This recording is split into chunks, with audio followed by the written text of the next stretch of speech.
Welcome to the sixth public hearing of the Committee's inquiry into the beneficial and productive post-mining land use. I acknowledge the Gadigal people of the Eora Nation, the traditional custodians on the lands on which we are meeting today. I pay my respects to elders past and present and celebrate the diversity of Aboriginal peoples and their ongoing cultures and connections to the lands and waters of New South Wales. I also acknowledge and pay my respects to any Aboriginal and Torres Strait Islander people joining us today. My name's Emily Saval and I'm the chair of the committee. I ask everyone in the room to please turn their mobile phones to silent. Parliamentary privilege applies to witnesses in relation to the evidence they give today. However, it does not apply to what witnesses say outside of the hearing. I urge witnesses to be careful about making comments to the media or to others after completing their evidence. In addition, the Legislative Council has adopted rules to provide procedural fairness for inquiry participants. I encourage committee members and witnesses to be mindful of these procedures. Welcome to you, Dr. Pete, and thank you so much for making time to give evidence. Could our witness joining us via video conference please state their name, position, title, and swear either an oath or an affirmation, please? Okay, well, thank you for inviting me. My name is Peter Whitbrett Abrutat, and I'm the Director of Future Terrains International Limited and co-author of 102 Things to Do with the Hole in the Ground. I'm going to give an affirmation, Sure. if that's okay. So I solemnly, sincerely and truly declare and affirm that the evidence now about to be given by me shall be the truth, the whole truth and nothing but the truth. Thank you. Would you like to start by making an opening statement? Okay, thank you. First of all, thank you for inviting me to participate in this inquiry into an important and challenging subject that is close to my heart. I'm an independent mining environmental and sustainability specialist through my niche consulting company, Future Terrains International, which I founded to address the global challenge of degraded mining lands. I'm a UK-based chartered environmentalist and an IEMA lead environmental auditor with more than 30 years of international experience in mining ESG and sustainability, mine closure and post-mining regeneration. I'm also an advisor to Environmental Queensland. During my career, I've worked in academia, the NGO sector and the private sector, and I've also been part of a declining post-mining community. I was deeply involved in the early days of the development of the UK's Eden project and remained there for 12 years. Constructed in a 160-year-old China clay quarry, Eden opened in 2001 as a state-of-the-art botanical visitor attraction and sustainable development educational charity. To date, it has generated over £2 billion of value to the local economy and has been an engine of socio-economic change, but it isn't easy. Amongst other things, I managed Eden's engagement with the mining industry, which ultimately led to the 2009 book 101 Things to Do with the Hole in the Ground. I'm also a Churchill Fellow for my 2011 travelling research project, exploring world-class landscape restoration. This drove to understand the common challenges in a diverse range of large-scale landscape restoration programmes. The key lesson being that the mining industry can learn much from other parts of the regeneration economy. In July this year, the Eden Project published book 102 Things to Do with the Hole in the Ground, which I project managed and co-authored. This not-for-profit book showcases post-mining possibilities with the aims of influencing mine closure or transition practice, raising awareness for both non-specialists and experts, promoting responsible mining and challenging the mining sector to do better. Some key considerations for improving closure or transition outcomes are introduced in my formal submission to this inquiry, but can be summarised as taking a landscape narrative perspective, changing the language from closure to transition, thinking beyond the boundaries of convention, introducing creative approaches as the norm, engendering a sense of place in the post-mining landscape, focusing on participation and collaboration rather than engagement and consultation, and involving the unusual suspects. Finally, I'm looking forward to the discussion. Thank you again for inviting me. Thank you. We'll now move to questions from the committee, and I believe we're just doing it free flow. So looking to my colleagues to do the happy to kick off here. Yep. Honourable Scott Farlow, please start. Thank you very much, Dr. Whitbrett Abrutat, I hope I said that right, for joining us this morning our time, but I know very late in the evening for you, so thank you for for that privilege that you've afforded us today. I've got a copy of your book, and unfortunately I don't have it with me here today, but there are, of course, lots of innovative uses that people around the world have been able to employ when it comes to holes in the ground and particularly post-mining land uses. I note from that book as well there's quite a few in Australia as well that you've highlighted. Just interested in terms of, you were talking about very much that transition and that landscape mentality when it comes to what we do proceeding into the future. Now, I would imagine in terms of taking on that path, of course, no mine is the same, and all of their uses would lead to potential different impacts on different landscapes. Interested in terms of what your understanding is of the Australian terrain and some of the innovative things that you think could be applied to some of our situations, particularly here in New South Wales and the Hunter. Okay, that's a good question to start. So you mentioned the term context, the mining context, and we always say in the mining industry that every mine is different, and it's the mine itself is a reflection of its political, socio-economic and environmental context. Well, the same applies therefore to every mine closure project or every mining regeneration project.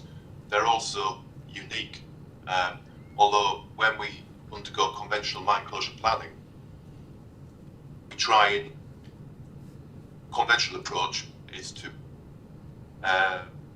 develop a closure plan focusing on the same ongoing issues each time in terms of waste management, pit lakes, and all the rest of it, without sometimes thinking about the wider context and how it fits in with that surrounding landscape and society.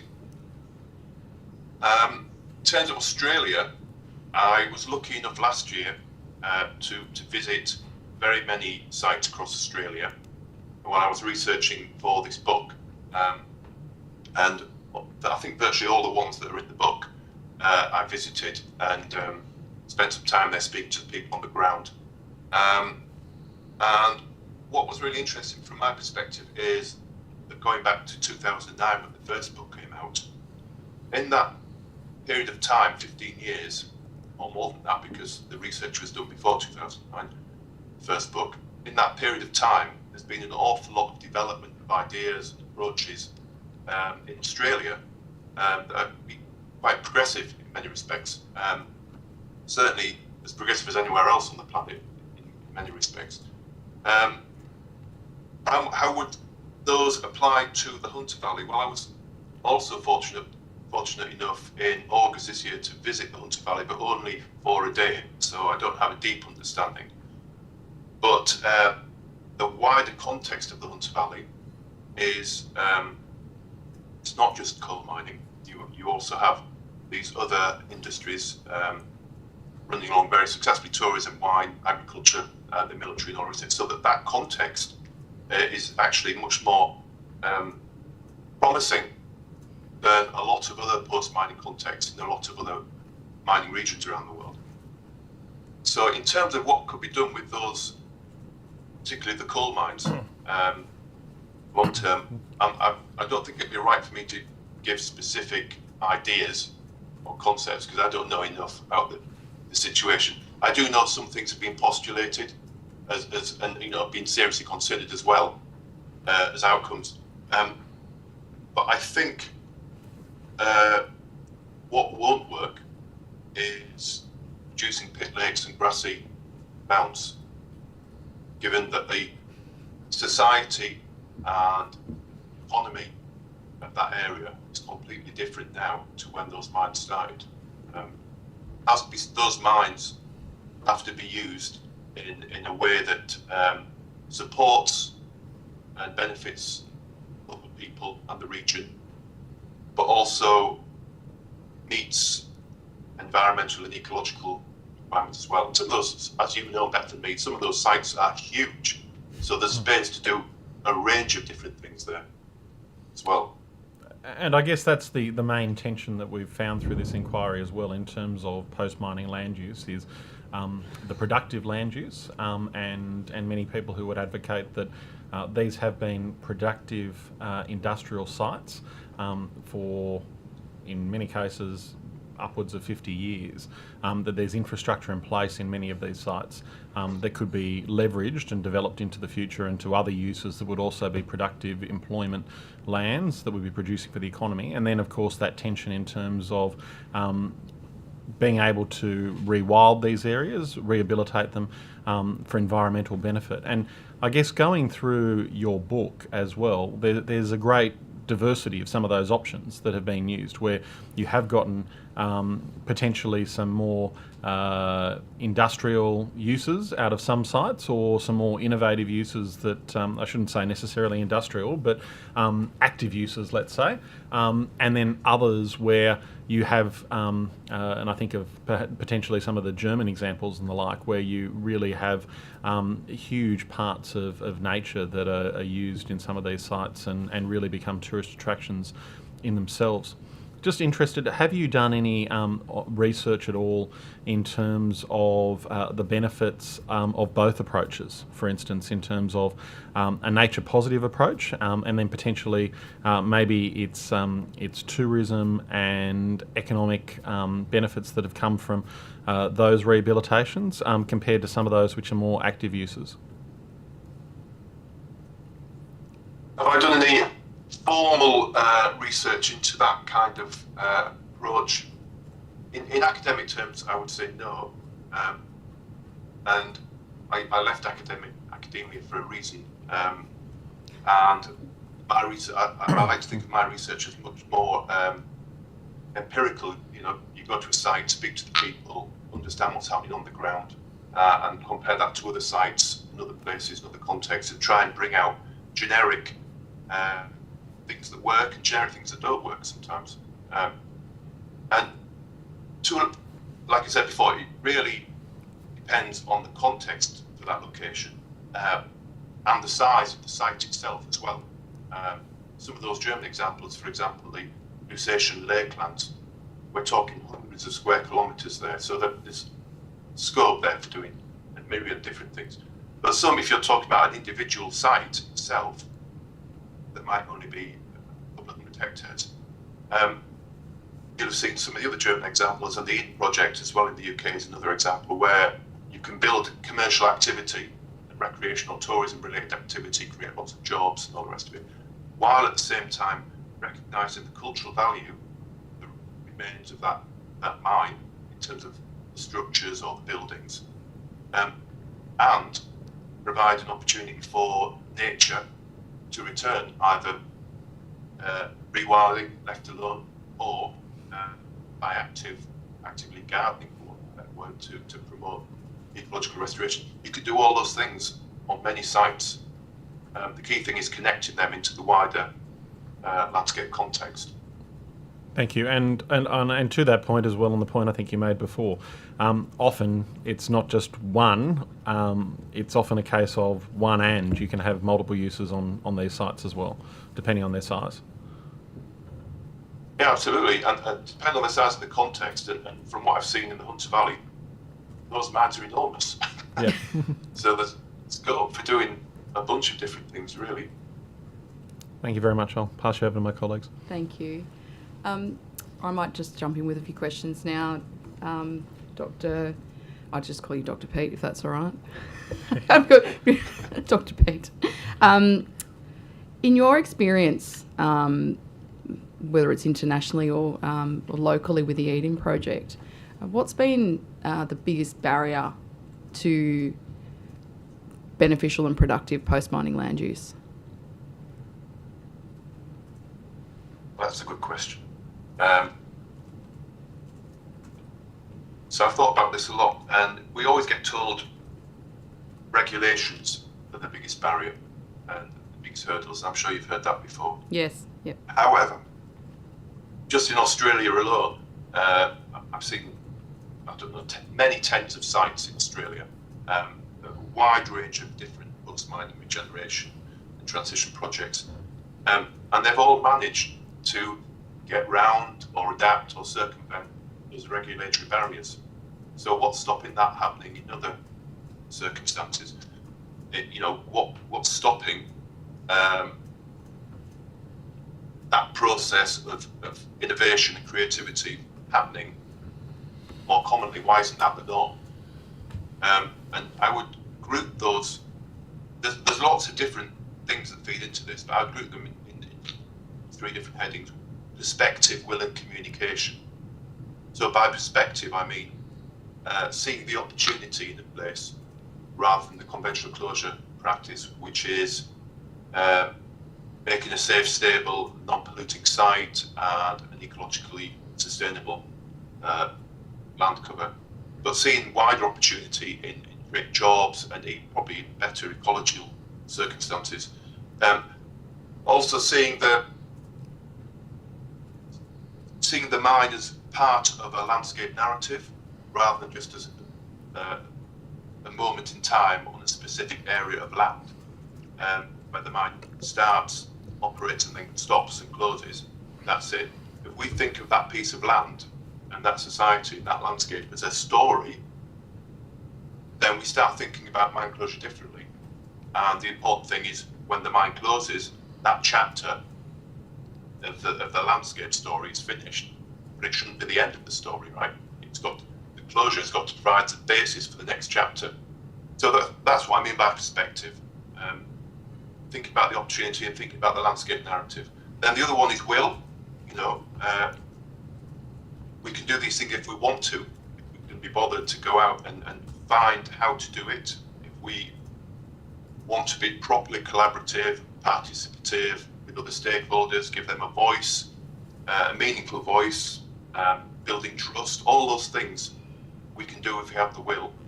Then finally, communication is one of the things that upsets me a little bit. Is I'll go from one project to another project somewhere else, sometimes in the same country, or a mine in the same country, and they're got the same problem, but they're trying to fix it from first principles, rather than realising that the problem's been solved sometimes in the same multinational company. It's been solved somewhere else, but communication streams aren't available there for transmitting that knowledge. So how do we get around that? We have to find out a way of working through our institutional and disciplinary barriers, and working collaboratively, really.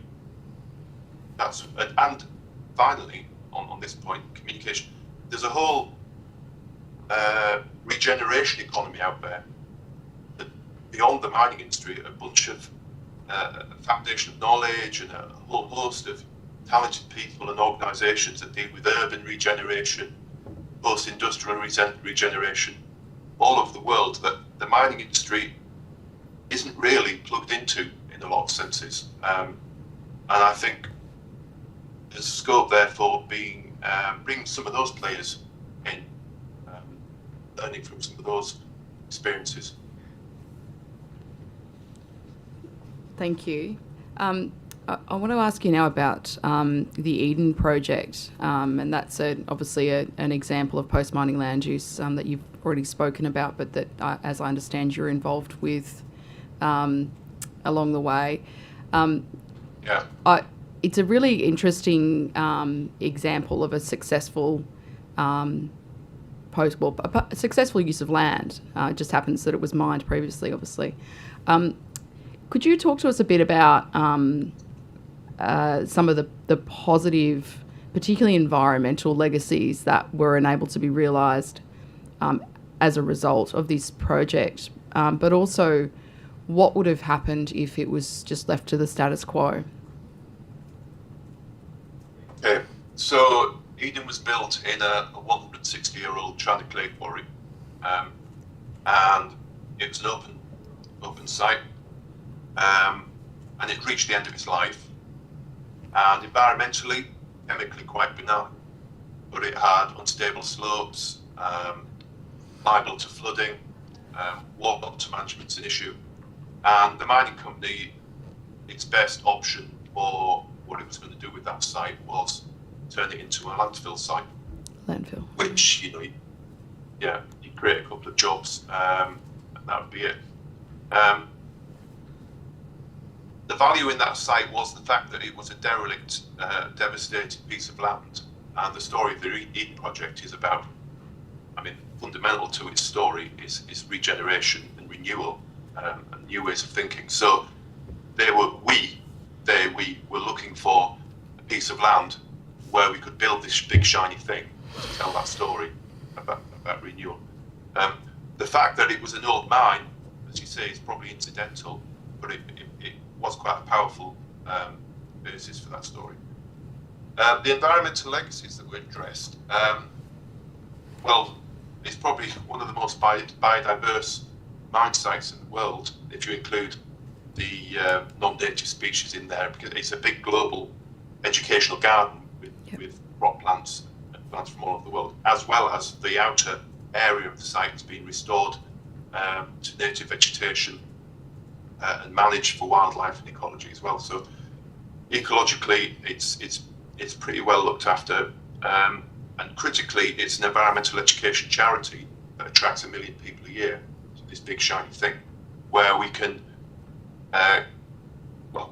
we tell stories about how other people live and deal with plants and the environment in other parts of the world.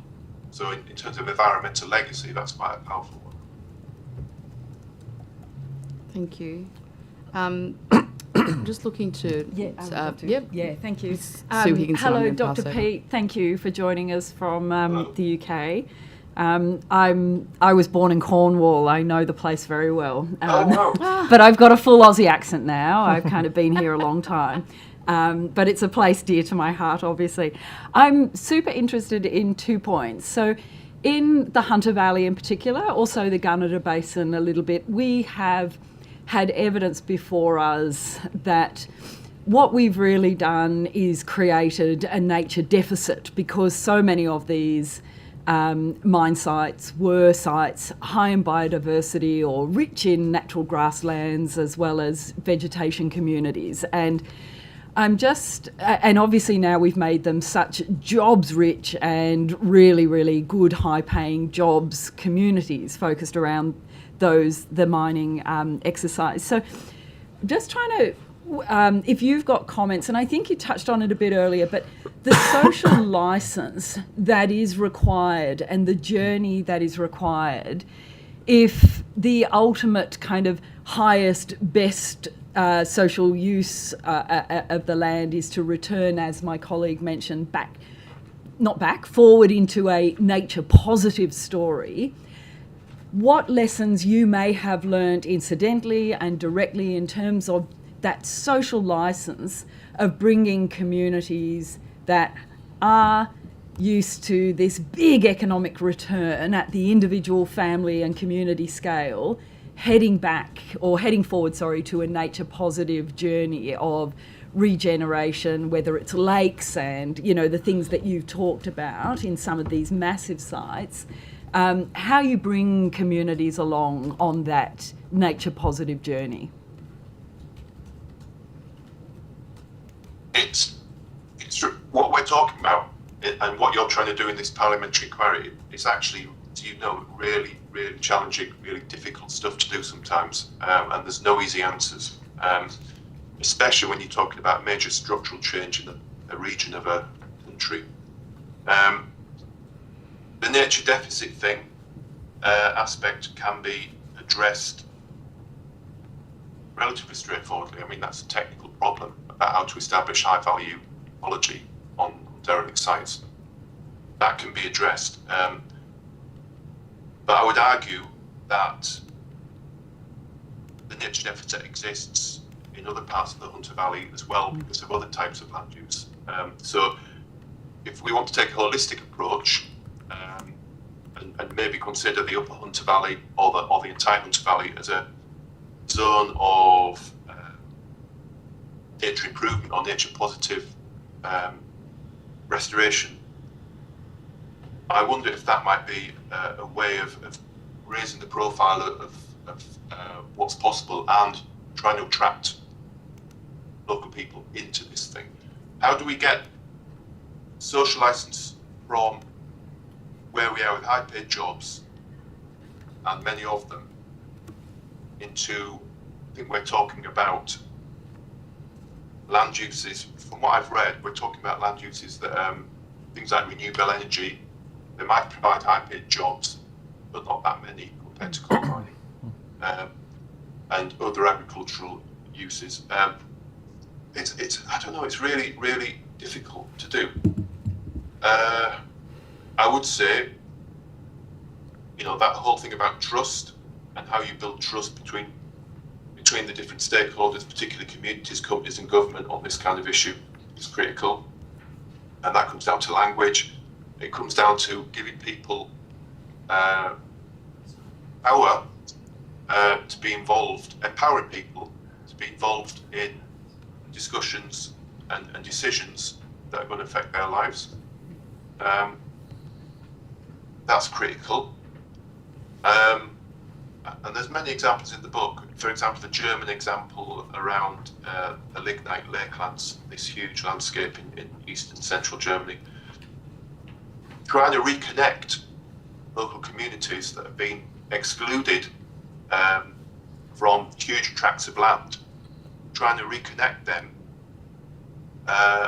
to a landscape that doesn't yet exist, but you want their input into how it might turn around, is really, really challenging.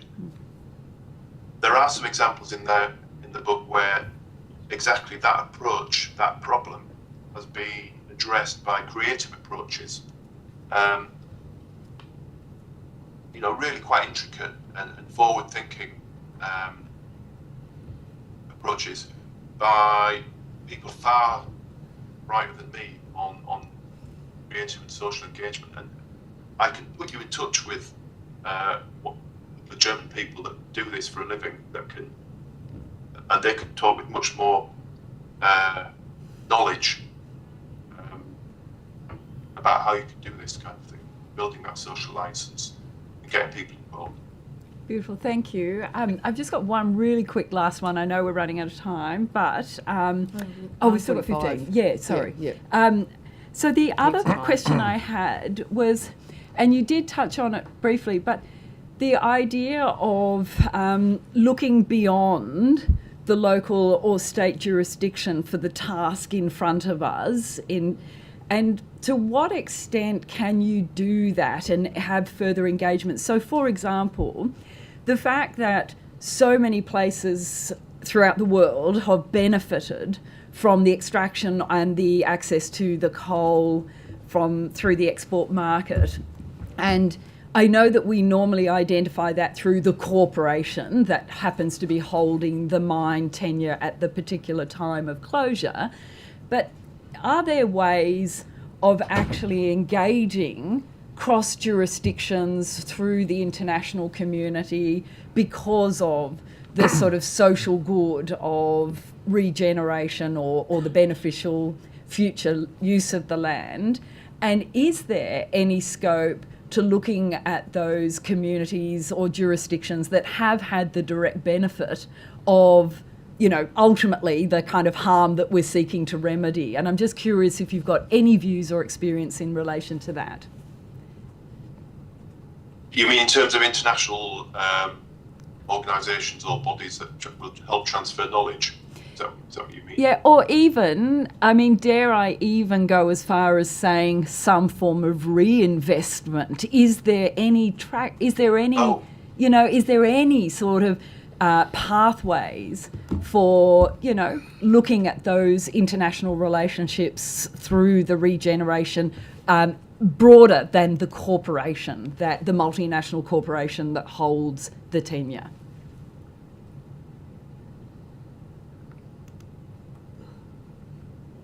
I'm not sure Australia would be eligible, but if this kind of thing were happening in a poorer country, there would probably be. It happened in Eastern Europe as well, after the fall of the Soviet Union, for example, and the restructuring of the mining industry in places like Poland. There was World Bank funding available for helping to restructure those economies and help clean up some of the legacy sites. That kind of thing does exist, but I would have thought probably would would be eligible in Australia. But to your wider point, I think there is scope somewhere for some kind of body, international body, to be set up that helps with the transfer of practice and ideas between different mining regions. Because what the Hunter Valley is going to be going through over the next couple of decades is going to be happening in very many coal mining regions across the world. And you're all dealing with the same issues: unemployment, large-scale environmental degradation, all that kind of thing.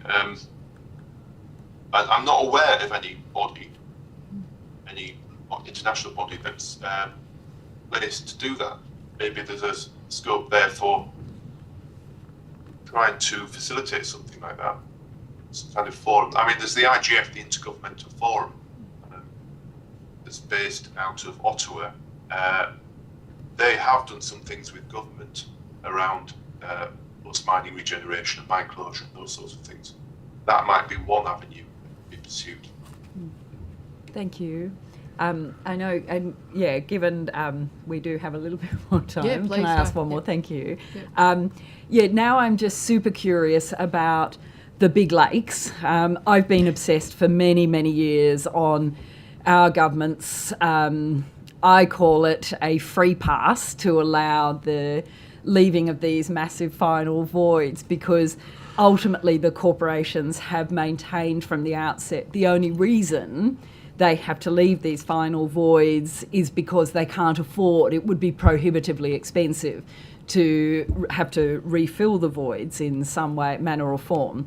And so I'm just curious about the experience in terms of, equilibrium, the quality of the water in those lakes, the transferal from a final void to a lake, and just that any experience or knowledge or expertise that you can provide us in terms of lessons learned, the difficulties, and the joys of leaving these massive lakes. There's a lot of joys to be had from more lakes, I think. The problem with backfilling is it is prohibitively expensive, especially for these huge mines. And if you've been digging out seams of coal that are 10 or 20 or 30 metres thick, you're still going to be left with a void that will fill up with water anyway.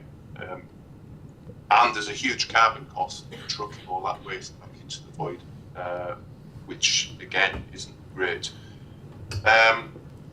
What the experience in Western Australia, Lake Quarry, I think you might have seen this one before, has recently been through this experience where they did develop a pit lake and they were concerned about water quality, and it's a story that's in the book. The nearby river, I can't remember the name of it, is it the Collie River? In a flood one day, through its bank into the pit lake, which was suffering from poor water quality, and flushed the water through and helped the water quality improve. So now that lake is connected into the Collie River, as I understand it, and that the water quality is pretty good because it was allowed to turn over.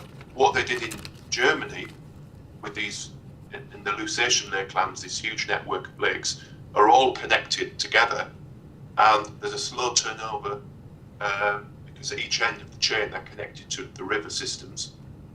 So there is a slow turnover of water that goes through these. It helps maintain a semblance of good quality. The lakes where water quality is problematic, they've developed some bespoke boats that go out and spread limestone into the lakes as required to neutralise the pH, and they'll continue to do that until the water quality stabilises, and eventually an ecological response will probably take over as the lakes develop over time. And the thing is with mine water, everybody always thinks mine water is toxic or problematic, but vast majority of cases, it isn't acid. The vast majority of cases, it's not even toxic. It might need managing for things like sedimentation or, within fine margins, but we tend to focus on the bad news stories rather than looking at the good news stories and seeing actually, in a lot of cases, those lakes are fine for swimming in without any treatment. But it is a good idea to connect them together if that's a possibility at all. What is with the German lakes? What's the expectation in terms of the time frame that they will get to for want of a better term, an ecologically stable kind of self-sustaining system? Okay, well, in terms of water quality, a lot of them are already sustainable. Ecologically, they're not mature yet, and it'll probably take decades because they're huge. I mean, talking hundreds of square kilometres of water. It will take many years or decades for the vegetation and the aquatic life to re-establish over time. But the critical thing is the water quality is of the right range, and life can come back. Thank you. Thanks. Just on the topic of the German lakes, in your submission that you gave to the committee, which I thank you for, it does talk about the scale of that area: 207 surface voids, 43 industrial complexes decommissioned, 31 mine surface areas. In terms of the scale of that project, how would you say that stacks up compared to, say, the likes of the Hunter Valley, or what you know as the Hunter Valley region?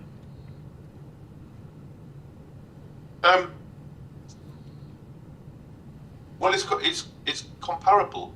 We're talking about hundreds of square kilometres of land affected by mining, either directly or indirectly.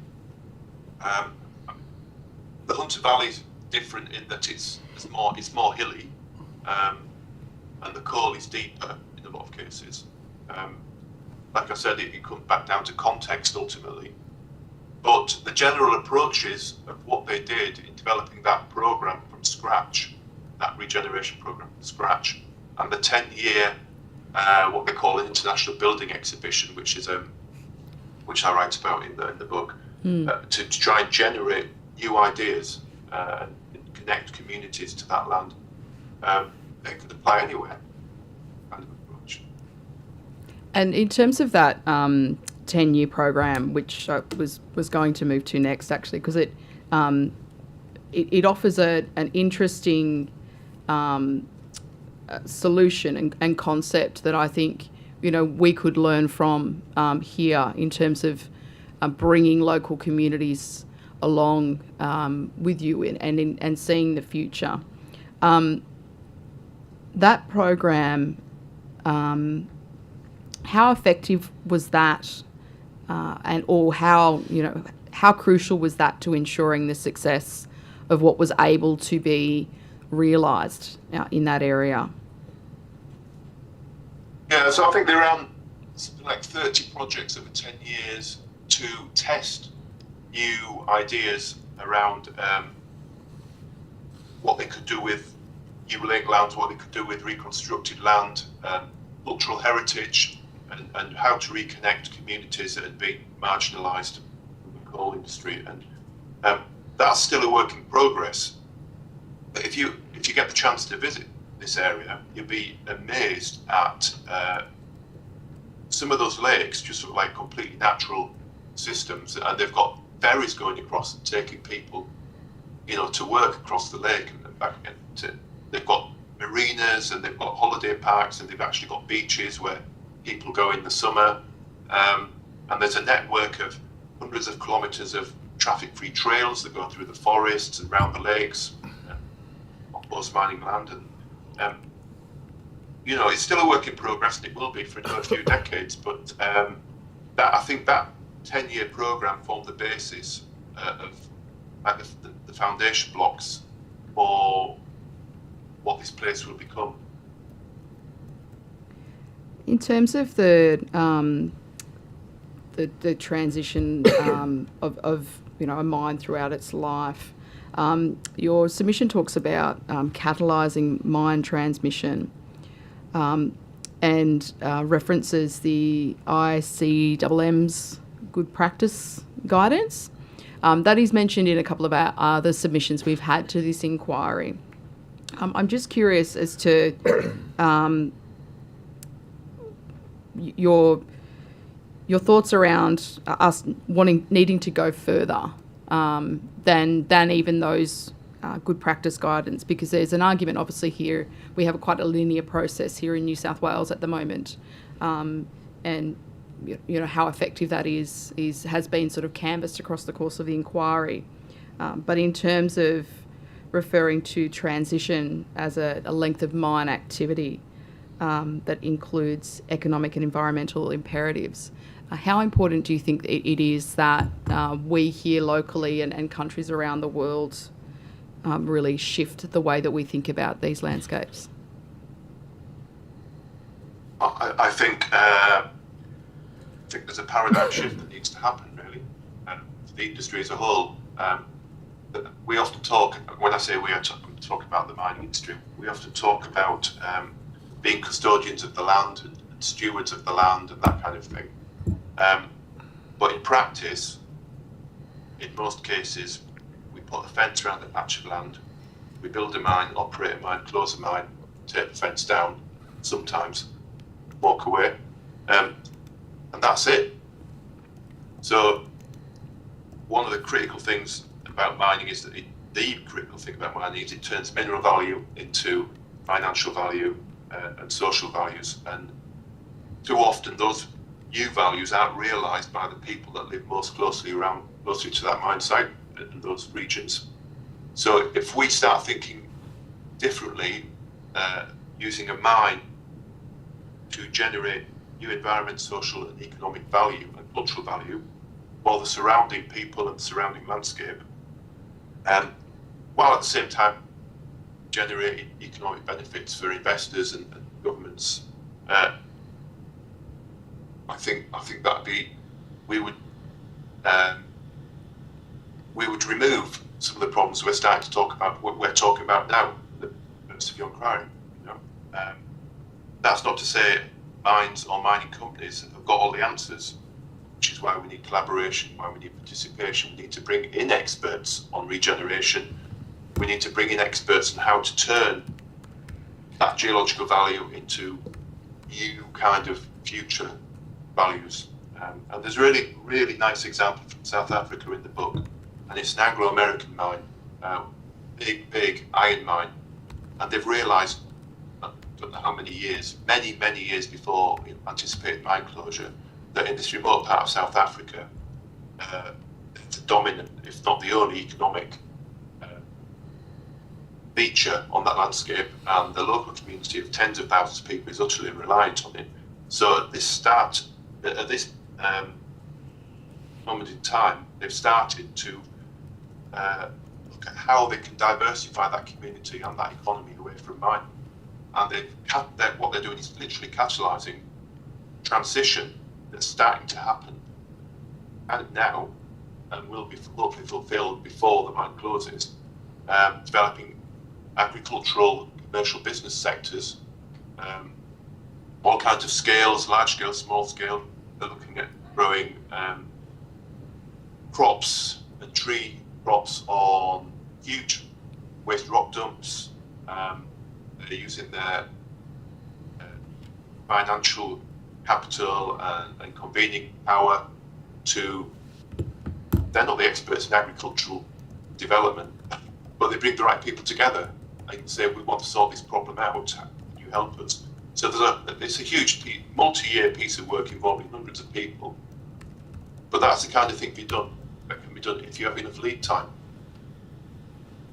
And if you've got a decade or even quite a few years, you should be able to do something like that. If the mine's going to close imminently, then a different approach might have to be taken.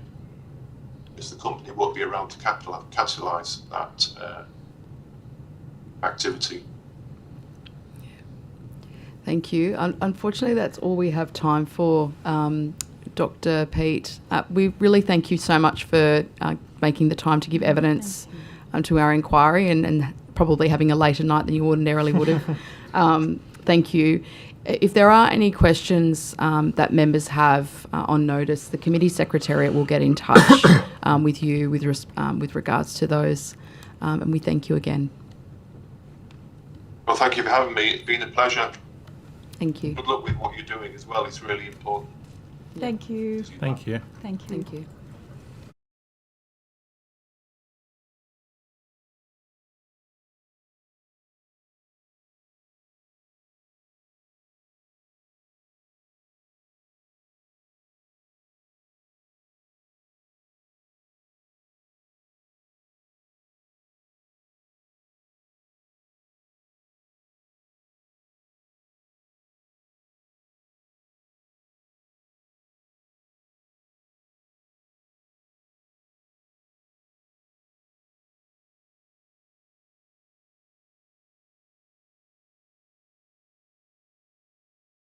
Our next witness, if I could ask you to state your name and position title and swear either the oath or the affirmation, please. Sure. I'm Dr. Simon Wright. I'm a Senior Research Fellow at Charles State University based out in Orange. I swear that the evidence now about to be given by me shall be the truth, the whole truth, and nothing but the truth, so help me God. Thank you. Would you like to start by making a short opening statement, Dr. Wright? I would, please. Thank you. What I wanted to do today was really offer a slightly different perspective from the one that you've, or perspectives from the ones that you've had so far. I'm a social scientist, and I was fortunate enough to receive a Churchill Fellowship last year, which allowed me to travel to Canada and the European Union to look at coal regions in transition.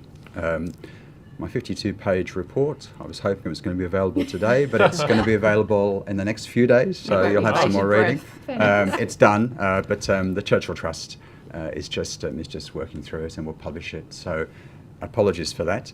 But I guess I'll just offer a few strategic insights from my report, try and summarise it in 2 to 3 minutes. The key recommendations from the report, slightly more strategic on a higher level perhaps than just focusing on post-mining land use, but post-mining land use is a big piece of this, and indeed some of the conversations you've just been having are very pertinent to that. So to inform this conversation, my research shares the wisdom of more than 60 actors from coal regions in Canada and the European Union, already immersed in the coal transition, albeit at different stages. Key insights for our own coal transition are as follows. Government must act urgently and at scale to support a coordinated transition process in each of Australia's coal regions. And obviously here in New South Wales, the Hunter is the primary focus, as well as my own region in the Central West. The major output should be a transition plan for each region that is holistic in nature. The energy transition, regional economic development, environment and community all go hand in hand. The nature of place-based innovation necessitates leadership and governance from a regional governing entity. Trust building takes time and money, hence an exponentially larger investment is required than currently allocated by both federal and state governments to implement this transition process. Industry investment needs to support small to medium-sized enterprises as much as it does large corporations, alongside industrial diversification, community infrastructure and workforce development.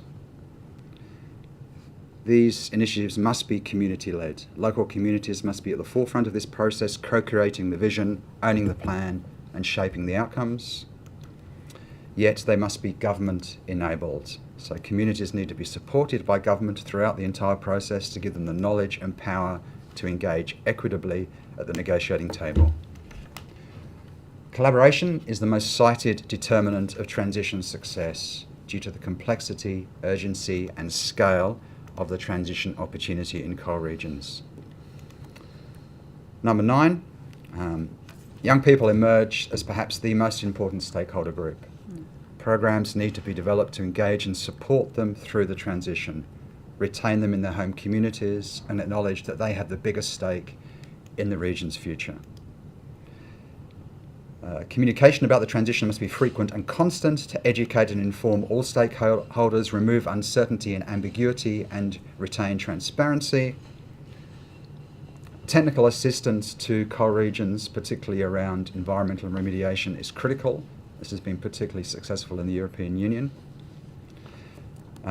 Number 12, government must acknowledge and celebrate the industrial heritage of the coal regions by incentivising the reusage of former mine and power station sites for energy generation, industrial development, or environmental remediation or cultural heritage.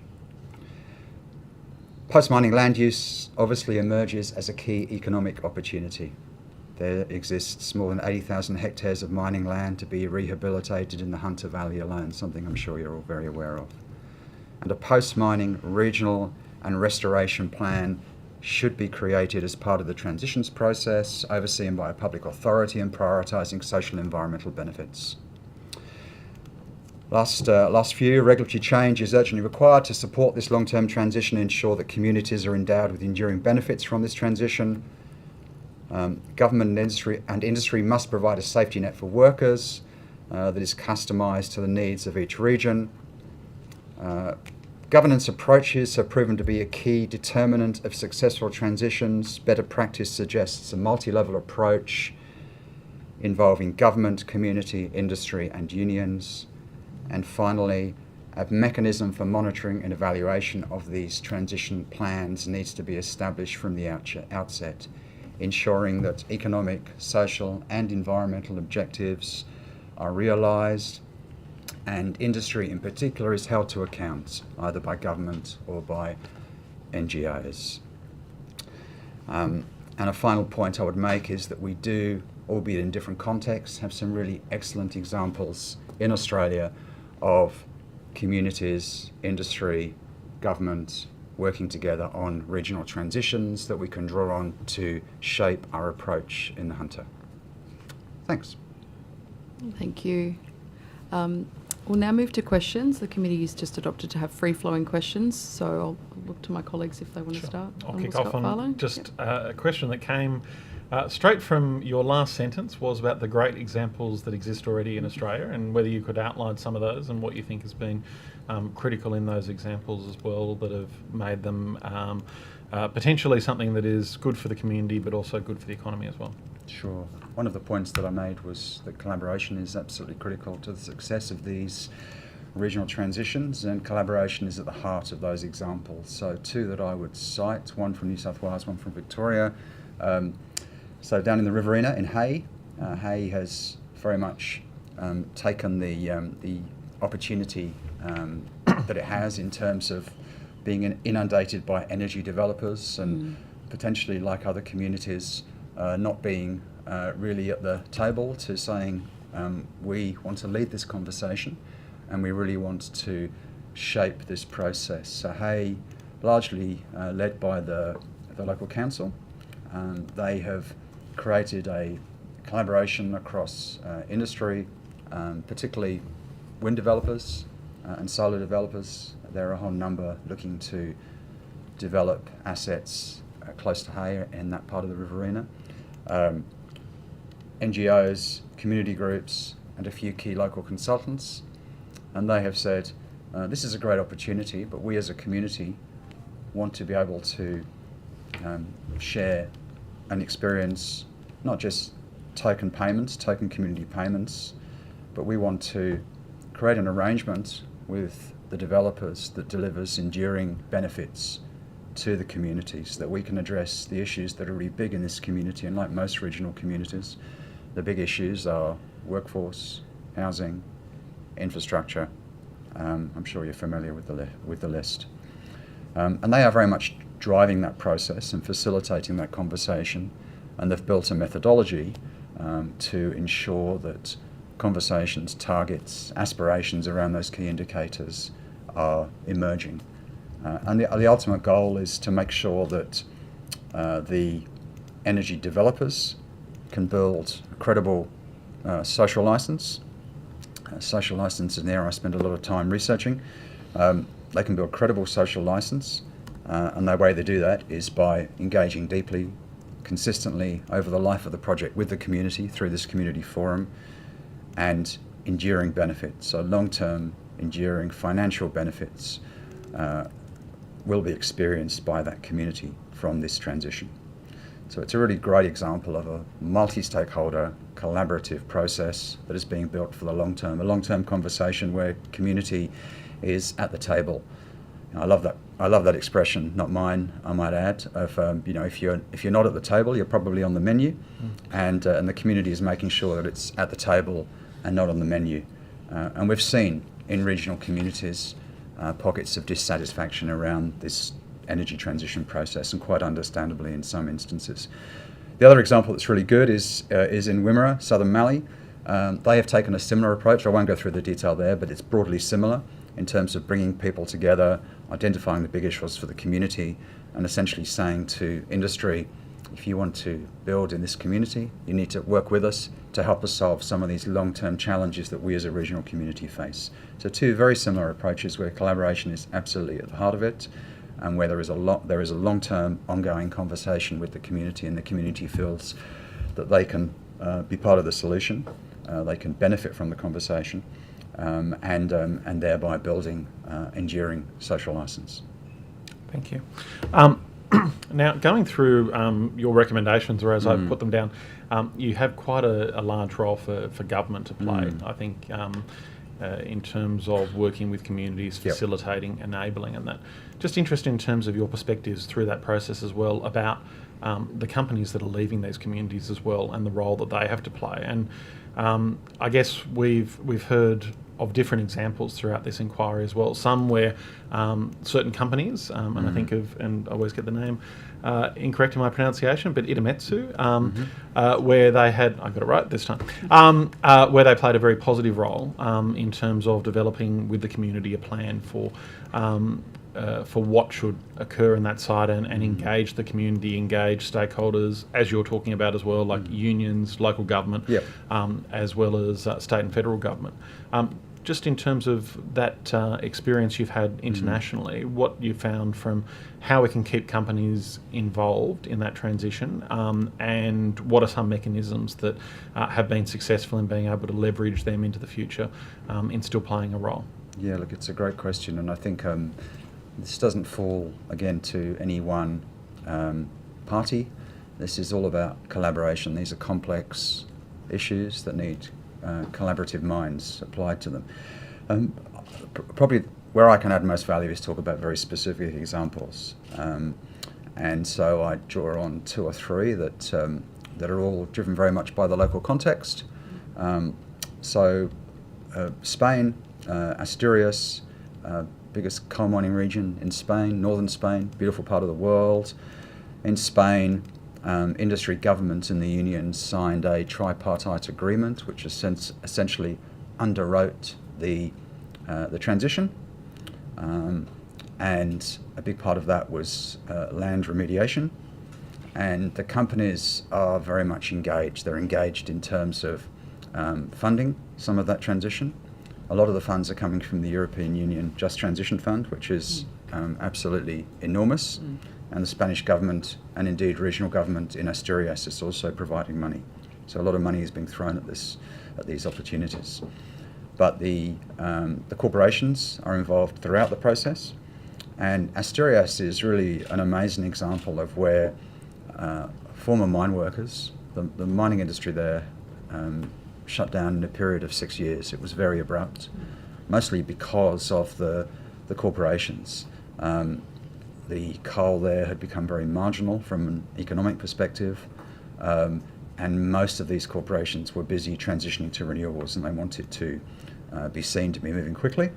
So they very much led the process, which obviously made it a lot easier. And they have stayed with the process.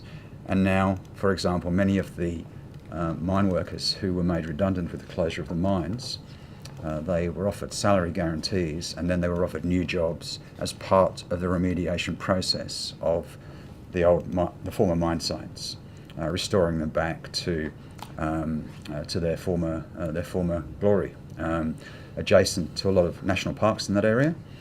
And I heard some really powerful stories from miners who had spent their life there, were justifiably proud of the economic value that they had added over the years, and were even prouder, they were still as proud to be involved in the remediation of that site. Continued their legacy, and many of them were doing that and hoping to work there until they retire. Many of them were older workers. The profile, the demographic of the miners up there was a lot of older workers who had worked in the industry for 20, 30, 40 years, so slightly different to the Hunter, where you have more younger workers. But it was a really great example of how mine workers had been involved in the remediation process, very much led by the corporations and government, and underpinned by the tripartite agreement between government, unions and industry. A very different example of the role of industry was one that I saw about this, almost exactly this date last year, funnily enough. I was in Slovakia, and the mine there was primarily to feed a power station that provided energy for the municipal heating system. So the whole town where I stayed, town about the same size as Orange, so 45,000 people, relied on the mine for its heating.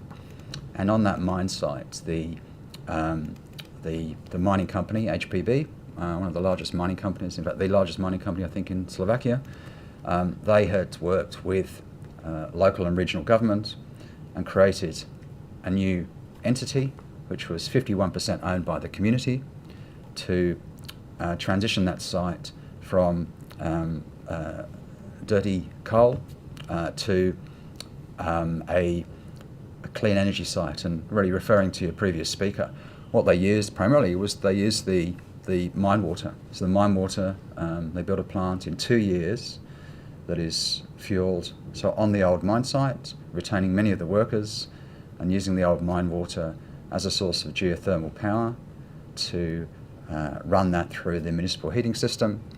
They also, the mine site was quite extensive, so they built a large mid-scale solar array on the site, and they've also, again, because it is quite sizable, they've also planted rapidly growing trees, and they're using and harvesting those trees on a rotating basis as biomass. So they're now heating the town on geothermal water from the mine, biomass, and it gets pretty cold in Slovakia in winter. When I was there, it was minus 15. So when they have those really deep troughs, they have the contingency of gas as a bridging fuel. But to all intents and purposes, it's probably around 75 to 80% renewables and about 20 to 25% gas. So there they created a new entity, as I said, 51% community owned. The mine company retained 49% of that company, and they are moving more and more now and looking at more opportunities to use geothermal. They're looking at hydroponics and extending some of the land to bring in farmers, horticulturists to grow tomatoes and similar crops using the geothermal water. And so really diversifying the site, maximising the opportunity in the site, changing the business model, but again, playing a really very, very active role. So it's sort of two very different examples of where the corporations have pretty much led the charge in the opportunity of the transition. Yeah. Thank you, Dr. Wright. Could I just jump in? You mentioned the, was it Spain? Where they'd have the transition.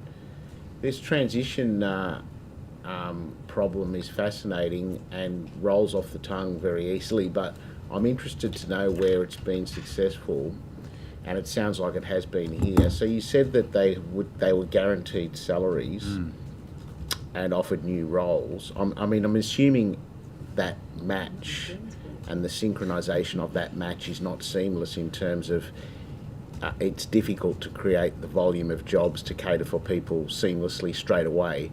So what was there a transition arrangement where people were given redundancy opportunities, or they were told that you have a job for life or anything like? Just want a bit more detail on how that was managed. Sure.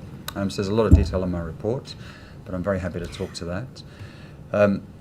So one thing I would say is that the transition pretty much everywhere is still ongoing. So when you talk about success, it's hard to talk about success because all of these regions are still very much in transition. Many of these new industries are quite young, being established, yet to be proven.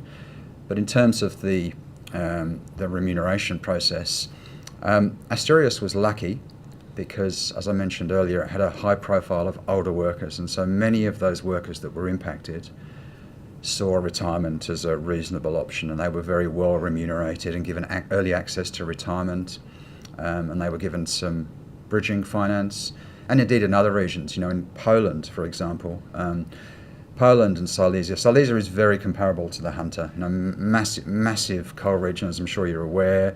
Very large number of workers, way more than the Hunter actually. I think 80,000 workers are still in the coal region in Silesia. To aid that transition, the workers were essentially guaranteed 80% of their salary for 2 years when the mine started to shut. And so they were given a 2-year window to find work. And again, perhaps economic serendipity has played a part in that, like Australia, certainly like in regional New South Wales, there is a workforce shortage, and so there are plenty of opportunities. But of course, some reskilling needed to be done. So there are different scenarios in different regions. Many, because of the older profile of workers, have been able to offer many of those workers early retirement. But other initiatives have been necessary. So in Spain, they have a jobs bank. And essentially what the jobs bank is, it's the unions and government working together, where they offer, it's like a very sophisticated, it's a sort of the Tinder of job matching, where they bring, I was hoping that would bring a smile to your face. They bring together miners and employment opportunities, not necessarily from that region. So there is a real focus on matching people with opportunities and identifying skills deficits. There's lots of reskilling and retraining in some regions. Where this inquiry is going to end up. I think I might change that analogy. It's great. But it's that sort of thing where they're really working hard. There are some, in the interim as well, the EU created some job exchanges. So people from Spain went to Romania in the old Eastern Europe. Real challenge is there in transitioning workers because of a lot of old industries, and so they did some exchanges, some knowledge exchanges, where one region could look at how other regions were addressing their transition strategies. But essentially, no two regions are the same. Every region is at a different stage. Different tools are being used, but equally, I wouldn't shy away from the fact that a lot of money is being thrown, and Germany is no different. Germany, in fact, is probably the most generous in terms of the benefits being given to miners who are being made redundant, not just in terms of remuneration, early access to super, but also through the social security system as well. So there's a lot of financial support for these workers. And tell me, any of these jurisdictions, did any of them retard, for want of a better word, the transition until you could synchronise the new jobs? In other words, you keep the coal mines open until the new jobs appear, rather than putting the cart before the horse, so to speak. Yeah, sort of. I mean, as I said, this transition is ongoing, so many mines are still operating. But the just transition funding is for a very, very defined time period, and it's extraordinarily generous. And so my interpretation is that in most instances, the size of the carrot is too great for countries to stall. There have been one or two instances where a lot of the action is at a regional level through regional government. That they're very much the custodians of the cash and the custodians of the transition plans. But there have been some instances, and certainly complicated by the recent European elections, where the federal government politically is not as aligned with the transition, and hence is not giving the level of support to the regions that the regions would like. So whilst it hasn't slowed it, it's certainly making life more challenging. So Poland and Hungary are two good examples of that. And just finally, I mean, to the extent that you can do this, because you've just pointed out that it's horses for courses, depending on, would those two, Germany, would that kind of be the exemplar, sort of cutting edge example you'd lead if you had to pick a jurisdiction of success? Certainly some. I mean, Germany is a massive country, and there's a real divide between the East and the West. As your previous speaker was alluding to, Lusatia in former Eastern Germany is really struggling with the transition because they've got some really massive issues politically, economically, whereas there are other examples within Germany that have gone very well. Spain, in many instances, is a really good example, and there are good examples, I think, from within each country. Poland has some great examples down in the south, the southwest of Poland. Parts of Silesia are cracking on. Slovakia has some great examples. I think there are, depending on, if you're looking at jobs, retraining, infrastructure, cultural heritage. Poland's got some. When I was in Katowice, Poland has some amazing examples of how they've restored former coal sites and turned them into these amazing community hubs and cultural centres. So I'd say there's a bit of a toolkit approach, that no country does everything really well. But there are some great examples that we can learn from in each of those spheres. And again, with the post-mining land use, Asturias in northern Spain is a great example. I quoted the one in Slovakia. There are a couple of good ones in Poland. Case by case, I would say. Good. Thanks. Thank you. Thanks. I've just checked to see whether the Honourable Scott Fowler had further questions. Just and then one more passed to question. You mentioned at the beginning in terms of the importance of engagement with the youth, and I guess we're having this discussion in terms of those who are working in the mines and that as well, and their transition plan. But there is that broader question of those who aren't engaged in employment yet, and their aspirations for the community and their aspirations for their future. How have you found that done successfully in terms of engaging younger people as part of that post-mining land use planning? Yeah, look, I've talked a bit about Asturias, I won't dwell on that one. I would say that youth is certainly an area that is prioritised by the European Union, and there is a real recognition that young people are in most of these coal regions. I would say that many of these coal regions, quite understandably, have become monocultures, and the research tells you that where an industry has such a strong overall percentage of GDP generation, that change happens very slowly, and a lot of young people are leaving those regions. Lusatia, we talked about in Eastern Germany, they are struggling because the young people do not want to stay in those regions, even though there is a massive investment. And I saw some really exciting innovation hubs around Leipzig and Dresden, money being invested in across 4 or 5 different industries, generating new jobs for young people. Innovation hubs that are essentially free of charge, where under 25s can bring their business ideas, and since 2015 they've managed to launch 126 different companies, all from young entrepreneurs. They're very powerful programs in terms of trying to retain the youth, but it is really challenging. In many of those regions, young people are leaving, and so there are lots of examples where regions are trying to retain their younger people through employment programs, through innovation programs, just encouraging them to have a seat at the table in the conversation, because the just transition planning process in Europe mandates that you have this period of social dialogue, which is essentially a fancy way of getting everybody around a table and making sure that people are involved, and young people have to be included in those conversations. But that is a conversation that often takes 12 to 24 months. And that's why the funding in the EU runs for another 3+ years. But the first 2 years, there's been a lot of talking, because the funding mandates that they have this period of social discourse. And that's where it's been really critical to involve young people. And they've been involved in the conversation. What materialises from those conversations in many instances is still to be seen. Thank you. Interesting. Thank you. The Honourable Wes Fang. Thank you, online. Chair, and thank you for that answer that you just gave about children and young people. I'm always fascinated about the voices of children and young people. I think they deserve to be promoted and have some prominence in these debates. Just in relation, though, to, I guess, the issue around hydronic heating, geothermal heating by using water from mines, etc. I've always had a bit of a fascination around geothermal heating, cooling, and the like.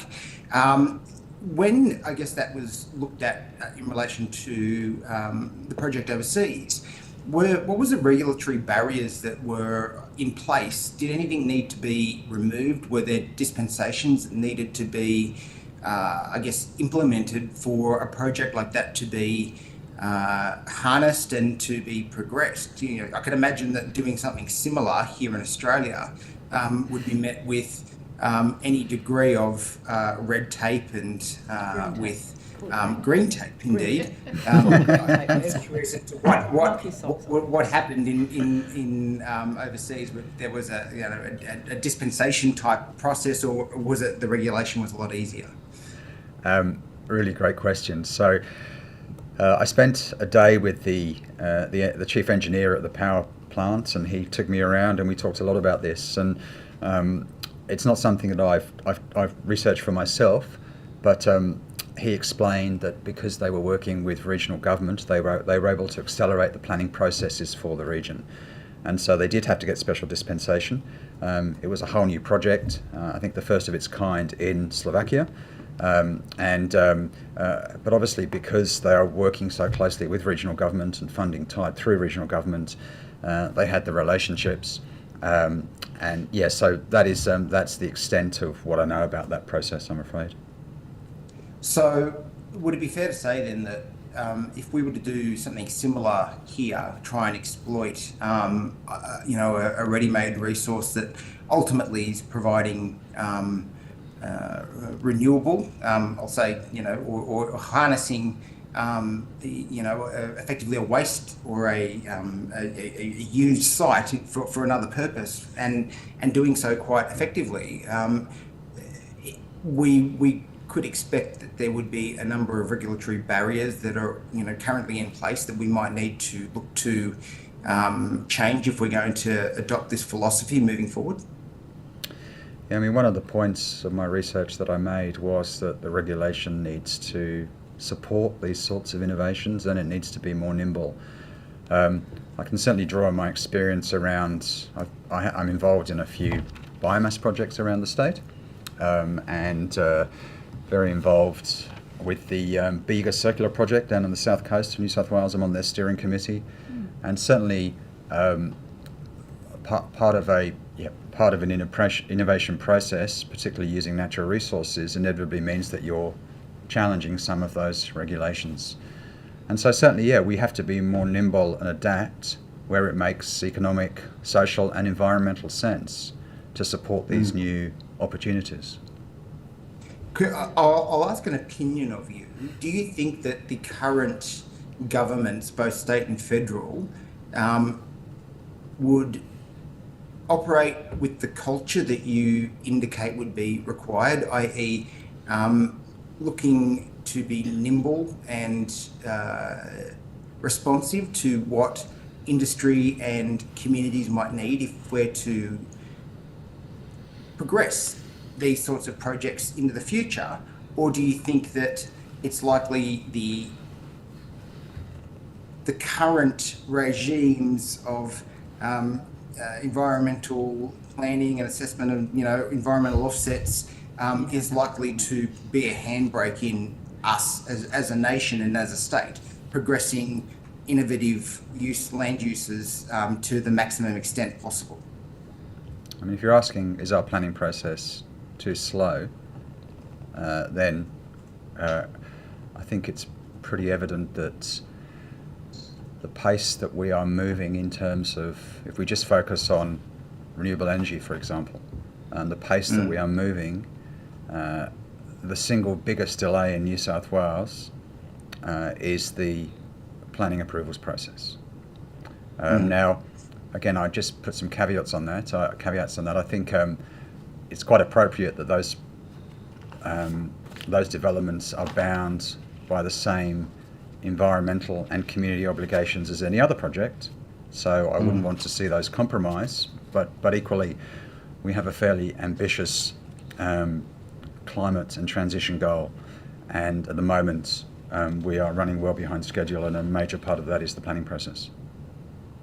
My last question is, and sorry, I can't, because I can't see the chair. I'm not sure if she's trying to indicate That's that fine. I'm out of time. No, But, you're right. Thank you, Chair. Just keep it brief if you can. Yep.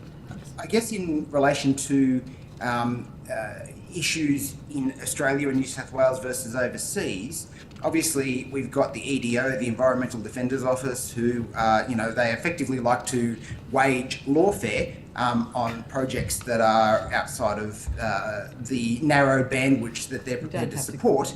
I'm glad I can't see Ms. Sue Higginson at the moment, because I'm sure she's mouthing things very... Focus on the question, Wes. Keep going, Liz. Keep going. You're doing really well. Do they have those sorts of lawfare... Take note.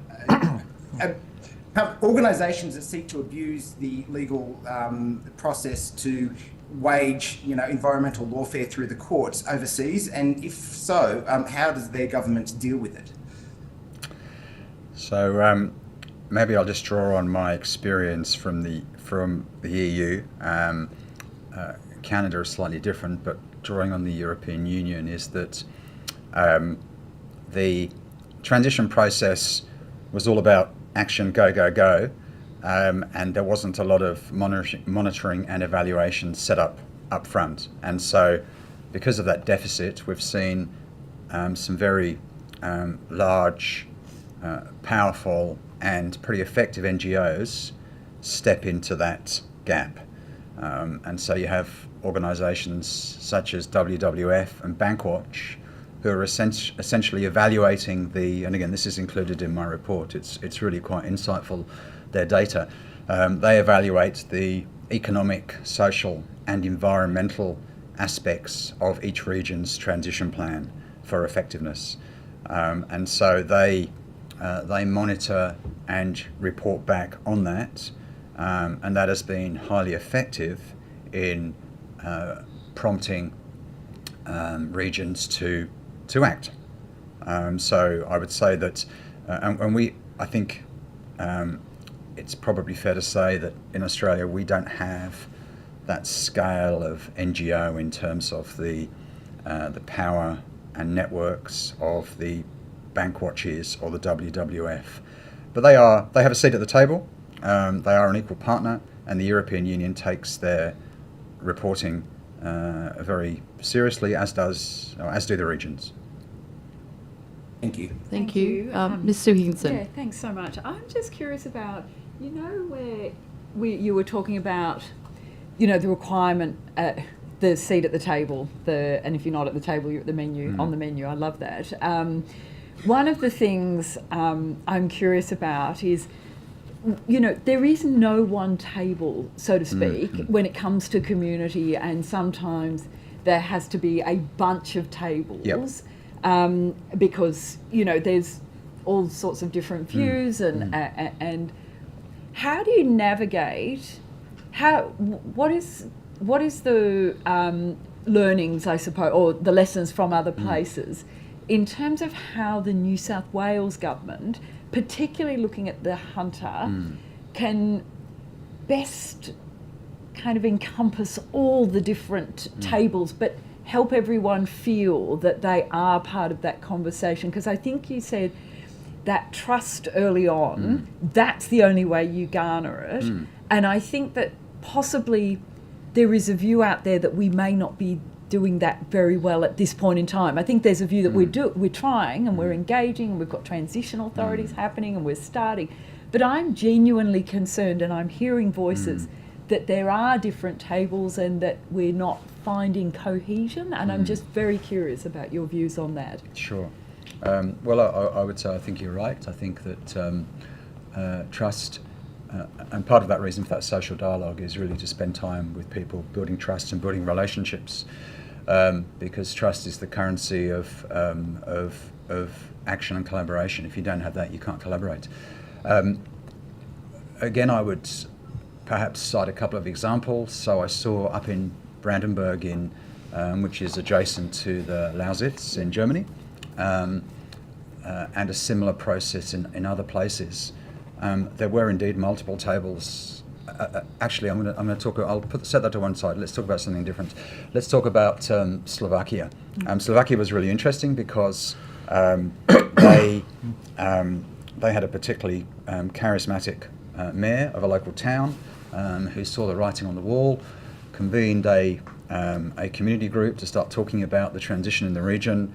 Ended up getting some funding from the EU. They brought in Deloitte's. Deloitte's came down from Bratislava and started these conversations with multiple community reps. And then just to really zip through this process, they essentially built a bit of a community plan. They identified what the priorities were, and then they created little working groups on each of those plans. So they really broke it down, and they had working groups of community, industry, government, NGOs, all facilitated by Deloitte's. Deloitte's was the common element of those conversations. And they took ownership of those particular areas, and they started developing strategies and projects, because essentially this is all about building projects for investment by the European Union. So these aren't just glorified talk fests and kumbaya moments for communities to feel better. They're very much about generating a list of projects that the Just Transitions Fund can invest in, supported by federal and regional governments of that country. And so these committees would generate projects, and then they would come together and they would collectively assess those projects. And again, Deloitte would facilitated that process. And that's how they determined priorities. And a not dissimilar approach was used in Brandenburg in northeastern Germany, where again they devolved these conversations to groups. They came back to the community. And I remember one of the fellows who's the CEO of the local innovation hub, a company called Spin Lab, he said, sorry, it may not have been him, but anyway, one of the senior officials there said that of all the projects that had been recommended to the regional government from these working groups, not one had been declined. And I think that's quite reflective of the quality of the process, but also the sheer amount of funding that's available in Germany. Thank you. And so when you, so in terms of the sort of funding that we have here, and that is available in terms of having that resource to invest, because I think you identified that these early trust building processes are, you need to invest and you need to, government enabled, and I'm assuming that, because, yeah, I mean, obviously the EU Transition Fund is and was enormous. We don't have, we're allocating particular money now through the budget and through Treasury. There's criticisms that that's not enough, that, we need to build that fund more. Do you think, is your advice from, or what you've seen, that investment is fundamental early on for that trust building exercise in those processes? I think in the last few years we've seen a desire to move quickly on regional energy transitions, and in many instances that hasn't gone well. And a big piece of that, I think, I would argue, has been that there has not been any trust building in those communities. There was an assumption that, okay, let's crack on with this and let's just do it, and these communities will be happy to host. And so I think one of the lessons from that process has been that if you don't spend time and money up front building trust with communities, you are confronted by angry landholders and community members who don't feel they've been engaged properly by government or indeed by industry. And regional people, they don't want a leaflet in their letterbox which is 2.5 kilometres from their house. They want people to knock on their door and shake their hand, look them in the eye and say, this is what we want to do. What do you think? And those conversations didn't happen. So a key learning for me is that, sure, you can try and do without those, but the probability of success is very low, and that it's much better, despite having ambitious targets for energy, climate, economic development, all of these things, it's much better to spend time and money up front engaging with those communities and building trust, because that is your currency of action and collaboration. And without that, you simply can't operate. Thank With you. time. We're out of time, unfortunately, Dr. Wright, but thank you so much again for making time to give evidence. We look forward to the report and anticipate its release. If there are any questions on notice, our committee secretary will be in touch with the details of those. Great, thank you. Thank you Thanks, again. everyone. Great. Thank you Good. very much. Good. Have a great Christmas. Thank you. Merry Thank Christmas. you.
I was sort of walking around wondering where everyone else was, and then I was like, oh, yeah, no, I am right. It's like... Thanks.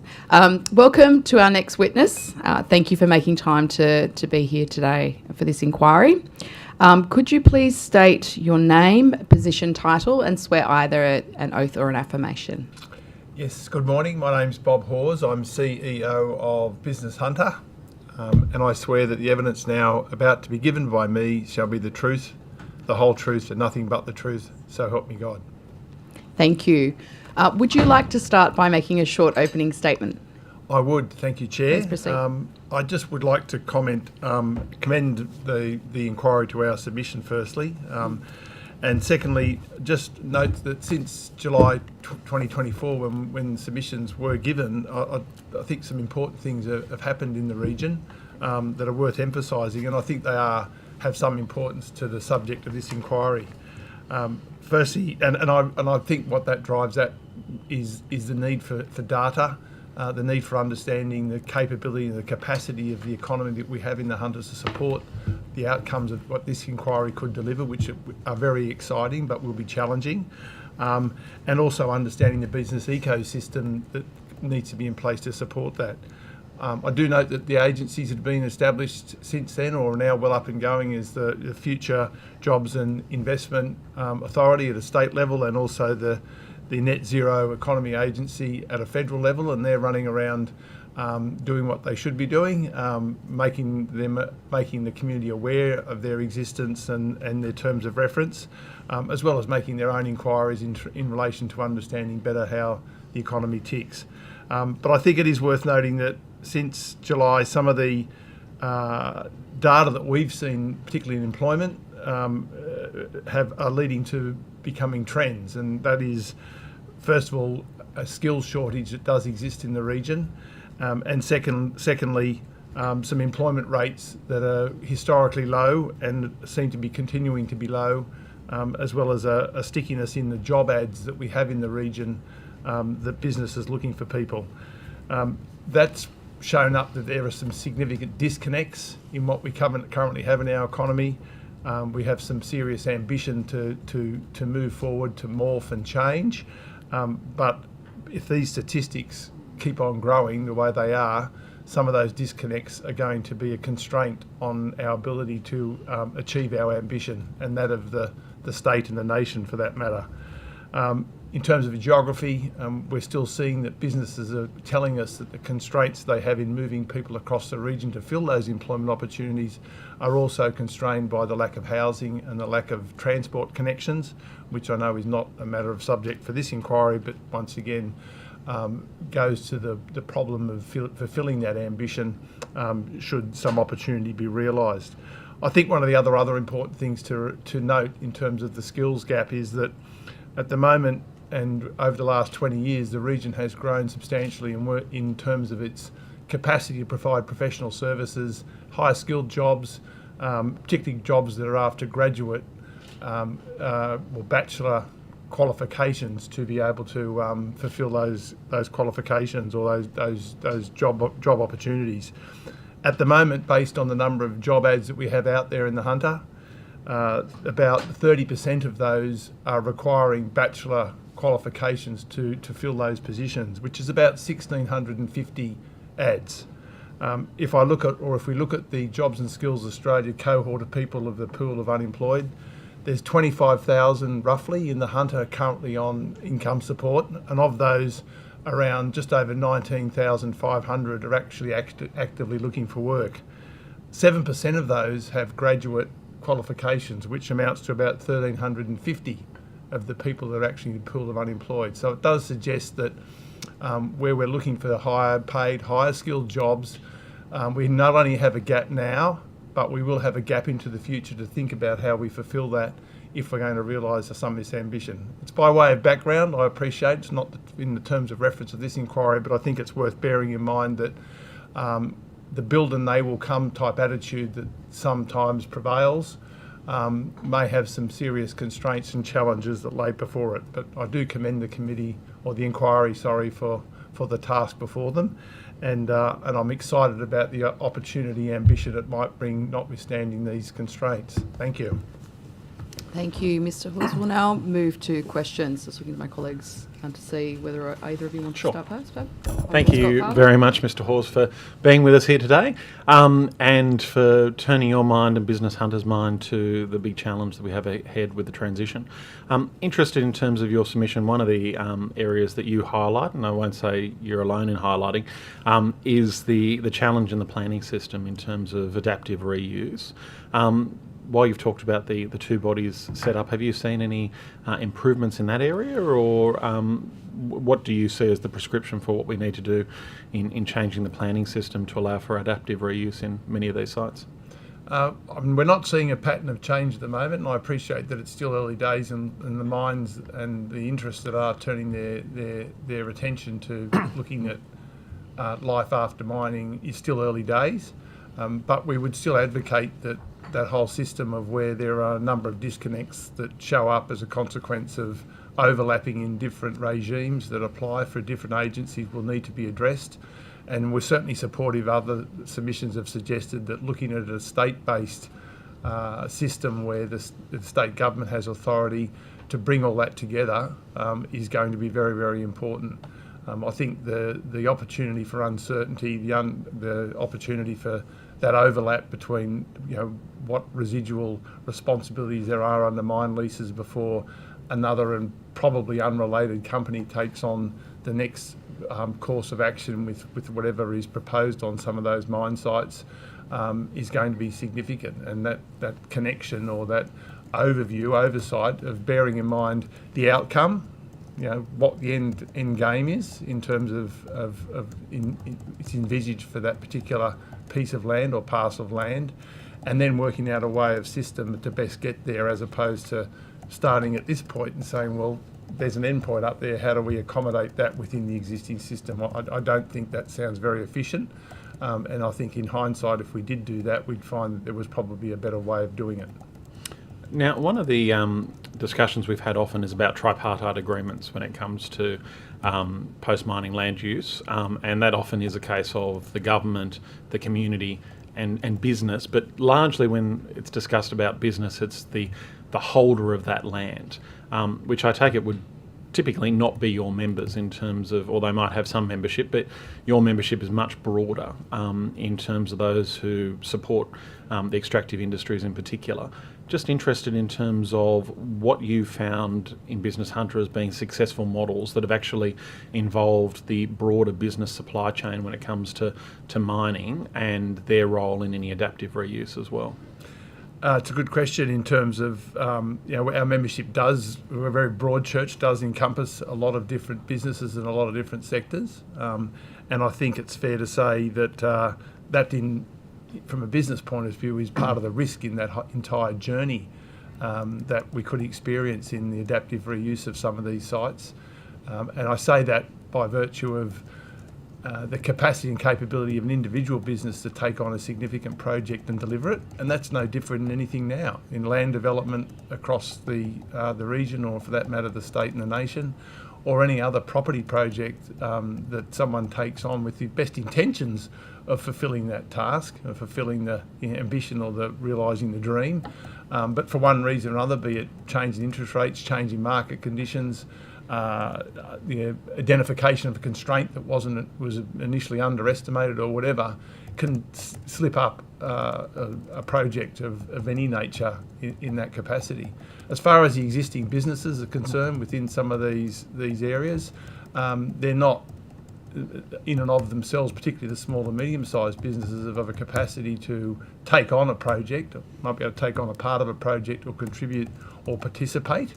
And I think that one of the things I wanted to make the point in terms of our submission is understanding what the ecosystem and the DNA, if you like, of the businesses that are in these communities currently is. What are their interests? What do they do if there is a sudden mining downturn or mining closes? And in the cases where you might have a small business that just facilitates a production or a supply to just one mine, what are they intending to do? it's always the case that we see in some of these small communities that the flow-on effect from one business, one significant business who may make a discrete decision to close down, might take another 4 or 5 with them. And that supply chain stuff I don't think is well understood at the moment. We have a lot of data out there in the Hunter at the moment that is expressed about employees, that's expressed about individual community members, but we don't have any data and we don't have a clear and full understanding of what the businesses would think or what they intend to do if the ambition of the region changes as a consequence of the work of this inquiry, for example. Oh, I think that's a very well-made point in the sense that we often do spend, and rightly so, spend a lot of time thinking about the transition of the workforce, but there is a broader ecosystem that supports those operations as well, and there's a transition task not just for one workforce, but for many workforces that support it as well, and those businesses and how they pivot as well. Just interested in terms of one of the points you made in your opening statement as well about the build it and they will come mentality doesn't necessarily work. Have you got some pitfalls that you've seen and maybe some case studies in that regard? And how do you think we overcome that in terms of actually working with the community, working with the local businesses to actually make something a success? Yes, look, at the end of the day, we're a significant regional economy and a diverse regional economy, but we're not bulletproof. I think a good example of how things can change is, in looking at that diversity, is up till 2019, the major employment growth in the mining sector was moderate. They took on technology, they took on other systems of production to keep their productivity up because they were having trouble, and they're still having trouble getting employees. In Newcastle and Lake Macquarie, however, the growth was quite phenomenal between 2004 and 2019 and leading up to COVID. And why is that? It's probably because the Hunter Expressway was built. And what the Hunter Expressway did, it was allowed people who used to formerly have to live up towards the mine because of particular controls around their employment, meant that they were only able to travel so far or so wide to get to their job. The opening of the Hunter Expressway brought the valley closer to the coast. And I still think that is a challenge, and it's going to be an ongoing challenge for the region, that making an opportunity available somewhere up the valley does not automatically mean that we're going to get all these footloose businesses suddenly realising that here, I should be there and here I go. And that's why we keep coming back to that point about understanding that existing ecosystem, that existing DNA for business structures, and how those communities are fed in or supported by their businesses, to understand what those risks might be and what those opportunities might be. So it's a bit of a chicken and the egg. If you don't do it, you don't know. But I think at the moment the strength or the gravity of the development wave within the Hunter Valley is definitely moving west. We've seen areas like Huntley take off, and they're well west of Maitland. Industrial areas now down in the lower Hunter, basically being quite full, and so that does allow for opportunities where you get land constrained LGAs or suburbs within the area to look further west as that goes. But we're certainly sceptical of just putting a blank plank out there, and then apart from a project that might be fully supported by government or fully subsidised by government, of going there on its own under market forces, and we'd be very careful about that. Thank you, Mr. Horse. Thank you. I wanted to ask you some questions now about the planning system as it relates to businesses in the Hunter, from your perspective. What changes to the planning system and the current arrangements do you suggest could facilitate the better use of post-mining land, particularly in the Hunter? I think at the micro end, one of the issues that keeps coming up under our business conditions survey that we have been doing a long time quarterly, is government charges, government red tape, processes to the ease of doing business, I suppose, for want of a better description.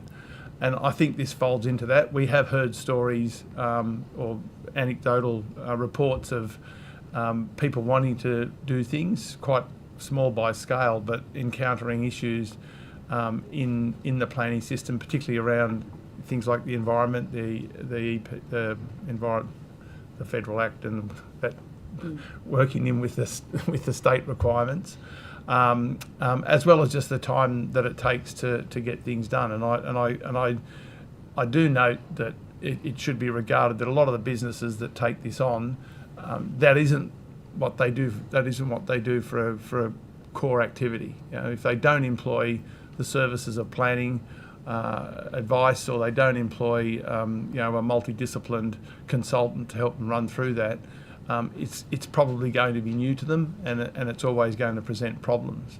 But we've got no doubt by having looked at what some of that feedback is, and reiterate that we believe that that system should be holistic, even though that the likelihood that the participants or the players in that future activity will change. So the mining company at some stage will end what it's doing because it's just interested in mining. A development company or a development interest that may be prospective, in other words, then going out looking to the market for other back-end uses, and then an end user, which could be a third party again, needs to be encompassed by a planning system that can look at that holistically, and not a piecemeal approach where we're waiting for something to stop before something else can start, because I think we believe that just produces too much uncertainty. So having a more sort of whole of concept or any more integrated approach, as opposed to the quite linear process that we have currently, that would provide flexibility for potential investors or proponents to investigate or access the opportunities that might be there. Is that something that you think would assist the business community? Absolutely. And I appreciate that going back to what I said earlier about getting that outcome focus is might be fraught, because some of the investigations that will be required for reuse of some of this mining land could be time consuming and expensing in and of themselves, particularly where you've got land that's been filled, rehabilitated, or lacks infrastructure. Some of those investigations are going to take time and may be costly. But if they're wrapped up in one process where someone can start and see where they can end off, where they're getting those concurrences on the way through, as opposed to getting to particular staging points within that process where they could be tripped up, is not going to be conducive to people wanting to start the investigations in the first place. And you mentioned gaps in the data in terms of business. Do you have a view as to who is in the best position to collect and publish that data? And is there any other states that you can point us to that are doing well in that regard that may assist us? Yeah, good question. I'm not quite sure of anyone else that, and I suspect some of the other communities around the country that whether they've done this in Collie, and I certainly know that down in Latrobe they did a lot of investigation, and that's probably a good place to start. Yep. But the issue with the hunter is its diversification. Those areas have been relatively single-dimensional about the industry activity they have, which has been around the power station, and then the coal mine that services the power station, and ancillary industries that work off that.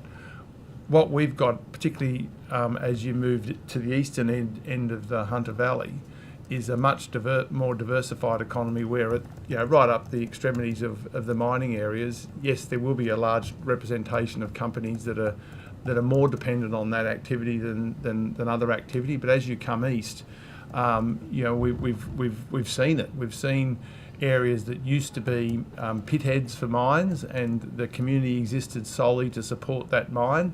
And that's now not the case. The mines have moved on, the communities are still there, the business and industry around there has diversified. And I think that's part of that story, a part that we need to investigate.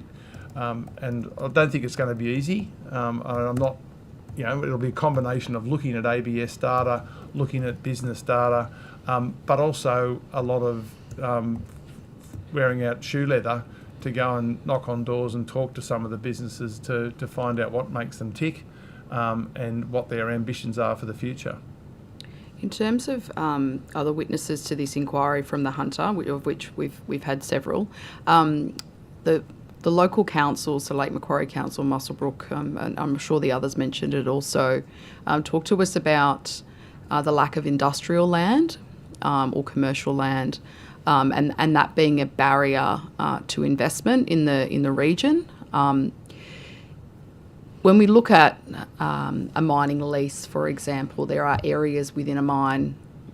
It's not a uniform site. So whether you've got buffer land or whatever the case may be, do you think if we were to hypothetically make it easier to access some of this land that is, for all intents and purposes, undisturbed, how confident are you that the business community or those investors or potential markets might respond or would respond?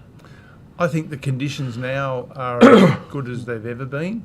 Certainly up there with other good times we've had in the Hunter.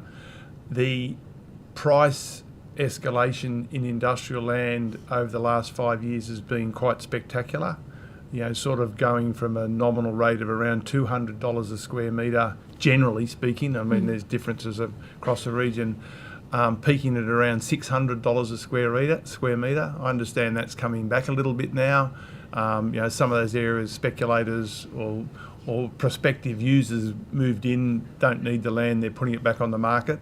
But in terms of historical supply and demand, the amount of industrial land that we have, looking at the region and then looking at the regions within the region, so the eastern portion and the western portion, the eastern portion is definitely well short of what it has typically had as buffer stock of industrial land across the region. So areas around Lake Macquarie, Newcastle, Cessnock, Maitland, Port Stephens, where you've typically got demand around some of those diversified industries that I talk about, be that in transport, logistics, defence, manufacturing, and a whole range of other things, is quite significant compared to what has been in the past. So where those mines are within the context of those areas geographically, I think they would be well regarded, well sought after.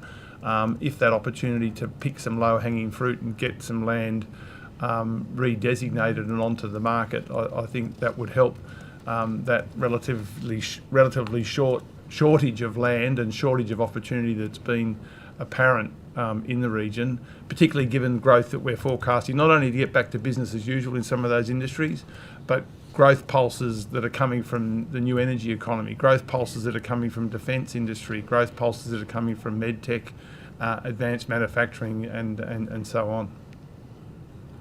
Thank you. I'll just look to my colleagues to see if they have any other questions before I monopolise any more of the time. No.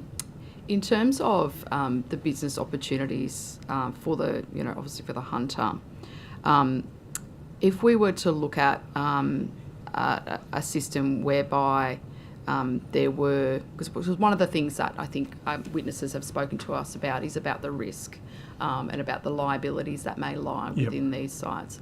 I just wonder if you have any suggestions around possible remedies for that, or what role we could play in that regard.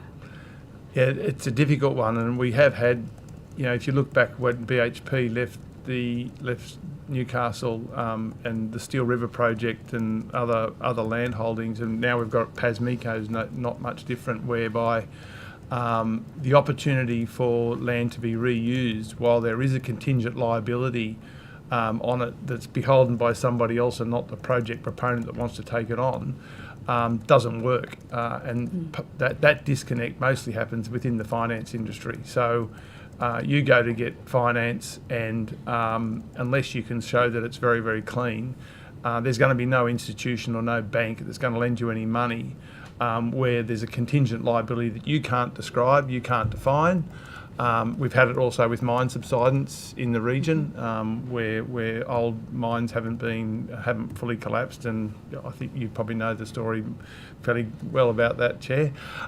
So that is a significant issue, and the only rescue or the only way those situations have been addressed or remedied is whereby there is someone that takes on that umbrella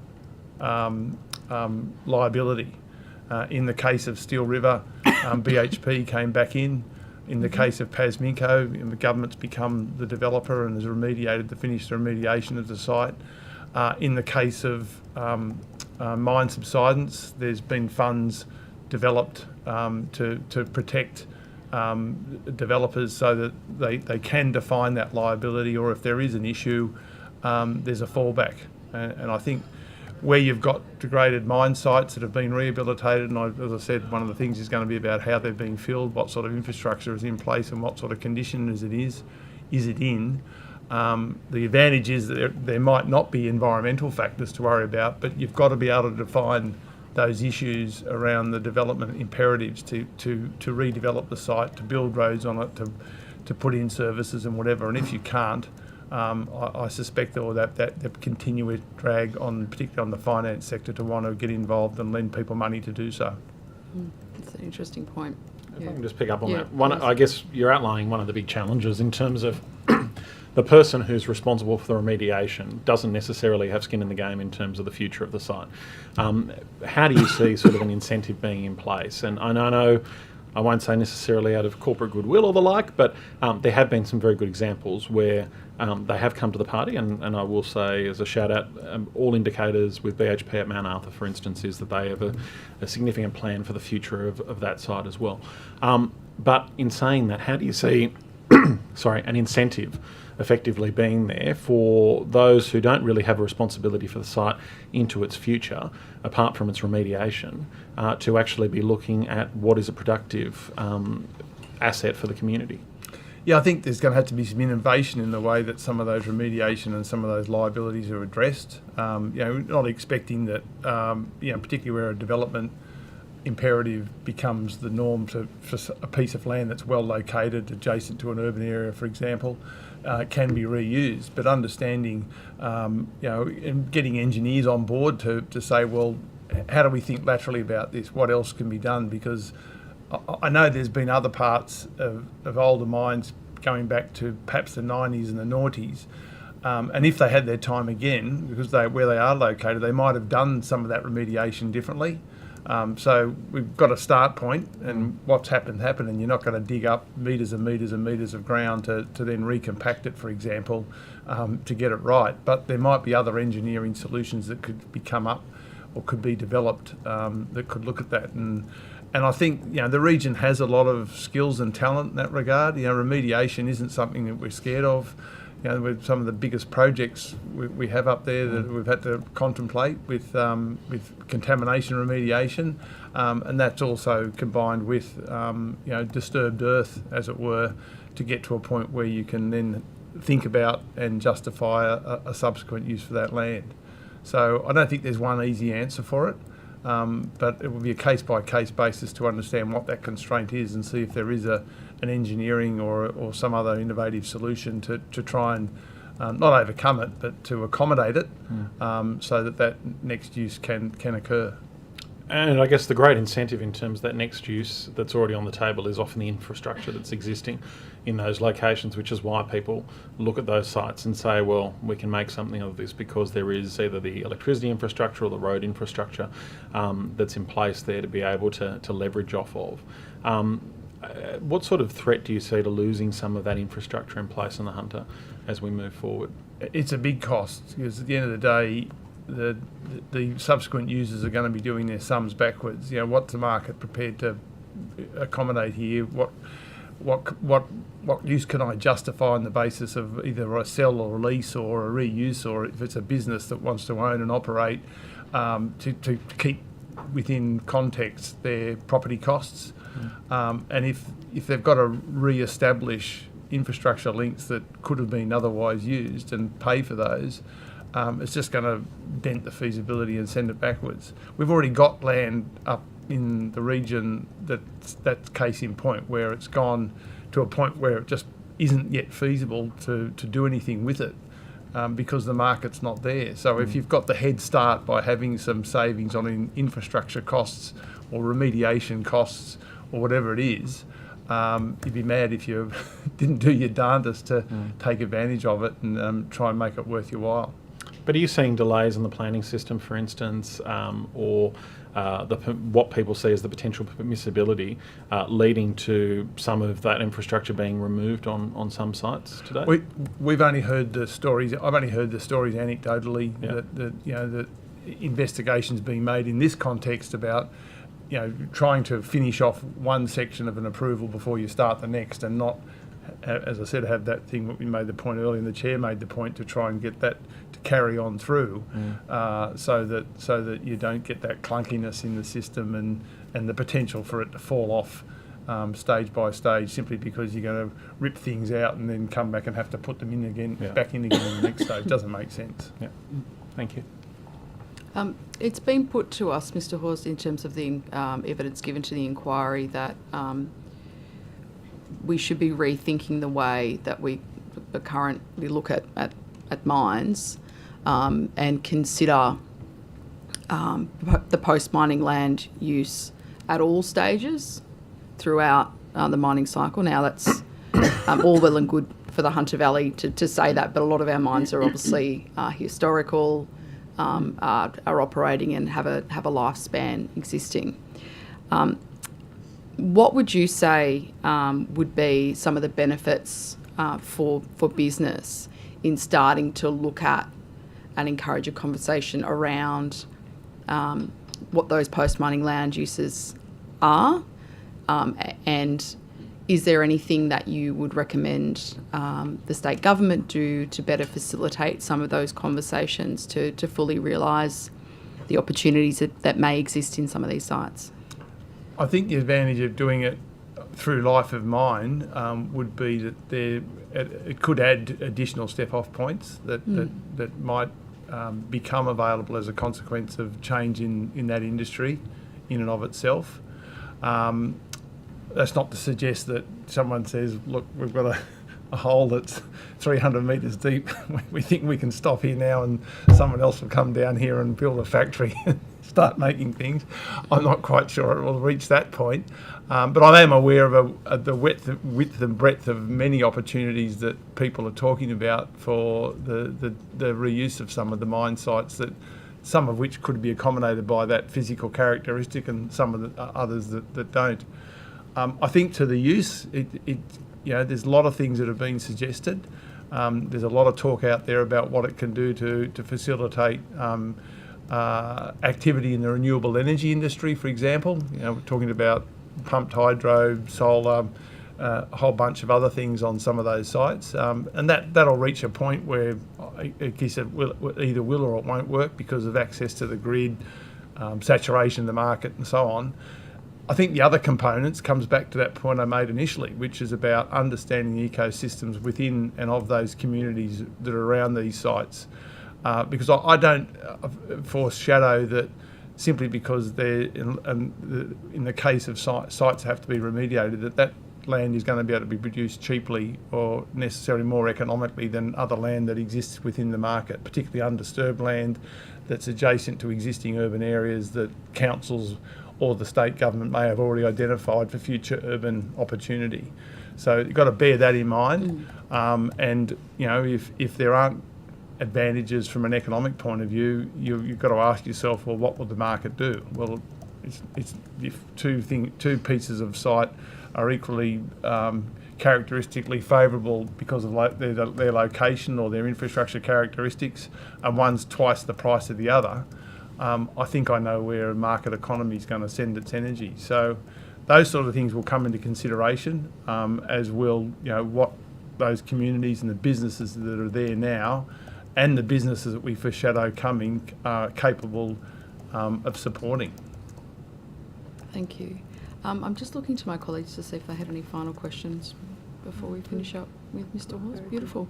Thank you very much, Mr. Horst, for making time to give evidence and for your submission to the inquiry.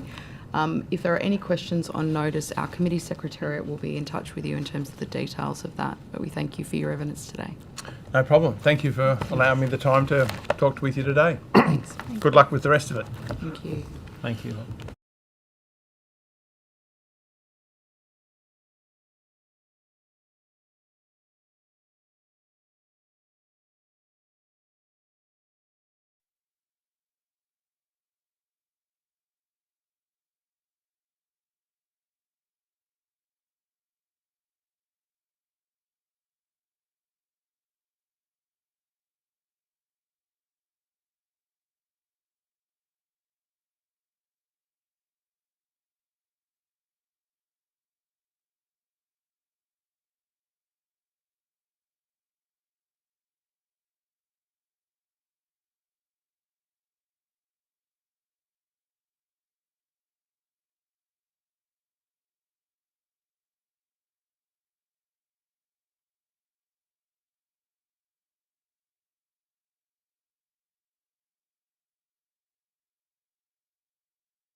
Thank you. Welcome to our next witness, and thank you so much for making time to give evidence to the inquiry today. Could I ask you to please state your name, position, title, and swear either an oath or an affirmation? I'm James Purtill. I'm the Queensland Mine Rehabilitation Commissioner. I swear that the evidence now about to be given by me shall be the truth, the whole truth, and nothing but the truth, so help me God. Thank you. Would you like to start by making a short opening statement? Thank you. I'd start by acknowledging the traditional owners on whose lands we meet and give my recognition and respect to their ancestors and elders. Thank the Chair and the Committee for the opportunity to speak with you today. A suite of mine rehabilitation reforms was introduced in Queensland in 2019 and 2020. These reforms included the establishment of a financial provisioning scheme and a financial provisioning fund whereby Queensland's largest mining projects are subject to a comprehensive risk assessment and may meet their financial assurance requirements either by way of a contribution to the fund, if deemed sufficiently low risk, or by accessing financial assurance from the market. Secondly, requirements for large mines to prepare life of mine plans that are known as progressive rehabilitation and closure plans. Also, the introduction of new forms of surety, such as insurance products as well as bank guarantees that were traditionally used. And finally, the establishment of a Mine Rehabilitation Commissioner. So my role as Commissioner reports directly to the Minister responsible for the Environmental Protection Act 1994. The Commissioner's functions include to provide advice on rehabilitation practices, outcomes and policies, develop technical reports and documents on leading practice rehabilitation, report on rehabilitation performance and trends across the state, and engage with stakeholders on rehabilitation and management matters. An annual report must be tabled in Parliament by the Minister outlining the operations of the Commissioner and supporting office during the year. Priorities for our leading practice advice are established in consultation with stakeholders, and we consult on scope when required. We commission subject matter experts to assist with preparation of technical papers and then use independent peer reviewers. The technical papers are reports we commission experts to write. We set the scope and we have rigorous input along the way, but the final paper is their professional output. While we seek feedback on errors of fact or omission, these technical papers are not policy documents and their contents are not a negotiated outcome. The environmental regulator in Queensland is to have regard to our work but is not bound by our work. To date, the Office of the Queensland Mine Rehabilitation Commissioner has published leading practice guidance on aquatic and terrestrial ecosystem rehabilitation, grazing as a post-mining land use, void water modelling, those voids being the open-cut pits left after open-cut mining, void post-mining land uses, topsoil deficits, transition of water rights from active to closed mines. We're currently preparing guidance on landform evolution modelling and erosion control on large mine waste landforms. We report annually on trends and performance in progressive rehabilitation and closure planning across the 200 largest mines in Queensland. Metallurgical and thermal coal mining contribute approximately 80% of the land disturbance in Queensland, in the mining industry, and as such have a strong influence on the resource industry's progressive rehabilitation performance.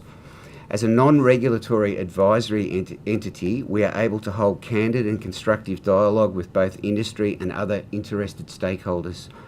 This is essential as many of the technical areas we seek to provide leading practice advice on are highly contestable and highly contested topics.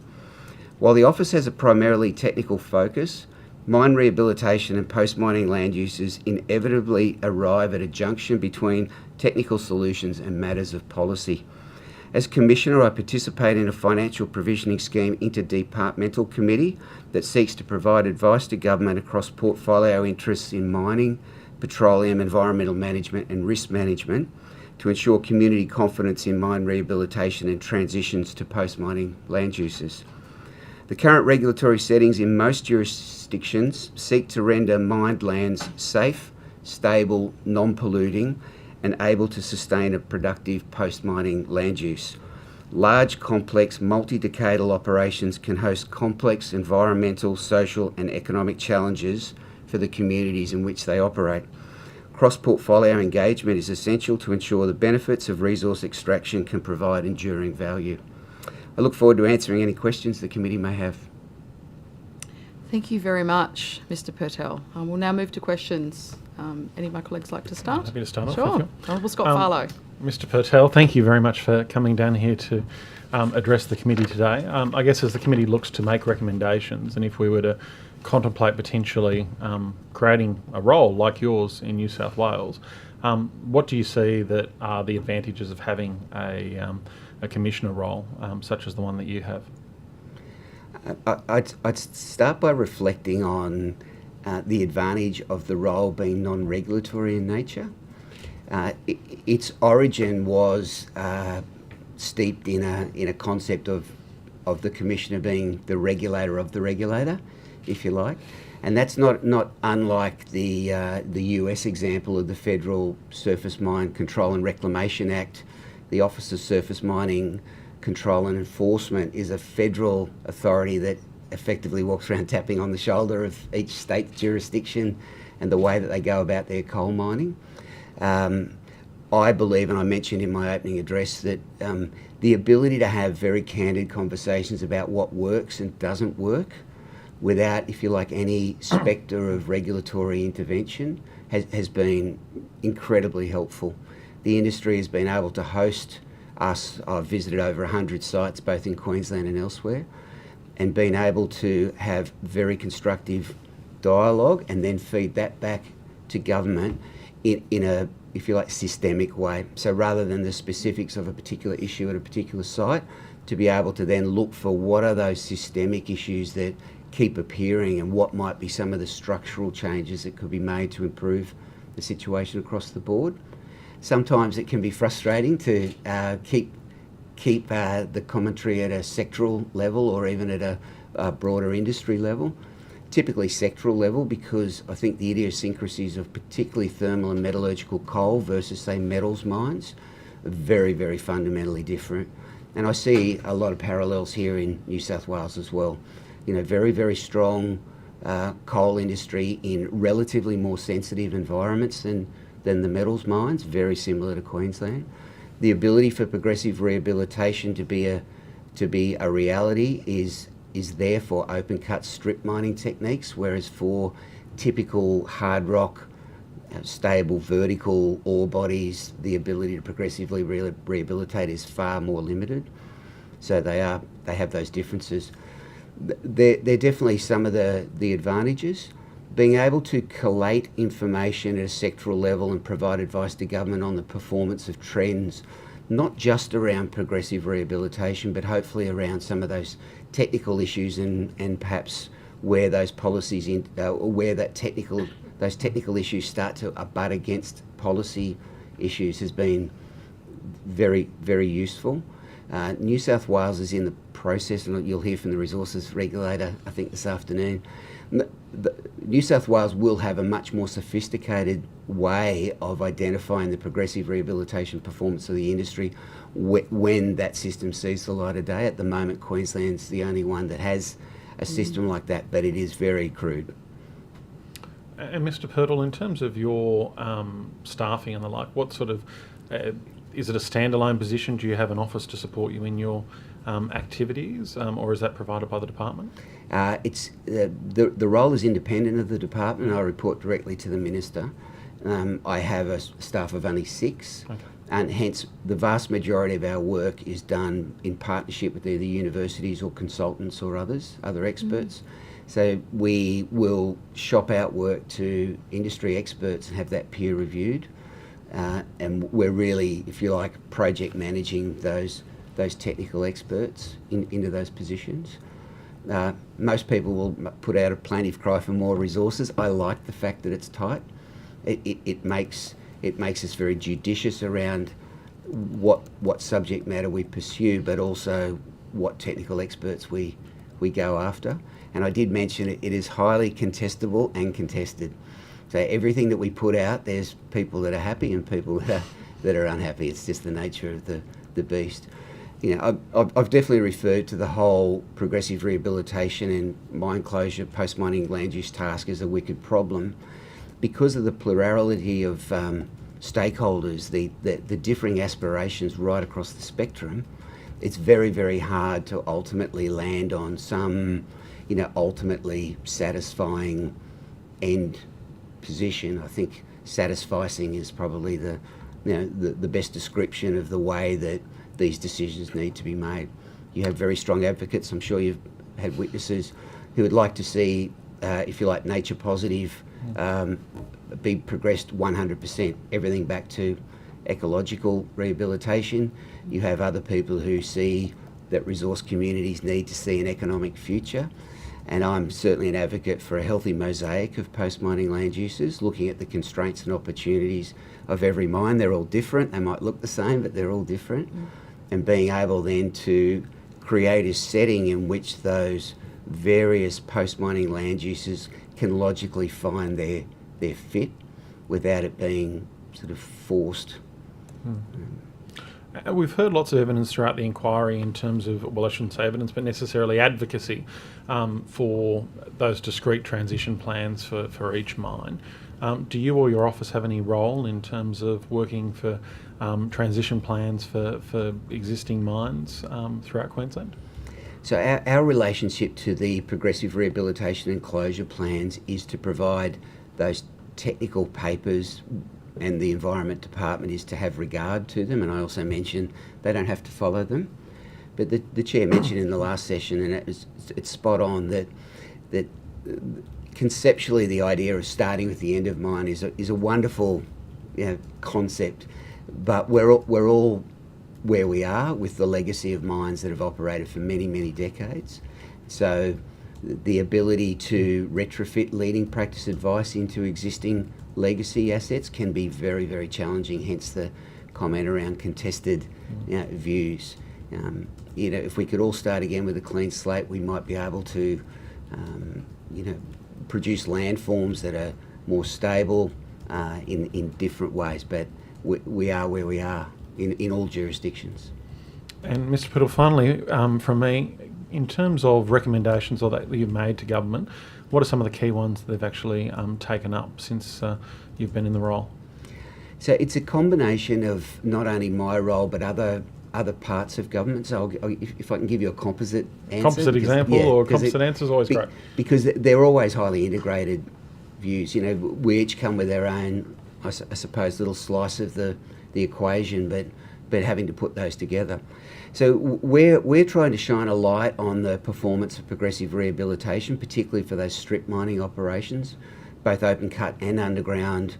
Our underground coal mining, where it's longwall mining, so there is surface disturbance for the longwall mining, in particular, but also other bulk commodity mining in Queensland, particularly bauxite, silica sands, phosphate, etc. Those mines that lend themselves to progressive rehabilitation. So being able to shine a light on that performance and then encourage the industry to do its fair share of progressive rehabilitation while they're operating on the site, not to accumulate a liability that's unmanageable. That's on one hand. And on the second, to ensure, I suppose this is where you move out of my area and into the financial provisioning scheme, to ensure that the state is adequately provisioned for the contingent liability of the outstanding rehabilitation task, putting those two together. So having companies accelerate their rate of progressive rehabilitation is a noble pursuit. Sometimes it operationally doesn't make sense. Sometimes there are other techniques being used, backfilling of existing open voids, where you actually have no net increase in the rehabilitation, but you're actually doing a good thing to backfill. But offsetting that by ensuring that the liability of the industry is adequately provisioned for. And that's where the goal of the financial provisioning scheme and the fund comes into place. It's still in its nascent stages, 5 years old. It has approximately $300 million in the kitty. West Australian MRF has $400 million. I think both of them are way south of where you'd want to be for the community to feel comfortable that we're adequately provisioning for it. But it's a great place to start. If you couldn't start 20 years ago, start as soon as you can. And putting those together in a combination.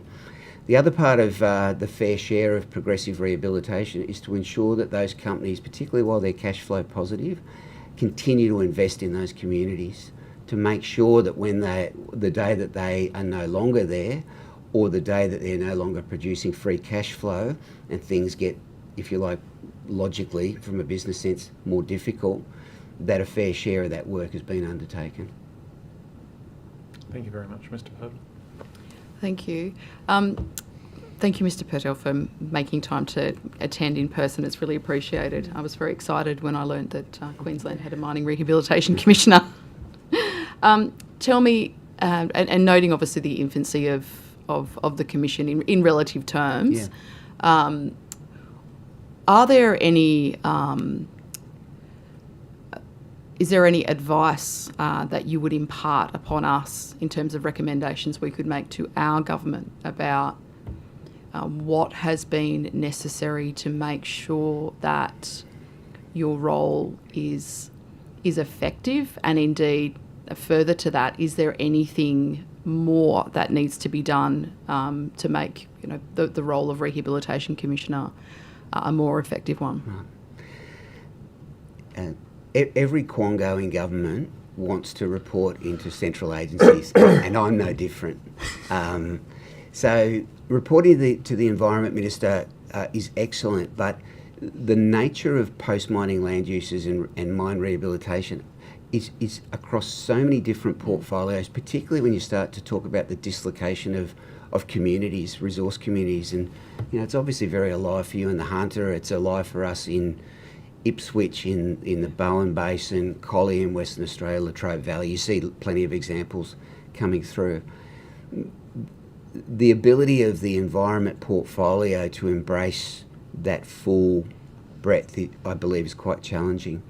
I mentioned in my opening statement that most jurisdictions, they might use different language, but most jurisdictions, both in Australia and elsewhere, have an expectation that mined land will be rehabilitated to a safe, stable, non-polluting condition and able to sustain a post-mining land use.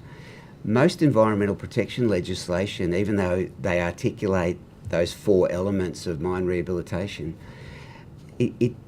they're not particularly well designed for that and sustain a post-mining land use bit of that equation.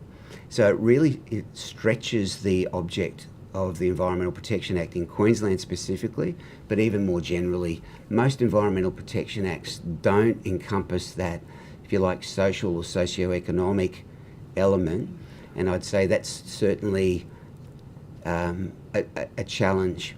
Luckily for me, we have that interdepartmental committee, and the new government that's been formed has established a resources cabinet subcommittee, so I look forward to seeing how that pans out. It's obviously very good for the types of objectives that I'm trying to achieve as Rehabilitation Commissioner. So at the moment, you don't have the capacity to direct sort of a whole of government response or coordinate agencies, if you like. You're just reporting to the Environment Minister. Yes, and I'm not for a minute thinking that I'm wanting to expand my remit. Just the complexity of the cross portfolio challenges. Having a mechanism to do that, whether it's a position like this but in a different context, probably better that there's skin in the game from all of the relevant portfolio agencies.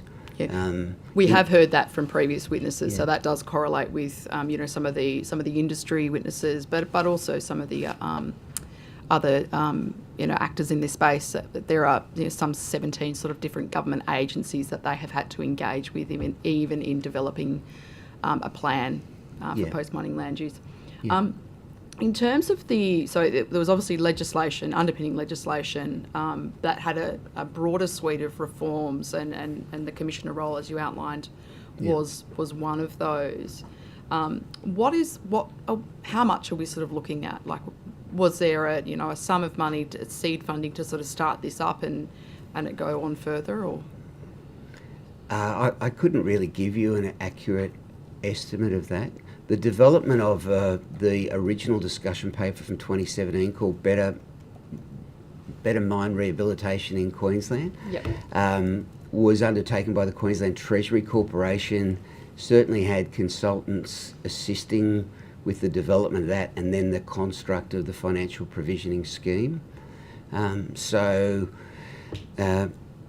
terms of dollars, it's very hard to nail, but it was a multi-year initiative. So originally kicking off in 2016, the discussion paper 2017, the Mineral and Energy Resources Financial Provisioning Act 2019, followed by consequential amendments to the Environmental Protection Act 2020, I think.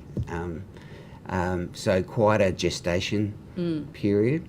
The requirement for progressive rehabilitation and closure plans reached its 5th anniversary on the 1st of November. Wow. Yeah. And you've got quite an extensive statutory guideline around progressive rehabilitation and closure plans. Yeah. Do you have a role in in that guideline in terms of any enforcement or otherwise, or advising the sector? The Minister has the capacity to ask me or to direct me to undertake work for him or her. And for example, I facilitated the development of the Progressive Rehabilitation and Closure Planning Audit Program, just to provide guidance to industry. But they're effectively ad hoc directions that are provided to me. I did one originally around devising a scheme to report on progressive rehabilitation across the sector. That's certainly something that we have had a couple of witnesses requesting of government to provide that information, because there is a gap in terms of the data that exists here in New South Wales that is at least readily available, and we're sort of trying to build a repository of that. Yeah. But knowing where mine sites are in terms of progressive rehabilitation is also considered an important factor. How have you been received by the business community and the mines in general? Originally, the Queensland Resources Council was dead set against it, and I've got a lot of empathy for that, because whenever you're presented with another layer of bureaucracy or some new entity, it's like, yeah, thank you very much. I hope we've added value, and we've tried very hard to have no surprises in the type of advice that we're providing, that we socialise all of our technical work across the board, plus our annual report, and particularly the reporting on progressive rehabilitation. We try very hard to explicitly outline the limitations on measuring anything in any way. There's always limitations around that. And I mentioned some like backfilling of existing voids. You'll have 0% progressive rehabilitation, but you're actually exhibiting leading practice if you have the luxury of being able to backfill those voids. So I'm hoping that we've been able to be as constructive as possible. No gotcha moments. We're not looking to out any individual companies if we can avoid it to the greatest extent practicable. So some of the performance data lends itself to anyone in the industry knowing who might be the laggards and who might be the best performing. If I gave you the example of in the thermal and metallurgical coal sector, the rate of progressive rehabilitation of individual companies spans from 59% of all disturbed land having been rehabilitated, very, very good, to less than 10%. So it's a very large spread, even though the average for the sector is 24%. In Wyoming, a similar jurisdiction, some would say not. They've got some idiosyncrasies. They've got very benign conditions for coal mining, but about the same size as the Queensland and New South Wales industries. The average rate of rehabilitation is 53%. So it gives you some idea. You've got to always be cautious with those sort of numbers, that they're not exactly apples and apples, but they're not apples and oranges either. And so it's a legislative requirement now for all mine sites to have a progressive rehabilitation plan in Queensland. Is that the case? The 200 largest. There's 5,000 other mining authorities across Queensland. 1,000 of those are called small-scale mining activities. They're administered solely by the Department of Mines. Then there is another 4,000 which are deemed to be eligible mining activities, and so they're subject to a suite of standard conditions. So these are all the scratches, little small operations, and then the top 200 are required to have the progressive rehabilitation and closure plans. And how would you say you've been received by the community, or do you have a role in terms of community participation and making sure the community is brought along? The community typically for us is defined by either councils in the resource communities, a very limited level of engagement with Aboriginal organisations, particularly those who are engaged with the industry, and specific landholders, and then the peaks. So looking at any peak bodies. So obviously one of the things we're very interested in, and this committee might be as well, is the deployment of post-mining land uses or or uses onto mined land that are causing conflict with the ag sector. I think there's great opportunity to be using some of these lands, let's say for example for utility scale solar. Yeah, it almost seems a no-brainer, but there are structural impediments to that obviously we might talk about in this session. So in terms of those, because it is obviously it's an issue facing many communities, many mining impacted communities are now also, facing what they see as an onslaught of renewable energy infrastructure that's looking to invest in their local areas. In terms of some of those structural barriers, because I agree, it seems a no-brainer that some of these sites should and ought be used. Has there been a role for you to play in addressing some of those barriers, or is that something that there are powers under the legislation for you to be able to do anything about that? The role was originally envisaged to provide that technical advice, and I think in the first 3 years we've largely confined ourselves to that. But in my comments, I mentioned that you eventually end up abutting up against policy decisions. And for example, the barriers to innovative post-mining land uses getting onto those mine sites, particularly multi-decadal operations, so before they've finished mining, Yes. they're quite substantial. And I think in most jurisdictions, it's pretty obvious why that is. The regulatory regimes that we've all established to confer the rights to extract our sovereign mineral resources, they're conferred to an organisation, and in exchange for a suite of responsibilities, including having environmental responsibilities, they were never devised with a view towards what would happen next. Yeah. It's just put it back as best to the standard that we require, and we'll go from there. The concept of and be able to sustain a post-mining land use is almost like a retrofitted concept to that, and hence some of those challenges. So it's not a criticism of the regulatory regimes we have, it's just that hopefully it's time for us to evolve them. One of the things that a number of witnesses that have given evidence to this inquiry have sort of called for is for want of a lack of a better term, like a mining concierge service, so that where there are, whether it's the mining company or others looking to, innovate and do something differently, there is, one agency that they can deal with, as opposed to having to kind of deal with, the 17 different departments I mentioned earlier. Yeah.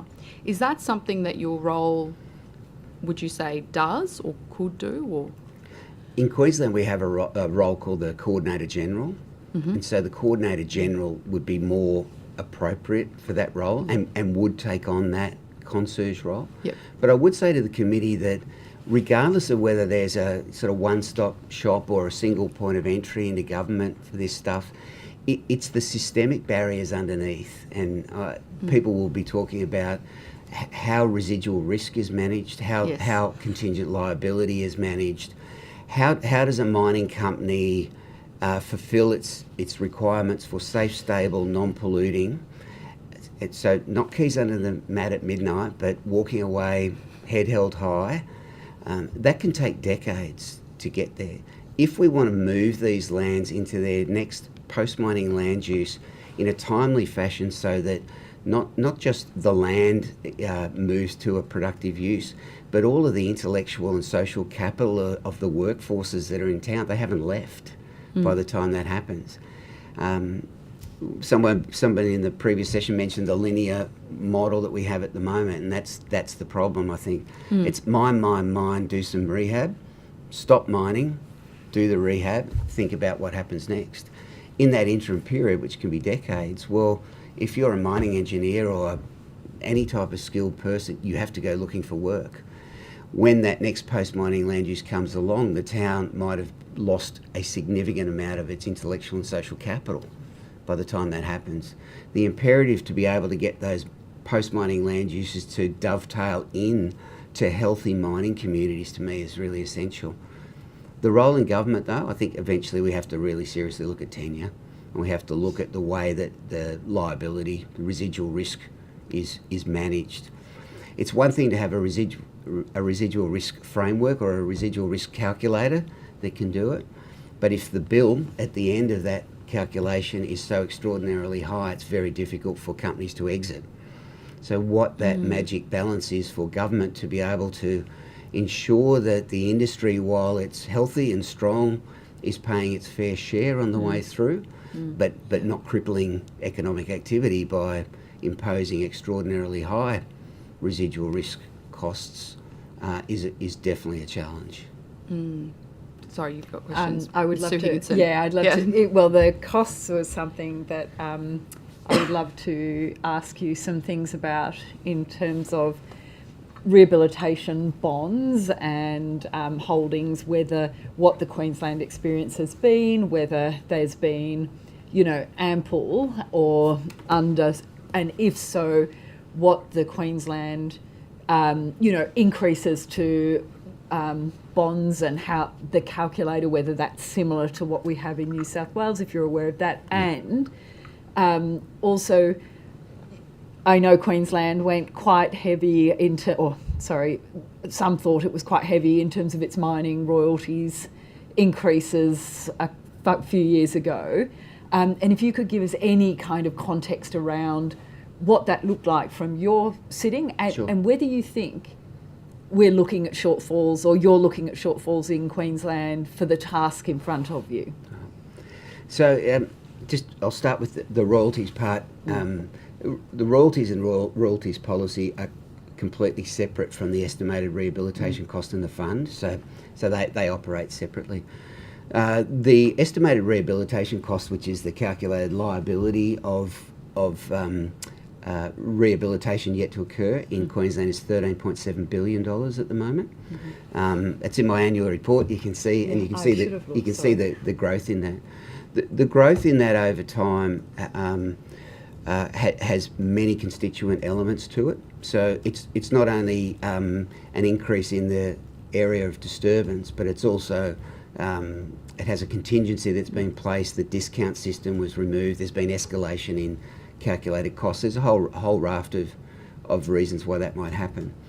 The other part of the estimated rehabilitation cost, which is never reflected in just the raw numbers, is if your growth in your liability is 10% and the growth in your economic activity from the industry is 50%, well then you'd say that it's a reasonable expansion.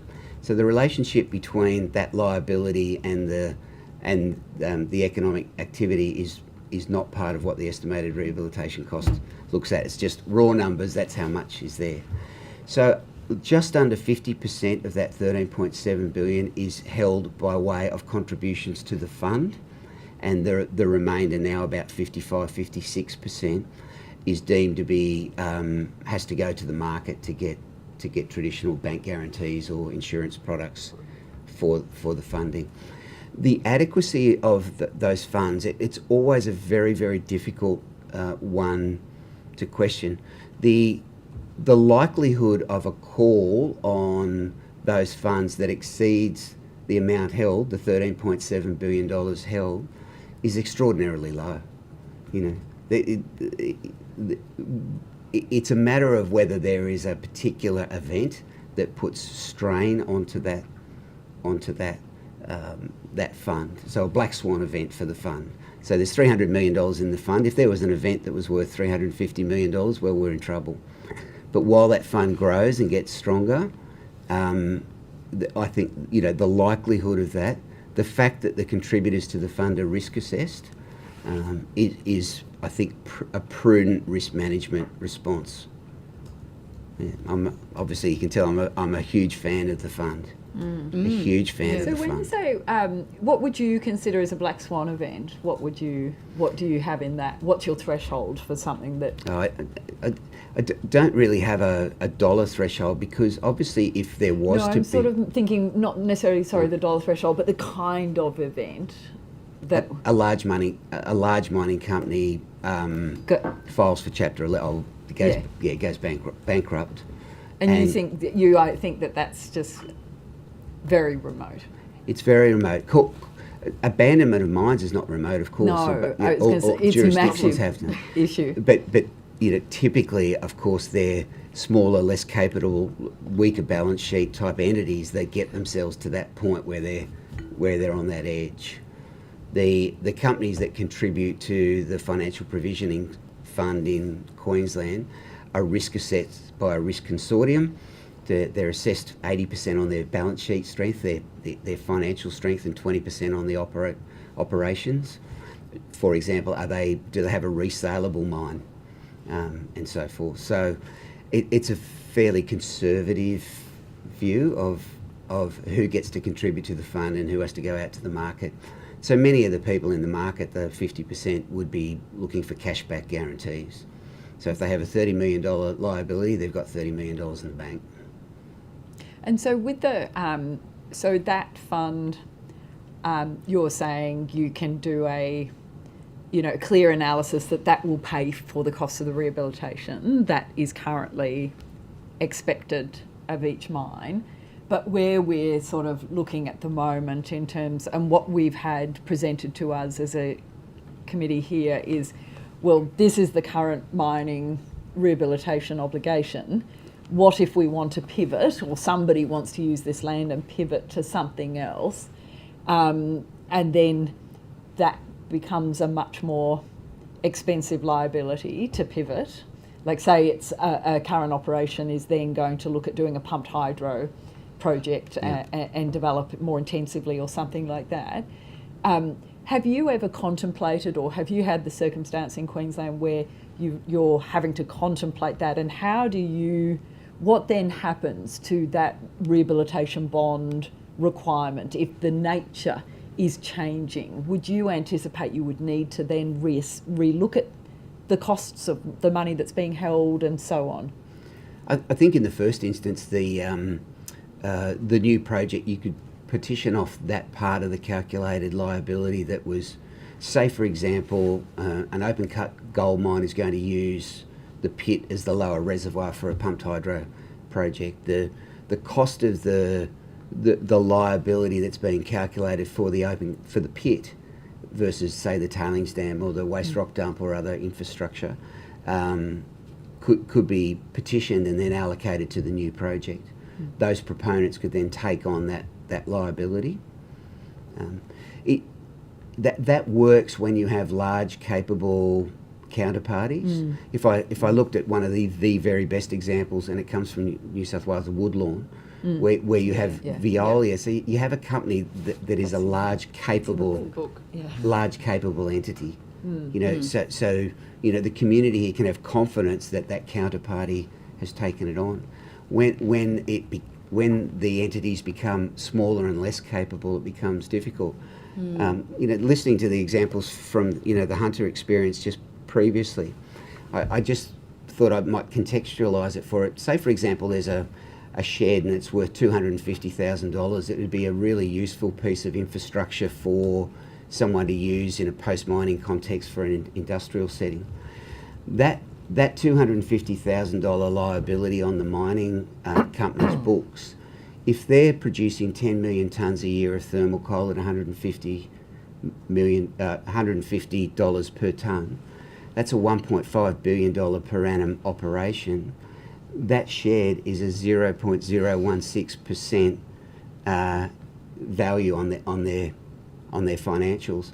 Very, very difficult for that company then to engage and spend a lot of time, if you like, facilitating access to that 0.016% of the business. The general manager on the site's got a job to do, and one of those things I think we need to be very realistic about is the role of mining companies in post-mining land use. And then just finally, what is your, and I know this is not necessarily really in your remit, but I'm sure you're seeing it, and like, is it your state's contemplation that the jobs that existed and exist just simply will not be able to transfer job for job, that has come out of the mining boom that we've, I mean, it's been king, hasn't it? The kind of mining coal, and is that something that you can see from where you sit?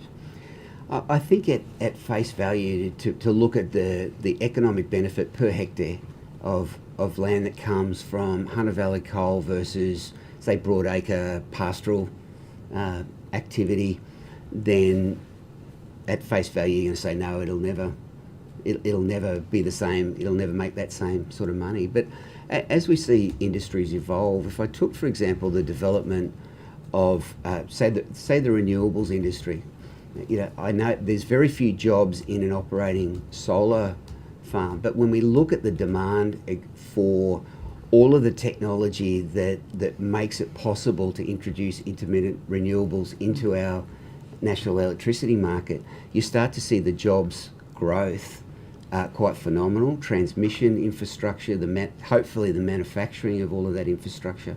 So the jobs change, they're just not like for like. The 40-year coal miner may not be able to readily transition. The 40-year coal miner is probably ready to look at caravan brochures. The 15-year coal mine worker we really want to see, transition into those new opportunities. So like every economic diversification initiative it's ever happened, whether it's from wool to resources, there will be a transition. If we could facilitate that being just and being well structured, then I'm not as worried about it. But I think we should keep a weather eye on those resource communities and what does it take to keep vibrant communities. Queensland's lucky; it has about 50% of its population lives in regional centres, so it's a very, very strong driver. So it's got a lot of political momentum as well. I'm sure everywhere does. So being able to see those transitions. So when I talk about, say, utility scale solar going onto a mine, it's not so much the jobs that come from the very presence of that utility scale solar, but the opportunities that it creates for those, if you like, value-added products that demand green electrons. So in Queensland, for example, green aluminium. In fact, in New South Wales, green aluminium as well. That's just an absolute, opportunity set that's just waiting for that to happen, and all of the attendant smarts that need to go with that to make it work. So I think it's challenging, but I think there's really good opportunity if we can plan it right and look at some of those systemic barriers and see how we facilitate getting them out of the way. Thank you. Thanks. Did you have any questions? Mr. Peddle, one of the issues we have here in New South Wales, it may or may not be unique to us here, is the fact that we have two pieces of legislation that are involved with mining and mining leases. It's the Mining Act and the EPNA Act. And at times we've heard across the course of the inquiry evidence that sometimes those acts are at odds or may conflict. I just wonder if in your experience in Queensland, whether you have had similar issues, and if you have, how you have addressed them. I think the exact same tensions exist and will continue to exist, and particularly when we then introduce the idea of let's do something novel and innovative on that mine land, it brings in a third, a third dimension, which is, well, in New South Wales, you've already got the planning regime involved in mining, but in Queensland, mining is exempt from the Integrated Planning Act. Okay. Yeah. So it's even one step more complicated. So at least in New South Wales, you've made planning decisions for that mine to be there, and then can have a look at what those post-mining land uses are that are consistent with the planning. So, but back to your question, between the Mining Act, there will always be a tension. I mentioned before about the backfilling of open cut voids. History shows, particularly in metals, the argument holds less for coal, but particularly in metals, new technology and demand drive innovations that have reduced the cut-off grade for all sorts of in-demand commodities. My favourite's copper. If we have a look at copper, so 100 years ago, in the 1920s, the cut-off grade was 4%. If you'd said to a copper mine manager 100 years ago that we'd be mining copper at 0.4%, they'd say, you're mad, that's never going to happen. Just like today, if you said to a mine manager of a copper mine, we'll be mining copper at 0.04%, they'd say, you're mad. But it just lacks imagination. So the idea that we backfill the pit and then sterilise future resources is a tension with prudent environmental management. If you're trying to make sure that you don't have impact off-site and you're still trying to make sure that you are maximising, once you've disturbed that area, you want to actually maximise the economic benefit from it. So that those tensions will always exist, and they'll exist between any legislations that overlap that have different objectives. I'm interested to know if you have had any role or any workings with the federal net zero authority that's been set up. No, not yet. No. Okay, thank you. And now I've lost my train of thought. Look to my colleagues to see if you had any final questions before I take the last 3 minutes. I think I did. I had one last one as well that you triggered. I think it was about the. Actually, there was two things. One, there used to be in Queensland, and I don't know what happened, but I think it was University of Queensland or QUT had a sustainable or responsible mining. Yes, Sustainable Minerals Institute at UQ. At UQ. Yep. what happened to that, and has there. that is it still there? Yeah, they And- did some of the research that we've got. Okay, and that's informing. I'm sure that it used to have a different name, but anyway, has that institution, that academy, helped you and informed your work? Is there a relationship there? Full disclosure, I'm a PhD student with Okay. Sustainable Minerals Institute. So full disclosure. In your spare time. And so we have contracted technical experts out of there. I've recused myself from that procurement. Yes, yeah. But we have. So they're part of, if you like, that community of practice that we draw on for technical expertise. I think that's what I was getting at. Because we have Newcastle University and there's other areas. And we use them too. Yeah, that do incredible work. Yeah. And I think what I'm trying to understand is, and what I think you're confirming is how essential that kind of research and collaboration and the work of the academies does to the practical realities of rehabilitation and the success of the project ultimately. 100%, particularly because you need institutions that are able to undertake research that takes a long time. And companies are needing problems solved. We would like to provide answers in a timely fashion as well, but you do need those researchers who are looking at longer term issues. I was just up at Gladstone looking at the Queensland Alumina Refinery's bauxite residue, the red mud, and trying to turn that into a growth medium. That's work that's been going for 10 years, and it likely will go for 15.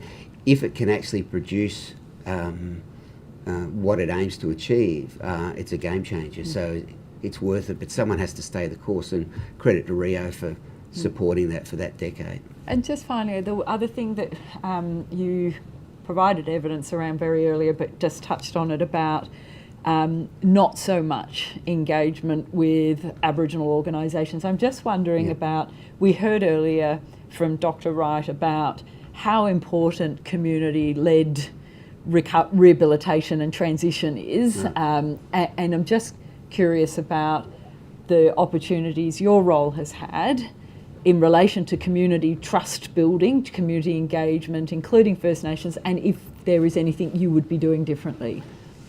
A couple of things there. Firstly, that many of the Aboriginal organisations, say particularly the prescribed bodies corporate that are in resource areas, have an extraordinary demand on their time. So they're incredibly busy, so it's always challenging for them. The second one for all communities, including First Nations, is I think it's important for a role like mine to provide as much guidance around the reality of what can occur on mined land. These are heavily modified environments. People look at a pit lake and they see a beautiful blue lake, and it looks very exciting, and you think, oh, you know, I could irrigate with that, or, you know, there are limitations around the water quality, the volume of water. Even though it looks like a lot, it's not a replenishable supply. All of those factors need to be brought in so that when that, if you like, community aspirations are brought to the table, that they have a fully informed view of what the capabilities might be.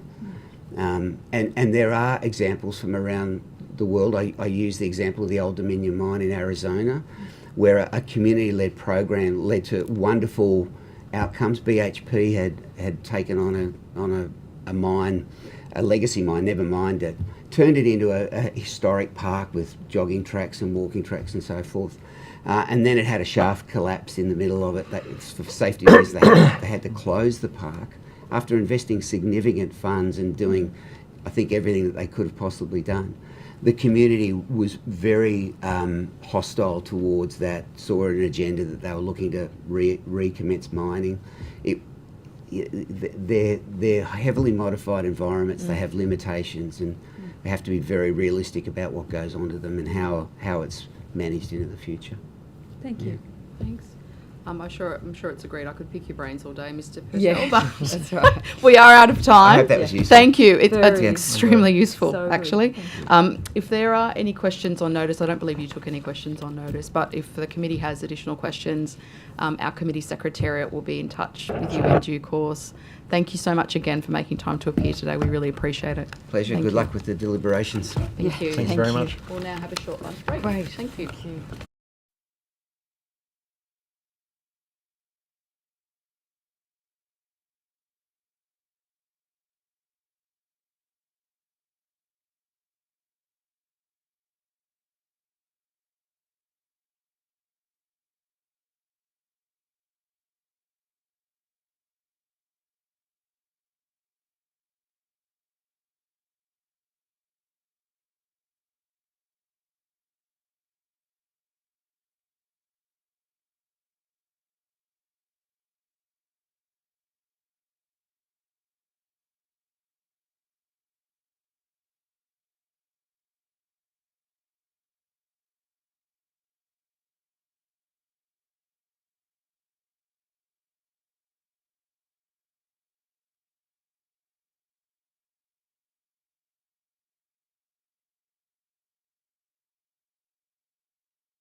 Welcome, and thank you to our next inquiry witnesses. Thank you for making time to give evidence today. Could I ask each witness, starting on my left, to state their name, position, title, and swear either the oath or the affirmation? Yep, thanks, Chair. So Andrew Anderson, I'm Acting Assistant Auditor General Performance Audit at the Audit Office of New South Wales. I solemnly, sincerely and truly declare and affirm that the evidence now about to be given by me shall be the truth, the whole truth and nothing but the truth. So Bola Oyetunji, the Auditor General for New South Wales, I swear that the evidence now about to be given by me shall be the truth, the whole truth and nothing but the truth, so help me God. Aaron Green, Acting Deputy Auditor General. I solemnly, sincerely and truly declare and affirm that the evidence now about to be given by me shall be the truth, the whole truth and nothing but the truth. Thank you. Would any of you like to start by making an opening statement? Yes, Chair, I will. Thank you. So thank you for the invitation to provide evidence to this inquiry. As you may be aware, I commenced a performance audit on mining rehabilitation in August 2024.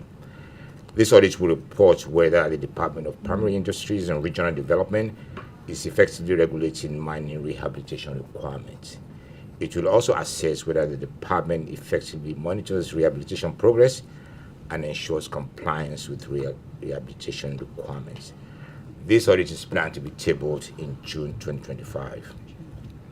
I also want to draw your attention to the recommendations of a previous performance audit by the Audit Office, which may be relevant to the inquiry's terms of reference.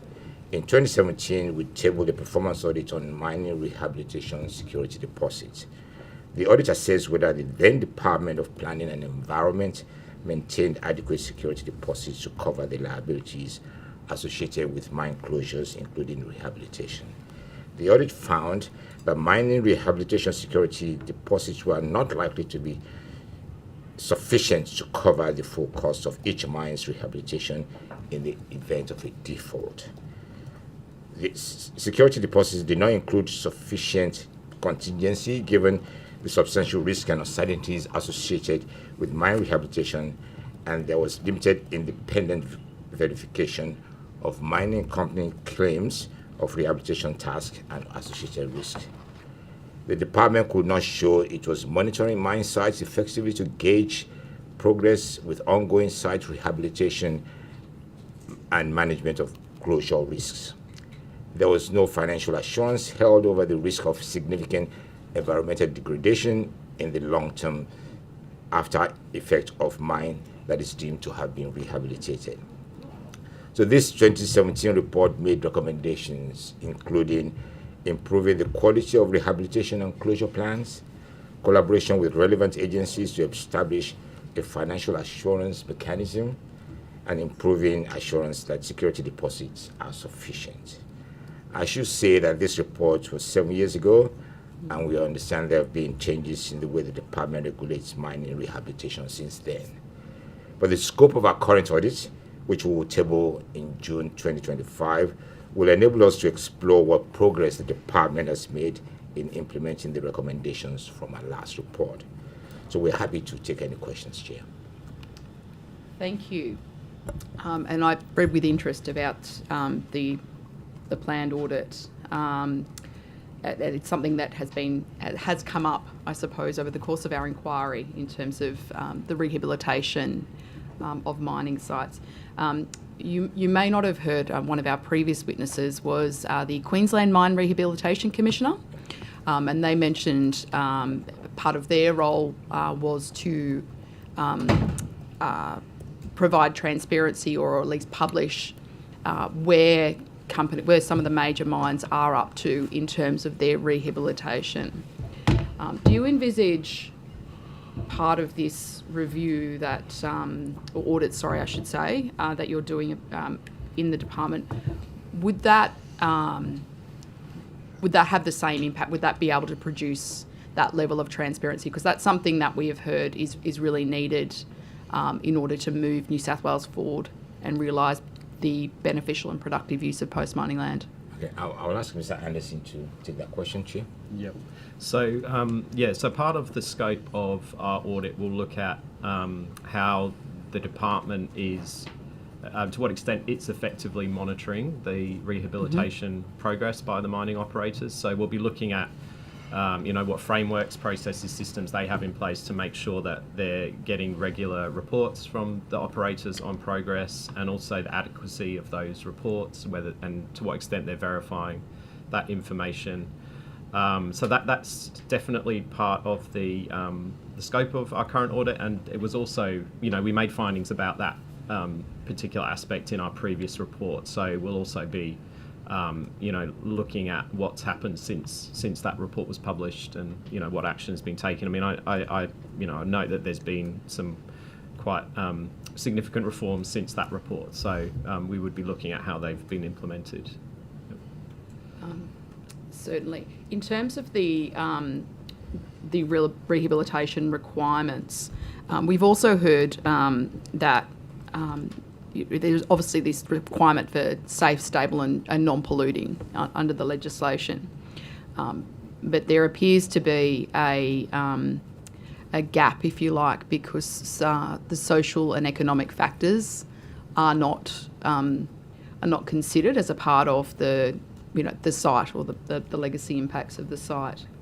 I'm just curious as to whether in looking at the monitoring of compliance and the enforcement of mining rehabilitation requirements under the Act as it currently stands, whether you will also then look at what other states, what other countries perhaps are doing in terms of best practice in this regard.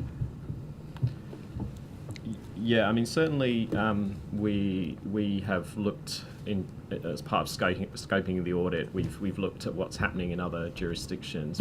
Probably our report won't directly make those comparisons. I would say as well that our focus is on looking at how current requirements are being.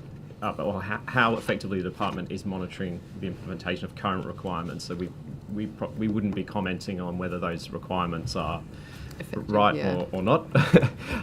But certainly we'd be looking at how the department also works with operators if they're kind of changing, if they're putting in requests to change requirements, or the department's changing those requirements. How that process is working. So. And to add to that, Chair, we also look at international standards, because now the international standards, that cover mining reclamation is there. So in looking at what happens internationally, and whether in designing the framework, whether the department also consider any international standards that can be useful, to support their obligation. I might pass to either of my colleagues to see if they have questions. Mr. Higginson, please go. Thank you. I'm just curious about the last report had requirements to achieve certain improvements by quite a long time ago, January, I saw it. They had to have certain performance measures in place by January 2018. Is that something you've looked at already, or is that just something they have to do? They have to do by themselves? That's kind of an instruction from the audit office, and we don't know until this other performance review is complete. Is that right? Yeah, so that's correct. So once we have our recommendations, so usually then the Public Accounts Committee will take over monitoring that recommendation. Yeah. So usually what then happens though is when we have a follow-up audit, then we look at whether our recommendations has been implemented. Having said that, there's some areas where if we think is significant, just like to get an example of the child protection audit we did. So we then put a follow-up audits to look at the implementation of our recommendation. So we do that on a case-by-case basis. Just to add to that, so this audit was followed up by the Public Accounts Committee as part of an inquiry. I think just around 12 months after we published our report. So that report is public. I think I did have a look at it. I think a number of the recommendations at that point hadn't been implemented. I didn't think they had. Yeah. And I think a lot of the reforms came in around 2021. Yeah. So.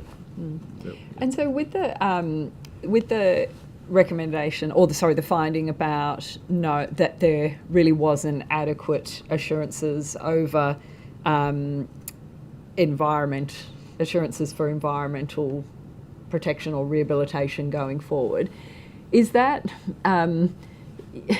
given we are looking at potential changes or how we look at beneficial reuse of mining land, and that may see applications that would be looking to change what the current obligations are, or what the current framework, or the framework that you've recommended that would set up those assurances, how do we make sure that anything that we are recommending as an inquiry as to what is potential for changes to the current system for beneficial reuse of land, with that environmental lens on and assurance, how do we ensure that any recommendations we make are not jeopardising frameworks that you've suggested or performance standards that you're recommending through your reporting? Sure. I mean, we did make, if I'm understanding correctly, we made one recommendation in our report that kind of went to those longer term environmental risks, which was around a financial assurance mechanism to cover the risk of long-term environmental degradation after mines are closed and security deposits returned. I mean, obviously, that was some time ago that we made that recommendation.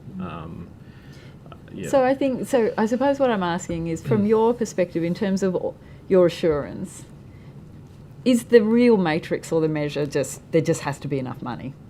Is that kind of what is that what ultimately it will come down to? Like, the money will have to guarantee the quality of the environment that we leave behind. Is that the extent that the audit, I can see Mr. Green's nodding, is that the kind of extent to which your office, the powers or the levers that you have to ensure those environmental outcomes and guarantees for communities into the future, it is actually coming down to a kind of financial matrix? If there is harm, you pay to fix it up. I think, when you read the recommendations that's made, what we're highlighting is there a risk? There's a real risk here around the long-term environmental degradation after the mine. So it's not really necessarily the Auditor General's role to say, well, this is how you would implement an assurance framework to address that risk. Our role is to highlight the risk and then suggest that relevant agencies need to work together to identify a framework that would address those risks. So I think it's really in the hands of government as to how you would design that. Ours is more a broader perspective of, here is the risk. And your focus seems to be, and I don't know what else you would do, but it seems to be guaranteeing that residual risk has an insured price to it of some sort, that future generations, and we're not holding legacies that we can't afford to fix up, but there's this assumption that money can fix the kind of risks that we leave behind. Yeah, I think at the higher level, it's risk management, because when you look at the complexity of some of those long-term environmental issues, some are under 200 years, so there is no, you could actually wonder whether it is the continuous risk assessment and risk management and the skills in risk assessment and risk management that will start bringing out the emerging risk, to fix, because I think one of the things in that report that we did in 2017 too is how complex, some of the parameters are and some of the assumptions are to even get how much is enough, So I think to answer your question, I think just that consistent risk management and risk assessment by the relevant departments and experts, and that's why I refer to international standards. There's some recommendations in the international standards about governance and about capabilities. So those ones are where again we will be directing, or we could be directing in our recommendation for the department to look at. And so are you, so one of the things we heard, we received evidence about, some mines are already closing and sort of doing their rehabilitation, their workforce is kind of getting sucked up by other mines that are carrying on, that kind of thing.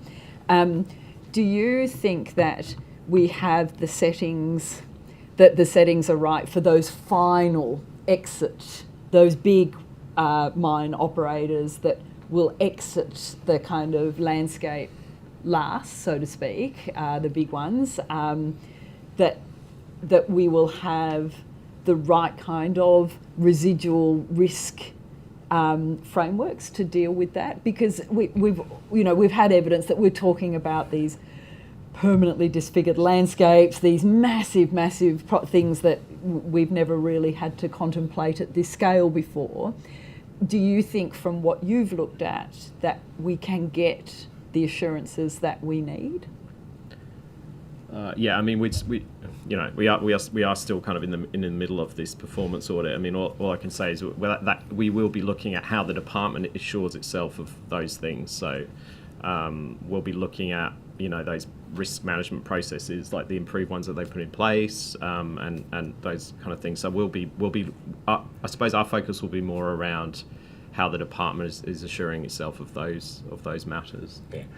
And also too, just to be aware with technology and the technological changes that we see now, what I think I've read somewhere that the department is also looking to do is just with technology, with GIS in some of the sophisticated way you can actually start assessing some of these problems.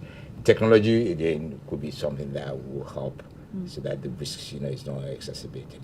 And then just finally, the only one I have is, do you think that we are insured, the current system of bonds and receipts and guarantees, are you certain that, or do you have a high degree of confidence that the arrangements are that if companies, liquidate or disappear or hand over to others, that we still have ways of guaranteeing, the department is holding the monies in the best framework that is available in the financial system?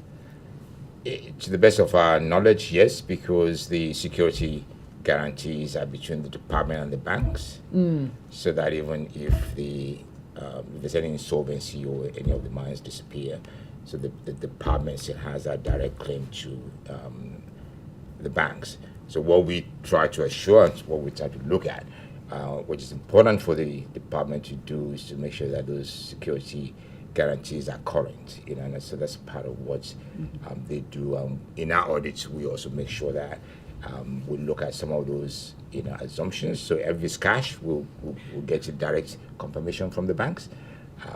If there's bank guarantees, we look at the register and we just check some of the on a sample basis, some of those security guarantees.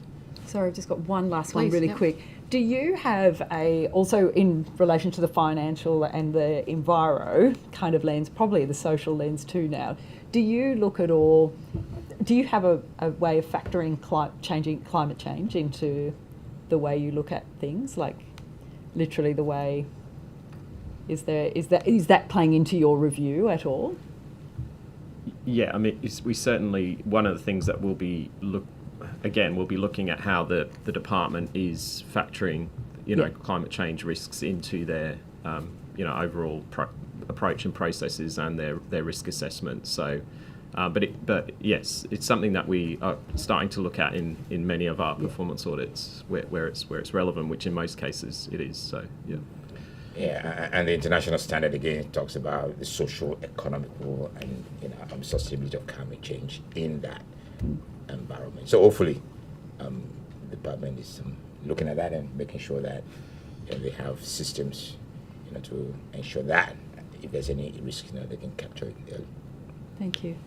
Next. Can I ask with you? So you're doing. I think Mr. Fang might have a couple of questions sure. online as well. I'm happy to pass to you now. Sorry. Wes? Thank you, Chair. No, please. Fine. I'm a very patient sort of a man, as we all know.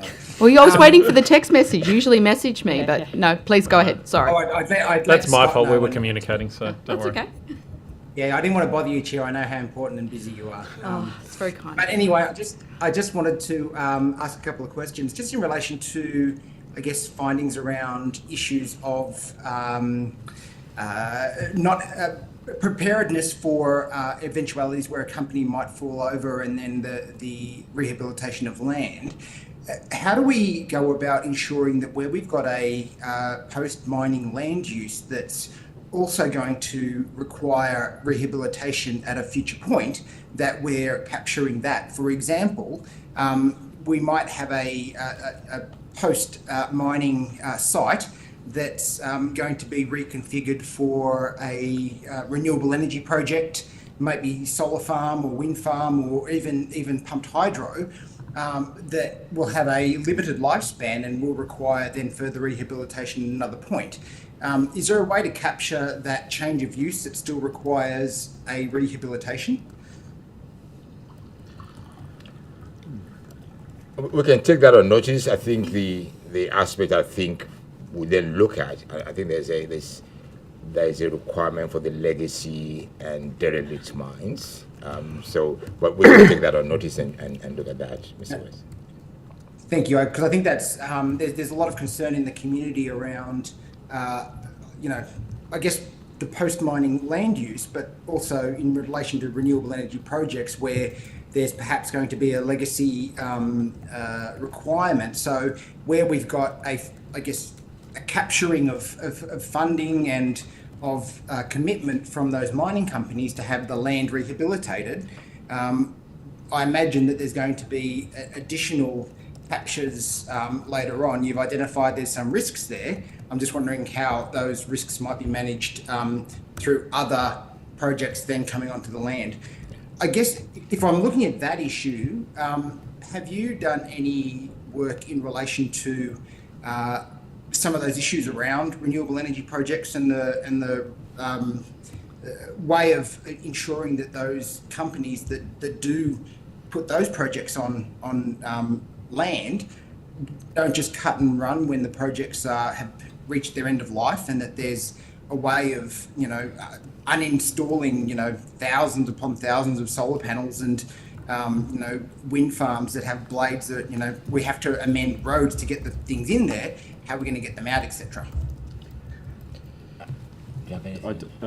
Just that I don't think that's something specifically that we've looked at in recent years, but certainly something we can consider as part of our audit program. Yeah. So what we do just from this, just in the annual work program, so when we now design the next lot for 2025-26, so that's one of the things that we can also incorporate, because we've been doing some work on some of the renewable energy zone issues. Yeah. Thank you. I was probably pushing the terms of reference very, very towards the edges of very unlike question. you, Wes. It is an important issue, so it is. I just wanted to get it thrown in there before I got cut off. So thank you very much, and I'm happy to hand over now to the chair. Thanks, Mr. Fang. Thanks, Mr. Fang. Just wanted to follow up with regards to the 2017 audit, and ask, whether it's been initial works or otherwise, has anyone from the audit office looked at where those recommendations are at and what the current landscape is in terms of what was put forward in that report? Because it is obviously some time ago, and some of it still strikes me as being quite relevant. That's right. So, Chair, we haven't, and that's why in this current audit, and so we've incorporated in the scope, as Mr. Anderson mentioned, to make sure that we then look at how the recommendations have been dealt with or whether they've been implemented or not. Okay. And in our June 2025 report, we'll be able to comment on that. Okay, beautiful. So you will, through that process, evaluate.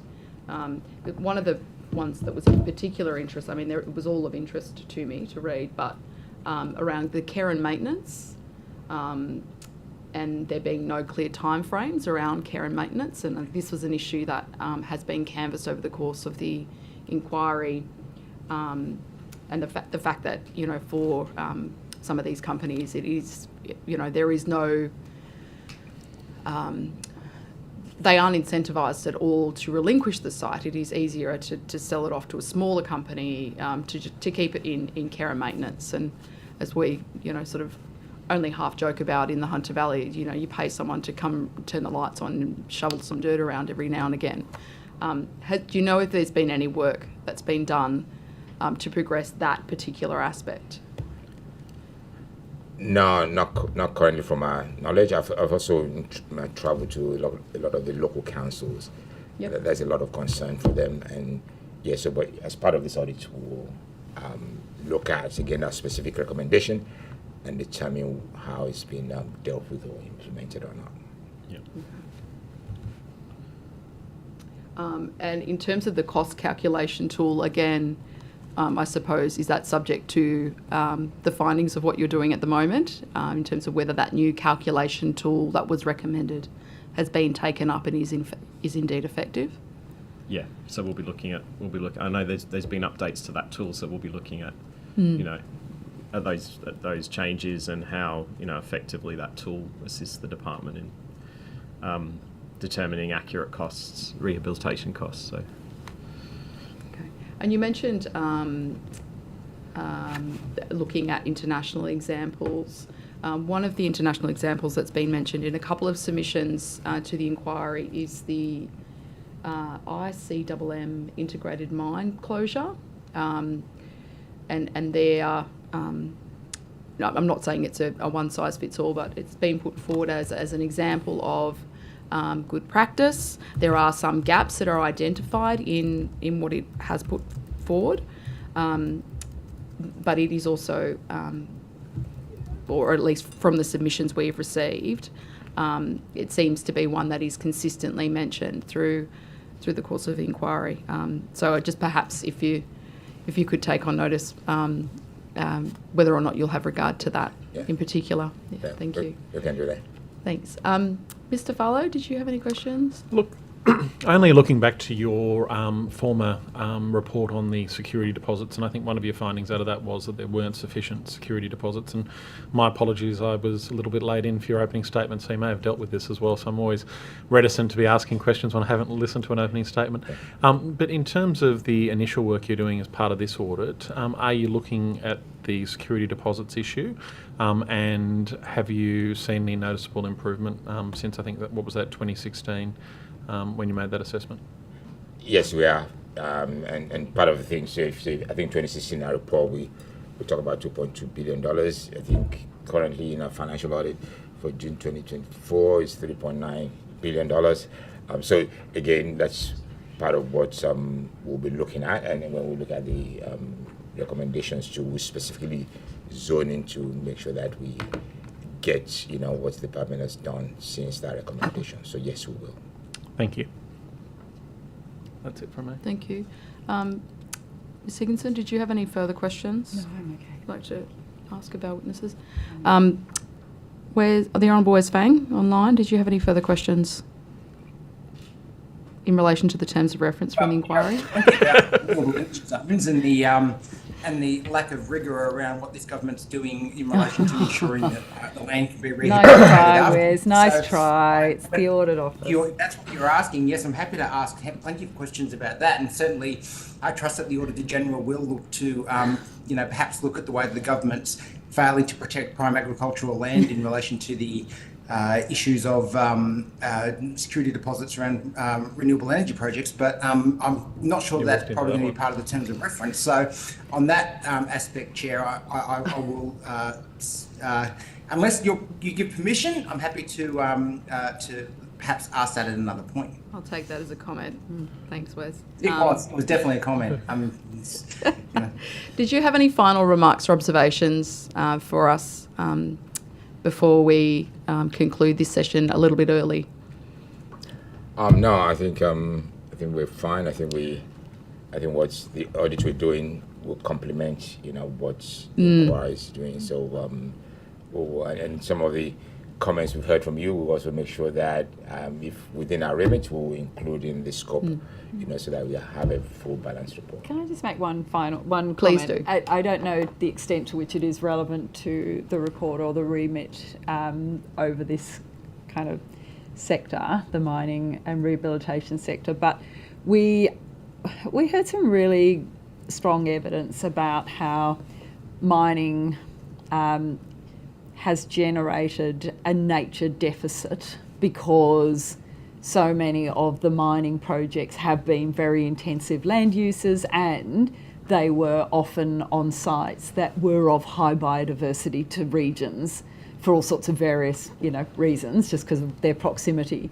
And I'm just, wondering whether there's anything in your remit in terms of, nature capital and nature positivity and this nature deficit approach. As I say, we've got some really good evidence about, it is incumbent on the state, because part of the licence for the mining to take place in the first place was the promise of rehabilitation back to landscapes, or into the future improved regenerated landscapes that would provide those nature benefits back to all of Australia, New South Wales. We've heard in this inquiry that it's often referred to as returning the land back to sticks and grass, which is not, and obviously we are charged with the responsibility under the terms of reference to look at beneficial land uses. And I'm just wondering if there's anything in your review and the performance that will address this issue of nature deficit, nature repair, nature positive, but also with this new lens of really needing also to have jobs and economic continuation from the land use, and whether that is something which is in your scope. So that would be outside my mandate, but one of the things that we're also aware of, I think there's the Dr. Ken Henry report that talks about nature positivity strategy. So if you look at also the list of the recommendations, so hopefully, again, if that is something that someone has looked at, but from the audit office and from our own mandate, don't think we can go there, because as you'll be aware, auditing would look at the past, and unless of course there's a specific angle that during our audits will come across that becomes important for us to look at. I think we can do that, but from the scope we have now. Because I suppose it's in the rehabilitation requirements and the conditions of approval, and so is part of your performance matrix how well the department is overseeing those requirements ultimately? Yes, it will be. Yeah. So we'll take that away, I think. And if we can link it to the scope, because we're here to help. Thank you. We're here to help. Thank you. On that very cheery note,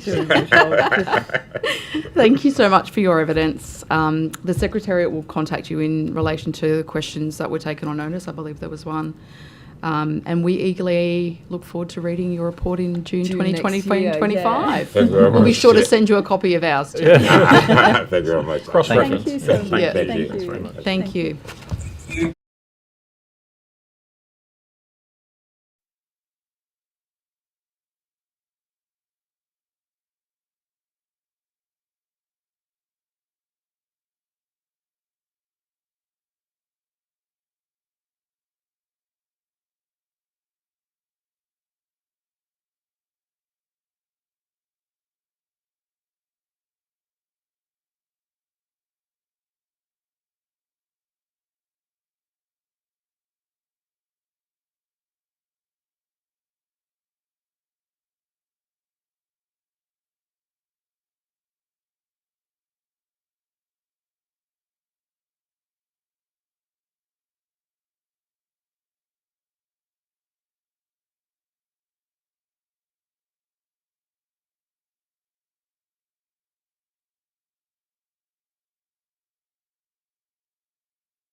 You're welcome. Thank you very much to our next witnesses for making the time to give evidence. I'm advised Mr. Chappell, Ms. Beattie and Mr. Day, you have already been sworn, so you will not need to be re-sworn. But if I could ask Mr. Loams and Mr. Ritchie, starting with you, Mr. Loams, to please state your name, position, title and swear either an oath or an affirmation, please. Thank you. Tom Looms. I'm the Executive Director of Strategic Planning and Policy at the Department of Planning, Housing and Infrastructure. I solemnly, sincerely and truly declare and affirm that the evidence now about to be given by me shall be the truth, the whole truth and nothing but the truth. Chris Ritchie. I'm the Acting Executive Director of Energy, Resources and Industry Assessments from the Department of Planning, Housing and Infrastructure. And I solemnly, sincerely and truly declare and affirm that the evidence now about to be given by me shall be the truth, the whole truth and nothing but the truth. Thank you. Would any of you like to start by making a short opening statement? No? Oh, straight into questions. Oh, okay. Who would like to start? I'm happy to. Or go for it. Chair. Beautiful. So you may or may not have been paying attention to some of the submissions and evidence that we've had through the course of the inquiry. I'm interested to hear what changes to the planning system you think could better facilitate the use of mining land. I'll take that question, I think. So look, mines are a type of development that's sort of, I don't want to say unique, but it's probably one of the more unique forms of development the planning system deals with because of its impacts to the environment, both as it's operating, but also the impacts that may occur in the long term as well. And it has significant economic benefits, as we know, both locally, regionally, and nationally. And those are all things that have to be taken into account. So there's a lot of regulation wrapped around mines, and there's a lot of thought that has to happen at the start when it comes to mines, and that can be both a good thing and a bad thing as well, as you're evaluating here through the committee. I think that the amount of regulation that is surrounding mines is appropriate, given that their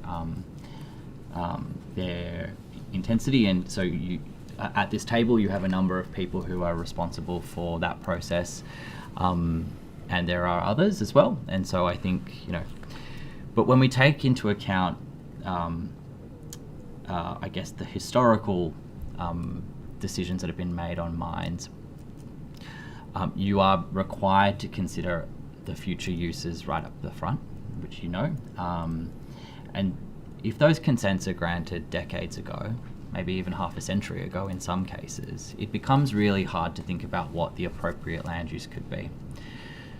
Especially when you then see the cumulative impact of places where there are a number of mines, and that those local economies, those places like Singleton, Muswellbrook, really heavily rely on, as towns and cities rely on those industries that are going on around them.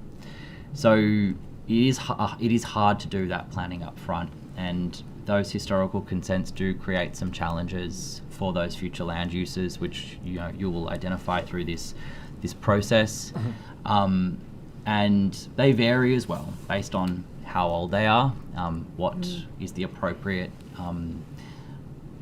future land use, and in some cases it's pretty simple and it goes back to native vegetation or it goes back to agricultural land. But to my earlier statement about the environment changes around, and you need those towns and those cities to continue to operate. We have other government decisions that are made incrementally over those decades. For instance, we have things like the renewable energy zones, which are proximate to some of these sites. They give pause to reflect on what the appropriate land uses could be in some of these mines as they start to come offline. Some of the processes you have to go through to change a land use from what's already prescribed under a consent can sometimes be quite flexible, and I'm sure that Chris could talk through some of the things that he's seeing in the development assessment stage of former mine sites moving to other land uses. But in other cases, it can be quite complex. We try to predict what that future land use is through the zoning of those mines at a very early stage, and that can sometimes curtail those uses. So I think in terms of opportunities for there to be streamlining the system to allow for more flexible land uses, the zoning is one of those places where things could be reflected upon, and maybe that's something the panel wants to look into. The government has taken a role in state significant rezonings more recently, and has done in the past, particularly for the types of land uses that perhaps are being considered for post-mining sites. And they can be industrial and manufacturing. We've seen that across Greater Sydney and in other parts of the Illawarra, Shoalhaven and the Hunter. So there is potentially a role there. I guess, without sort of dipping too heavily into Chris's area of development assessment, one of those other challenges for adopting more flexible or alternative land uses on mining sites can be that requirement to adjust the existing consent. It's often seen as, by landowners, as being quite difficult. They don't want to reopen that consent. And, I think that requires them to have strongly considered what they want that land use to be. And so there may be an opportunity there to streamline what the future use could be alongside some of those existing conditions of consent in the existing consent as well. But Chris, maybe you want to talk about some of the other uses we're seeing on existing mine sites? Thank you, Tom. So we are seeing a number of development activities on mine sites, but also former power station sites. So I think there is a level of flexibility that we are seeing in the planning system. So we've seen roughly 9 projects determined, from a range of solar farms to pumped hydro. We've got a number of projects that are proposed, that are being close to being determined, and a couple of projects that are in the pipeline to be assessed. I think, going back to some of what Tom's saying, one of the things that's key is the mine sites are quite large themselves. There is opportunity for a range of developments, particularly in the renewable space where the zoning does allow, through a permissible pathway, these types of projects to be assessed and determined. The other option is through rehabilitation processes. There's opportunities to utilise infrastructure, and that's why we're seeing a bit of interest in pumped hydro with some water storages. So there has been a level of interest and development activity, as well as, probably fair to say, a number of discussions that companies are starting to have about options moving forward. And these 9 projects, are they they're sites that are currently have a mining lease in place? Some of them are on former, a lot of them are on former or former power station sites. So you got a lot of so battery they're not storage. subject to the terms of the Mining Act, is what I'm trying to get at. Yeah, so in terms of some of those particular projects, I'll probably take that on notice. I can come back and clarify. But definitely one of the big things that we've seen is the battery storage, because a lot of those power stations have that connecting infrastructure to facilitate power delivery. In terms of what needs to change in the planning system, because there is a level of flexibility, and we have heard sort of that, but then we have also heard at length throughout the course of this inquiry is the linear process of mine lease relinquishment, and then another person coming in and using the site. That linear process at the moment is not allowing for the full beneficial and productive post-mining land use to be realised. Are there different levels or aspects of the planning system that would need to change, and how would those changes be made in order to better facilitate that? I think what Chris has talked to is sort of site by site changes that have occurred rather than a strategic approach. And I understand that some of the previous witnesses, places and councils as well who've come before the committee have recommended a coordinated approach, a strategic approach.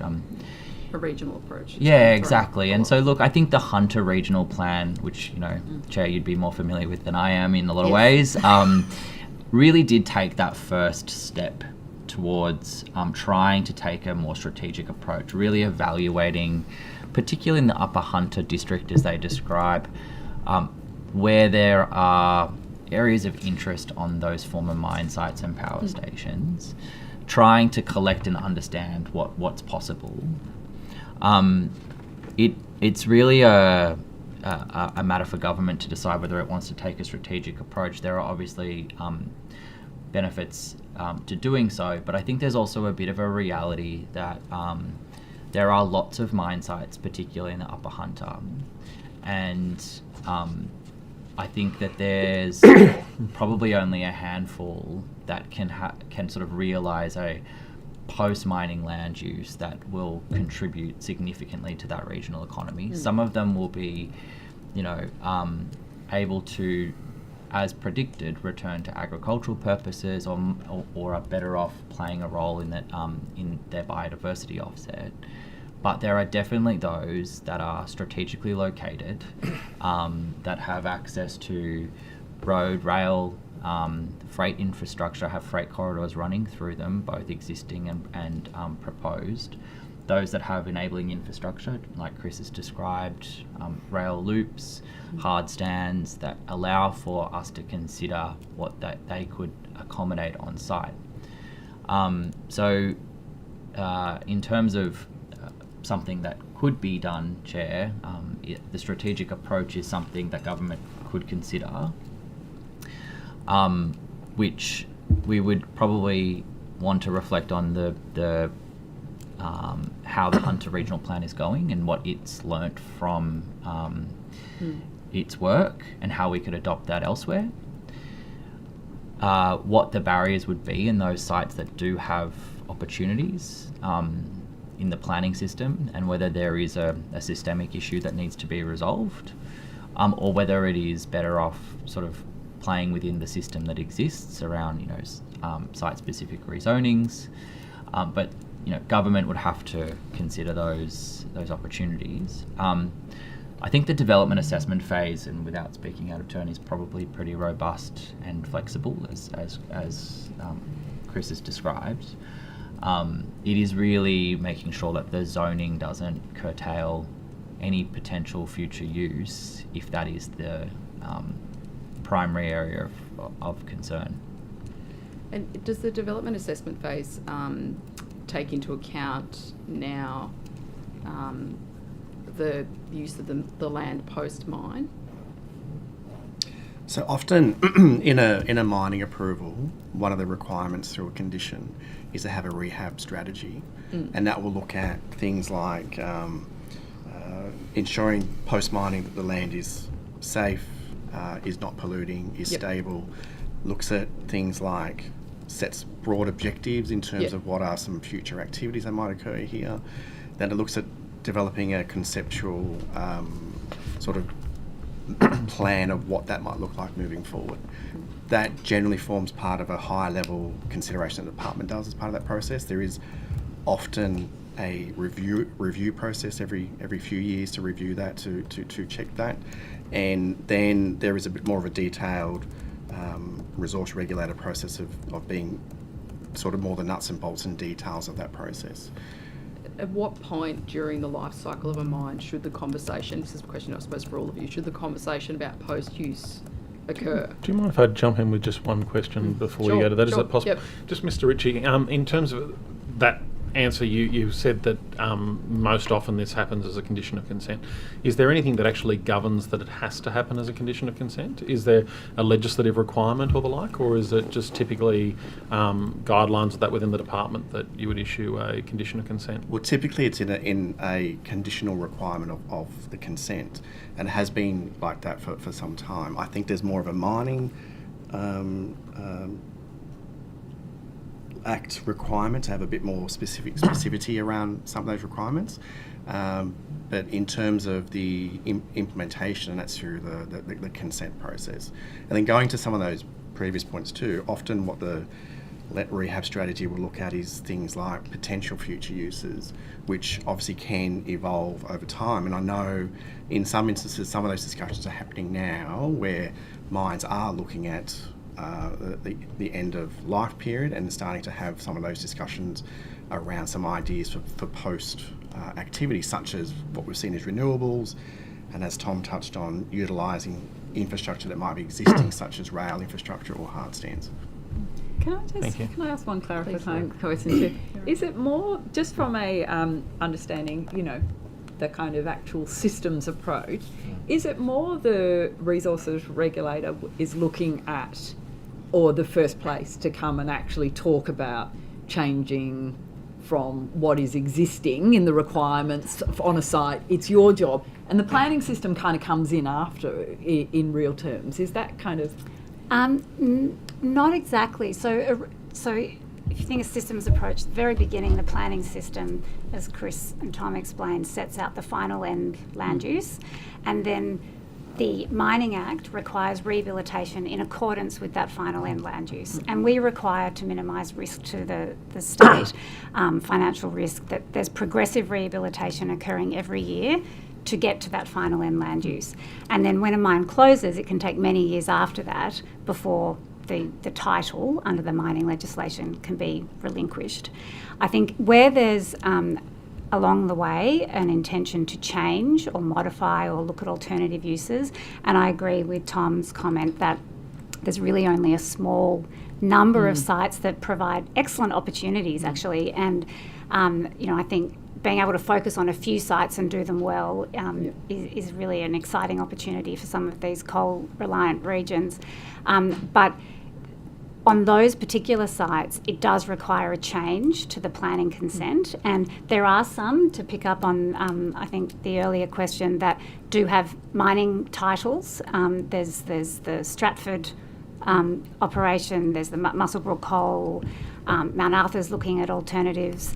There's a few, and that requires change to the planning process, and then it's after that the work that we do under the Mining Act can change in terms of assessing and requiring rehabilitation in accordance with that final land use. So it really starts with planning, and for a change, it goes back to planning. But we are involved. We work very closely together. We're very collaborative in the way we work with the proponents and the companies. But I think what I understand you've heard through this committee is that for those sites where there is a real opportunity to do something different, where it's located near, with access to road and rail infrastructure, there's a willing landholder, obviously makes that easier as well.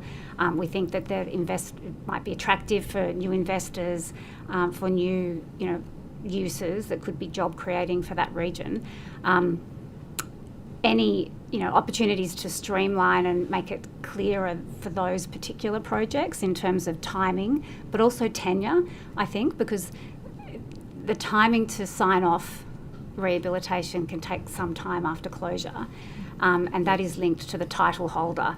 And so, but any decision to change that, we need to manage very carefully the risk that may impose in terms of environmental and safety risk. And so that would need to be a consideration in any reform. I think also to go back to the question as well around engagement, what I'm observing through the processes now is that companies are getting a lot better at engaging early, and that seems to be if I could name the projects that I see as success out there, they're the ones that have really grabbed it, running with it. They come and see planning early, they come and see the regulator, they come and see all the other agencies that they have bits and pieces of involvement in that process. And so that's the advice that we impart to companies now, is that engage early, run through your proposal. Like as Georgina said, it starts with planning. I like to think of it, they set the outcome, the regulator through the rehab work sets the detail of how to achieve that outcome. And we work very closely together with that, but certainly early engagement, and I think companies are getting better and better with that now as well. So at what point during the life cycle of a mine should the conversation about post-use occur? I think Good segue. You've heard from a lot of other people this morning. I've heard it there, and also during this inquiry, is that we're all wearing operations out there that have been around for 30, 40 years, and so I think we can't go back in time. I think but as I said before, the earlier they can engage with the proposal, with the developers as well, whatever that plan may be, is never too late. But you can understand why for some of these historical sites there is real and genuine concerns around limitations around their engagement, and sort of going back to some of what Mr. Looms you referred to earlier around the conditions of consent and the reluctance that exists in the industry to have any of that impacted. Is there sufficient flexibility in the mining lease to allow, some of these productive and beneficial post-mining land uses to be realised? So, again, it really depends on what the development consent. So it starts with the planning consent, and then the rehabilitation requirements, which is through the mining lease, can change once the development consent has changed. So I think in terms of you're asking them to go back and open up the conditions of at the moment consent. They have to, and I think that's where you there understand is an that opportunity. is not something that so hence our issue. Yes, I think that's right. And if there's an opportunity to streamline for those few, most of them will probably make sense to continue in a lot of cases. Yes, that's right. But for those few, I think that is where the opportunity exists. And tell me, in terms of the mining site itself, this may be a question for planning, may be a question for mining, maybe a question for Mr. Chappell. Sorry. In terms of a planning modification, if a company was looking at doing something differently, would that be required for the entire site for post-mining, if it was for something post-mining land use, or could it apply to a portion of the site? Because we've also heard throughout the course of the inquiry about the fact that no one mine is the same, and they're certainly not a homogenous operation. So looking at areas of opportunity within a lease. As Chris has already alluded to, these are very big sites, and without labouring the no two sites at the same point, there are opportunities to explore using different parts of the sites for different purposes, not too dissimilar to most master planning processes for any land, really. So the regional plan identifies, for the Hunter, for example, identifies operational and non-operational land, and then the areas of interest where things could occur in the future if the ducks align, I guess. So I think there is definitely an opportunity to look at the sites holistically and how they can achieve some of the rehabilitation requirements, but also post-mining land uses as well. I think it's Mount Arthur is, out there with a vision at the moment, which seeks to do that. And so absolutely you don't have to apply the same land use to the whole site. It can be over time nuanced and broken up into particular types of uses, even different types of zoning as well, as time goes on. And certainly by far the most common form of rehabilitation sign-off or relinquishment is partial. So yes, everyone seems to think of it's either the entire site or nothing, but over a number of years, we've had something like I think over 20 mine sites have achieved successful partial relinquishment, and that's probably going to be the way it will be for some time as well, because it'll suit the company to hive off that bit. They can do a discrete bit of work there. Potentially it frees up some funds under our current framework as well, that they can then put into other rehab activities going forward as well. How does the planning system currently deal with proposals for development in buffer zones? So currently it treats each site as it's zoned, and so it doesn't distinguish necessarily in every case at the strategic or zoning level between operational or non-operational land. Operational land being where mining activity has occurred or there have been effects of that mining activity, whereas the non-operational land is generally the buffer zone area. I know that there have been suggestions from witnesses before us and landowners about using buffer zone land or non-operational land. That's absolutely something that could be explored on a site-by-site basis if there is that strategic merit for those particular sites. In some cases, I know in the Upper Hunter, that buffer zone land, abuts industrial land that's already developed, often not within a mining catchment, but is existing, and so there may be some obvious merit in those instances. On the flip side, the buffer zone land, because it's not operational, may not necessarily have some of those benefits or opportunities that the operational land has. So things like that existing infrastructure, those rail loops, those hard stands and workshops, which generally occur on the operational land. So there's, Chris and I also dabble in the Aerotropolis, and there's this comment about serviced land out in the Aerotropolis, which is about your electricity, your water, and your transport infrastructure, so that you can actually unlock that land for development. That it would be that on the non-operational land, it may not have that level of service that the operational land has. So site by site, it might be that a buffer zone is appropriate, and in others it may not be. And tell me, with the buffer zones, are they used by the mining companies for offsets, for example, or is that something that's not currently the case? Not too sure, sorry. I'll probably have to take that on notice. It could be, but I think it's probably worth if we take that away and come back with a bit more detail. Thank you. That would be good to know. Sorry, I've monopolised the time. I've got heaps more questions, but I'm looking to my colleagues to... I guess one thing I found quite surprising from the Queensland Mines Commissioner or Mine Rehabilitation Commissioner earlier on was that his remit was for 200 mines, and then the reference that there were thousands of other smaller mines that fell outside of his remit.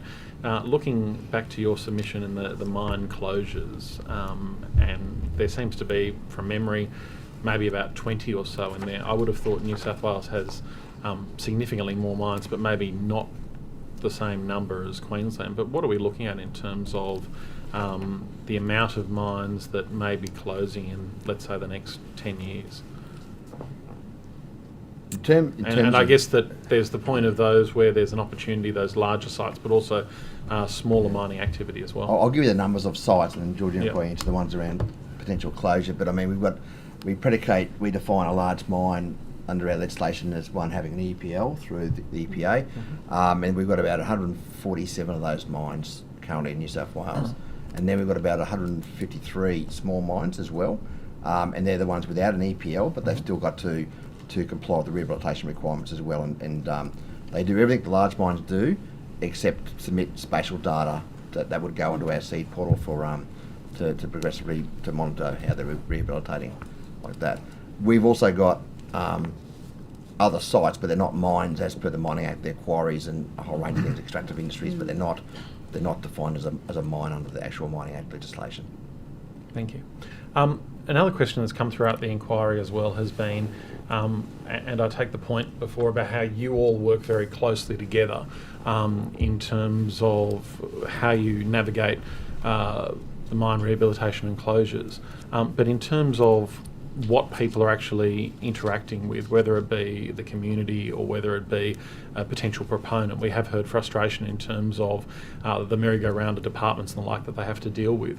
Are there any moves within inside government to streamline that external facing view, in a sense, to, I won't say necessarily the overused phrase of a one-stop shop, but in terms of being able to streamline that process where you might be able to work closely in the background, but where they're just dealing with one port of call, so to speak, within government?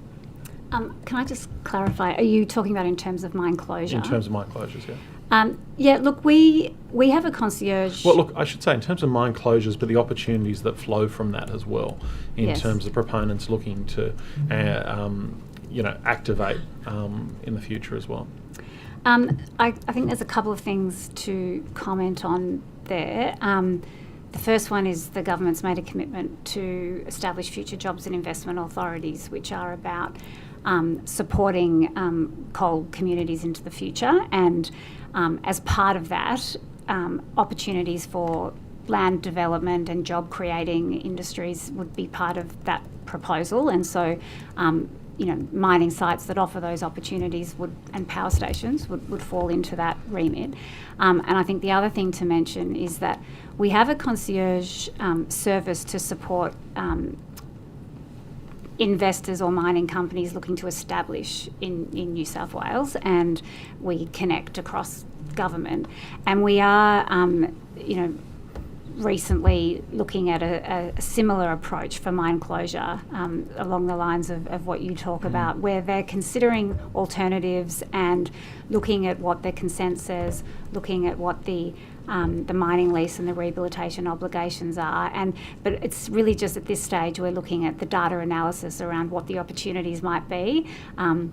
We talked some of the criteria before about location, interested landholder, and there's probably only a few sites, but we are starting to consider what that might be and providing support. So when companies talk to us around what would I need to do, connecting them, working closely with planning around what that process is, so that it's as clear as possible under the current legislation what the process is. Thank you. And another issue that's been raised throughout the inquiry as well has been, and Mr. Looms, you sort of mentioned this in terms of the Hunter plan as well, but the plan for all mines across New South Wales, and there has been some suggestions before the committee that an audit should be undertaken to work out or identify where there are opportunities across all mine sites across New South Wales in terms of their rehabilitation or their adaptive reuse into the future. Is that something that's countenanced at all by any of the agencies, I guess, in terms of what those plans could be? Or is this something that effectively the view of the government is that it should be market driven and the market should bring forward opportunities where they see fit? I think that is a potential role for the future jobs and investment authorities to consider proactively supporting some of those regions. Thank you. Thanks. I would love to ask about residual risk and what, where the system is up to in terms of how we're looking at that, how we're calculating it, particularly given this inquiry is now sort of looking at potential different uses that have been anticipated from, the experts sitting around developing these approvals and rehabilitation plans. Yeah, certainly. And look, that really goes to the heart of, I guess, some of the reforms that we implemented as a result of the Audit Office audit a number of years ago. And certainly the system with our current framework for rehabilitation is very robust, requires a lot of targeted operations out there on sites, a lot of technical studies to be done to really inform the future how the company will actually implement their closure plan when it comes to that point. And so I think where the system has changed over the years has been very much, we're so much better informed as a regulator, but also the companies are better informed as well through doing these pre-planning studies around, we do things on surface water, groundwater, subsidence, a whole range of studies out there to inform ultimately that the company then can inform what they need to do at an early stage around their rehabilitation processes. So the more we can do of that, the more we mitigate against residual risk into the future. Now, there's always been some residual risk, but I think the scale of it, as opposed to what we were talking about some time ago, has certainly changed because of the robustness of the programs, the robustness of the regulatory framework in New South Wales as well as we speak around that process. And so I think where we are now is certainly a lot better in terms of managing that issue going forward.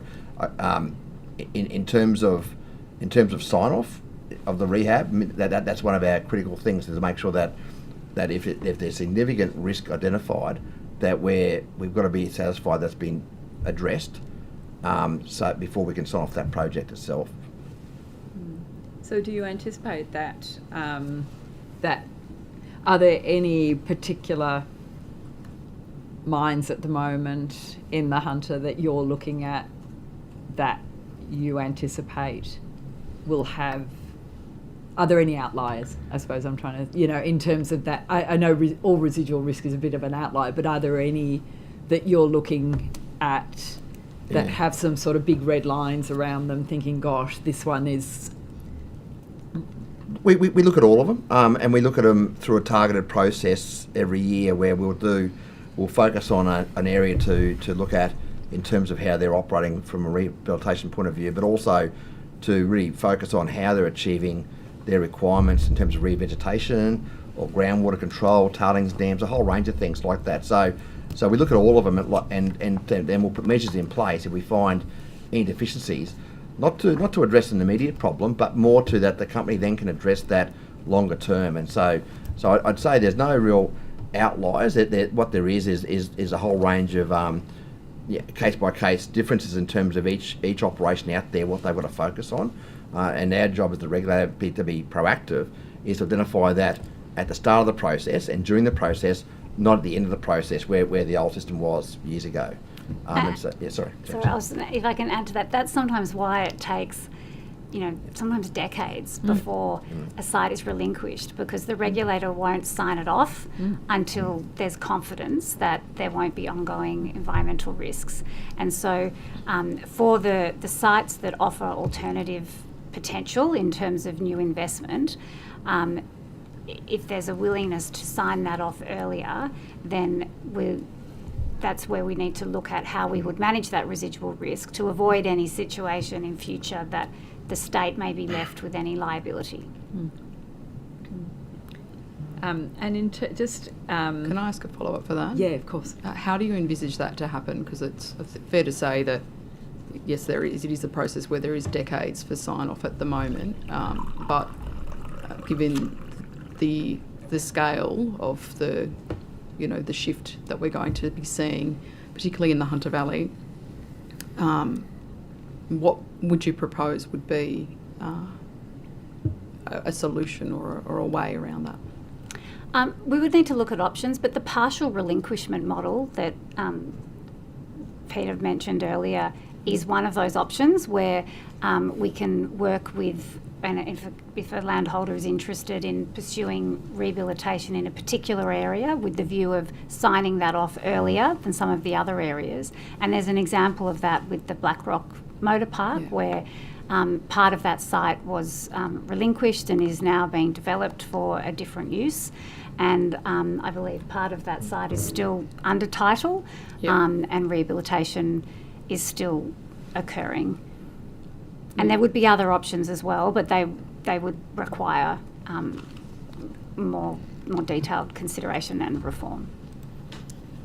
Sorry, Suka. No, that's all right. I was a little bit surprised about the sorry, I shouldn't start like that. With the government, you suggesting that if the government wants to take a strategic approach, then it can do.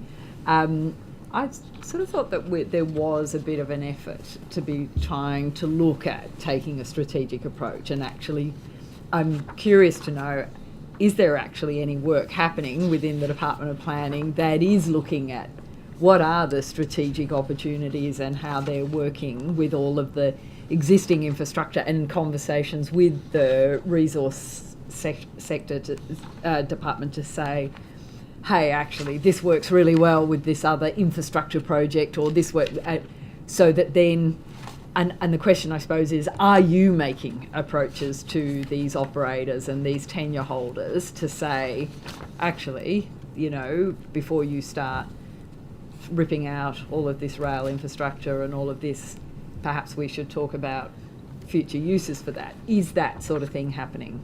So I think the Hunter Regional Plan, which is one of the more contemporary strategic planning documents that the department has published, has taken that strategic approach. Reflecting on the Upper Hunter District part of that plan, it is, it seeks to look at what the opportunities are within that broader area amongst all of those mining sites. It is more contemporary, and so the older regional plans have not necessarily taken the same approach. And there are 9 regional plans in total at this point in time. 2 are in draft, 7 are published. And then there's obviously the Greater Sydney Region Plan, but we'll put that to one side as there's not a huge amount of mining that we should probably reflect on today within that catchment as much. But for instance, in the Central West, in the Illawarra Shoalhaven, we haven't, because they are older documents, taken the same approach.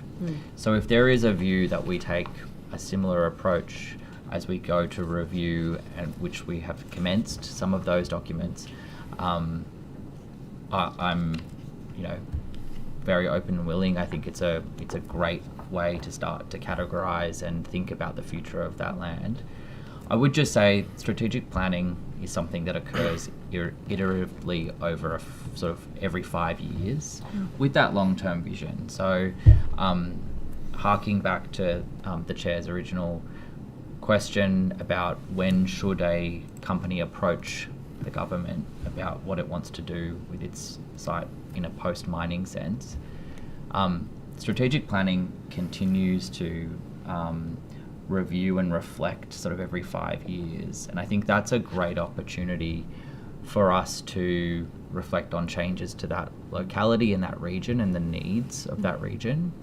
And then what those sites and what other sites as well, whether they're power stations or they're former industrial land sites or whatever, how they can help service those communities, looking at the whole rather than just certain parts. So on that, we heard earlier some really excellent evidence about, when you're transitioning communities that have been so reliant on a particular sector, and land use obviously plays into that, how important that the changes have to be community-led, and I'm just also wondering, in any strategic planning reflection and exercise, would you be looking at the Hunter Jobs Alliance work? I know there's the dialogue and all of those where the communities come together to identify what the opportunities are for them socially, economically, environmentally, and obviously how that ultimately lands on land use at some point. Yeah. Is the department engaged? Of course, yeah. So there's sort of 2 key levels of strategic planning. There's the regional level, which the state government takes the predominant role in, and of course we largely engage with councils and key community groups, business groups and others that have a stake, I guess, in the region in the long term. Then you get to the local strategic planning statement level, which is a LGA-wide strategic plan. It's much more fine-grained and then obviously leads to changes in the local environmental plan, the statutory planning side of things, which is your zoning, your controls that go around that. I don't need to explain it to you, obviously, Ms. Higginson. But that level, I find, is the bit where there's a real opportunity to truly understand town by town, city by city, suburb by suburb, what the aspirations are for those areas. Planning in the regions is very different to planning in the cities, obviously. The drivers are very different. In the regions, obviously, it's very led by industrial and jobs growth. So if there's a particular industry or job sector that helps, that's where we then see population growth occur. Whereas in the city, it's very population driven, based on people's desire to live in approximation to certain parts of the city that they love. So it's almost like a totally different strategic planning system. And my regional planning team really do engage with the jobs and the business and the chambers and the dialogues quite regularly to make sure that we are planning in that way in the regions, rather than in the cities where you can see where that growth is going to occur quite naturally because it's generally population driven and demand driven. So yeah. We heard there was one statement this morning about it's so important to have everyone at the table, and if you're actually not at the table, you're probably on the menu. I thought I've never heard it before. It was actually really powerful. But I was, there are pretty common parlance. Yeah, I'd never. I hadn't honestly, heard it. my Really? whole Yeah, life, yeah. I've never come Many across times. it. I must have been on the menu many times because there's many tables I haven't been at. Maybe I but have been, so The, maybe that's why I've heard of the notion that at the moment in the Hunter, because there is so much anticipation about the radical nature of the change that we're looking at over the next decade and the next half a decade, is this fear that some community voices won't be heard or aren't being heard, or maybe they're at a different table or not the table. And I'm just wondering to the extent that all of the agencies that are looking at this are making sure that all those tables are. Yeah, I think, and maybe Chris can reflect on some of renewable energy projects that you obviously see in the assessment phase, but the energy transition is something that is a very big change to particular communities, and that's also the change obviously away from mining and coal and resource reliant communities obviously into that renewable space. My view is councils, particularly in the regions, do a very good job of their local planning. The region and the regional plans set really great outcomes. They set the framework. But if I reflect on, if we go to the Upper Hunter as an example, I think you had Sharon Pope from Muswellbrook here when you went up to Muswellbrook. Great strategic planning done up there, right? Yeah, like, it's pretty amazing. And they, We had her twice give evidence. Yeah. She was so good. Yeah, it was pretty. Totally. And so that's a great council that's doing great community engagement and truly understands the crux of the issues that community will face. My goal and my team's goal and the other parts of my division's goal is to work hand in glove with Sharon. There may have to be points of disagreement, as there always are, about certain sites or certain uses or certain futures. But I really do think that those council strategic planning documents are where we can see some of the richness of the engagement and the community aspiration. Thank you. Thanks. Can I ask, Ms. Beattie, you mentioned earlier about BlackRock, and that is obviously a very good example of an innovative and productive use of post-mining land. One of the comments from BlackRock, because they gave evidence at the Lake Macquarie hearing to this inquiry, was around the relinquishment. And I'll just read the quote for you. It was Steve Palmer, I think, the CEO. The incentive for the mining company to actually go with the full relinquishment process is very little. It's very resource intensive, and there's not a lot of win for them other than reputational gain. He goes on to say, if we'd received ESF2 sign-off, New South Wales mining regulator form of evidence of rehabilitation, and were able to get on and start doing our development, which was approved through the DA process, while we're waiting for the final relinquishment paperwork to be done, and there was no penalty for the mining company in letting us get on their land or for us getting on there, then we would be 4 years ahead of where we are now. Yes, Mr. Day is probably best to answer that because he's in charge of the ESF2 form. Yeah, thanks, Georgina. So I think with BlackRock, it's a interesting one in terms of that site itself. I mean, I think I spoke about it at the first hearing I came to for here. You know, that was a site that had shut down in 1970, had spontaneous fires underground for something like 30 years. Was a heavily contaminated site. Yes. Most of the time we were talking about there for rehabilitation, and the site also changed companies a few times as well in terms of the mining leases. Was really around monitoring, and so part of that, the point Georgina was making before around earlier sign-off was us actually being able to recognise and reduce the monitoring time frame, which ultimately then relinquished that site for BlackRock earlier than what would have been anticipated under our plan. So, yet they still experienced a 4-year delay. Well, BlackRock also told us about having to provide evidence of the grouting that had been done at the site. And that stated that they had to provide that information twice which adds to the delay and the duplication in the process. So the And mind you, grouting, that was grouting the grouting we issue did. is actually something that occurred post sign-off from ourselves and involved Subsidence Advisory New South Wales in terms of subsidence risk, which are obviously a major threat around the Hunter because of the historical mine sites there, and wasn't part of our sign-off process with that. And so they're very much, while there's some connection there, they are different requirements in terms of that process around supplying the information for grouting. I may add to that. So 4 years earlier, it really goes to the question around residual risk, because to sign it off earlier, someone would have had to take on that risk of the potential impact.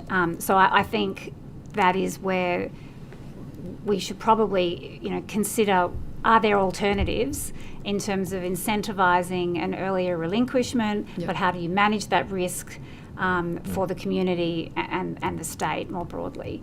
And because, as you point out, it's an excellent use of a former mining operation. And look, I personally worked very closely with the company, the mining company and BlackRock to try and facilitate that within the existing framework. But the hurdles are there for a reason. And I think if there's to be change, we just need to carefully consider what that would look like and how we manage the risks.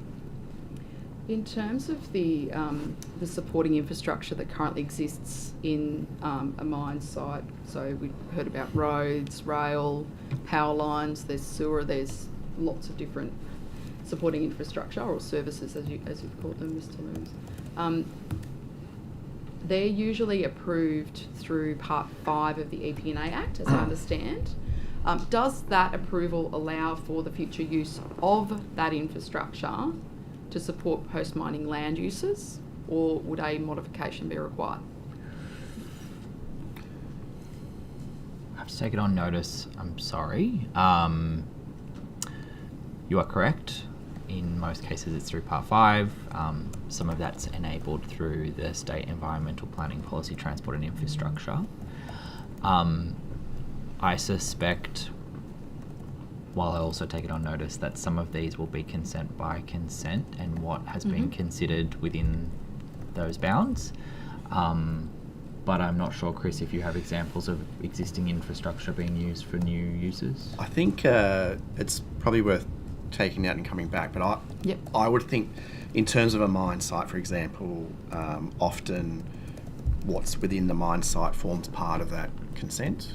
And then because the Act's shifted a little bit over time, you can do Part 4 that used to be Part 5. So it's not always a straightforward answer, sometimes in planning, but I'll take that away and certainly have a look. But in terms of some of those discussions, as I mentioned, some of those mine companies are looking to do or starting to have, they are looking to utilise some of that infrastructure that we've referred to, such as the balloon loops and electrical infrastructure and hard stands. Thank you. In terms of the rehabilitation requirements, now if I could ask, it's probably best for obviously mining with this regard. We've obviously got the rehabilitation management plan for large mines that has been in place since 2021, I believe. You mentioned earlier the role that you have in making sure that those rehabilitation management plans are adhered to. Would it be possible, because one of the other things we've heard from inquiry witnesses is the need to have access to that level of information or data. Is it possible that that is something that could be made publicly available, much like our other mapping data is? So there's requirements still for the company to have that on their own website, but in terms of the transparency of our systems, we've been doing a lot of work in that regard. The SEED portal is a world first in terms of being able to see progressive rehabilitation at mine sites, and I think that's been widely used by community groups and a whole range of other stakeholders out there. So that's a starting point, and that no doubt we'll look at enhancements to that over time. But to get that going was a major operation. We've also updated a lot of our website as well to, we put on their assessed deposit levels for the mines. We've provided a lot of simple information so that the community can understand the steps and the process in terms of the rehab approval and sign-off, and also what we do to monitor compliance with that. But ultimately, if people want to really see the an individual company's rehabilitation management plan, that's required to be on their website. So the rehabilitation management plan is one thing, but what I'm talking about is what is actually happening, because the plan is is a static document, but rehabilitation occurs continuously. So the seed portal would be the site that you can put layers on that and see the progressive rehabilitation from a time period and going forward as well around what their plans are as there. So it's quite advanced in terms of. So there is that capacity that it's currently only just exists. been released. It's Oh, okay. fantastic. Yeah. It's Right. really, I will have to look. You should look at it. Yeah. It is really, really excellent. So you can see rehab occurring over a mine site over time. And the actual, but it's a mine by mine process, is it? There's not what I'm trying to get at is there's not a regional perspective. No, it's mine by mine because it's very much based on the spatial data that the mine submits. So the mine has to submit the spatial data, and then that's okay. Sure. In terms of your rehabilitation management plan for large mines, it lists examples of final land use domains which can be selected in the mine rehabilitation portal for the mining area when lodging the final land form. And then it goes on to list a number of items. Is that list exhaustive?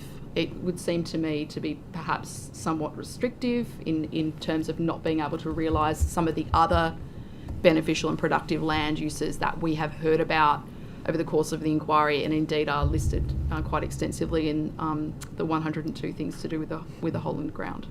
Yeah, so that would have been based very much on what was approved at the planning stage.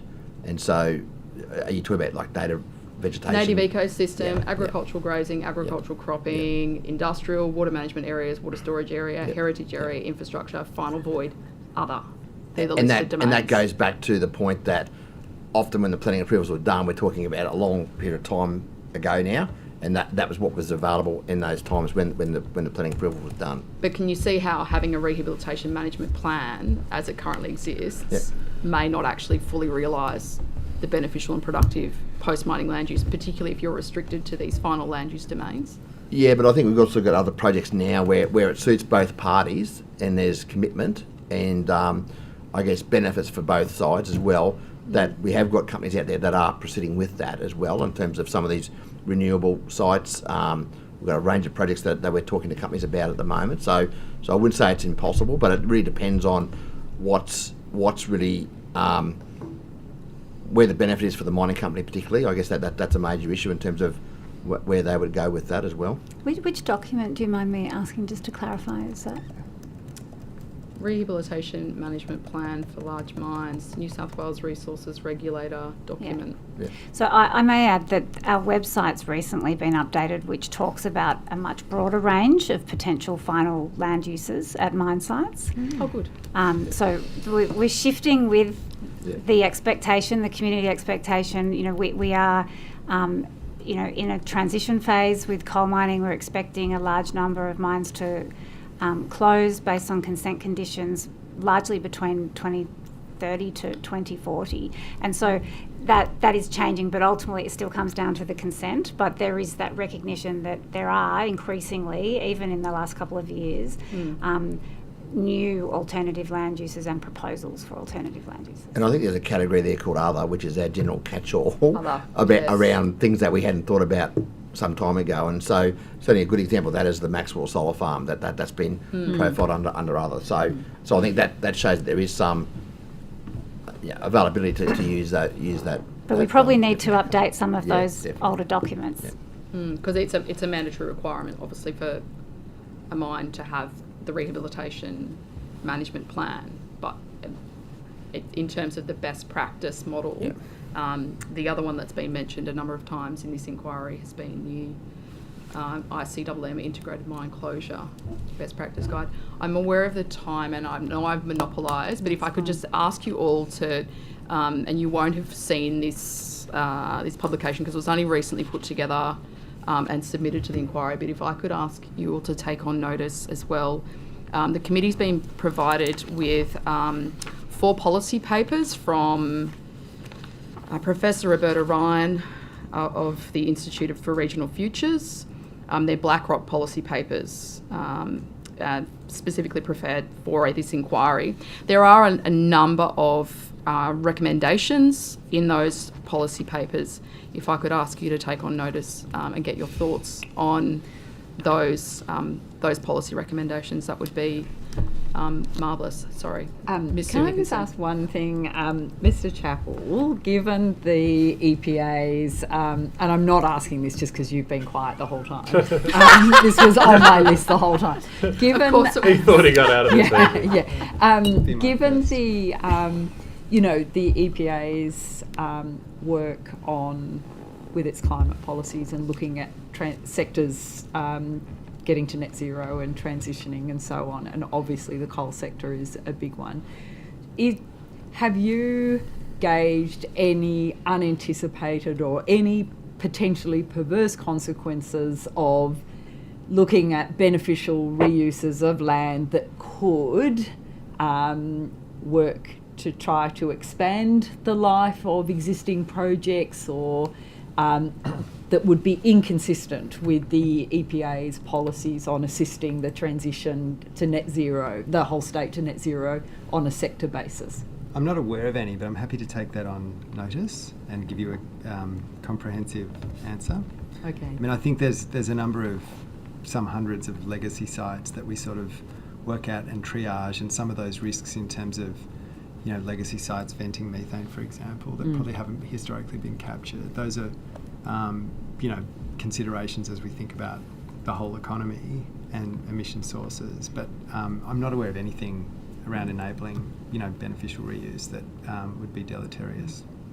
Thank you. It definitely wasn't a trick question. Like, it wasn't, I was literally just thinking, because I'm thinking more of how the planning system and the, the mine rehabilitation plans and so on, sometimes they can have these consequences. We're learning all the time about, and we get great ideas from industry, from community and all sorts, and then all of a sudden we're sort of facing new, potentially wicked problems. I suppose that's what I'm trying to anticipate. Are there any of those wicked problems that this inquiry would benefit from any insight? Because if we're making all of these great recommendations on how to change the whole system or potentially make tweaks, and there are potential things that we haven't thought about in terms of that beneficial reuse, and particularly my concern is particularly getting to net zero as fast as we can. No, I'll gladly take that on notice. Thank you. Did you have any final questions? We might finish there, unless there's someone online that's got a question in the last minute. I'm loath to ask. No, I was going to say no. He's going to ask you about... I mean, Chair, so many things I could ask. However, you've been very... Thank you. Yes, I've been very quiet. Yeah, we have that. We have that other term of reference as well. It's dangerous, Look, thank you very much all for your evidence today and for coming in and giving evidence again to this important inquiry. The Secretariat will contact you in relation to any questions that were taken on notice. Thank you once again. That concludes our inquiry for today. Thank you all.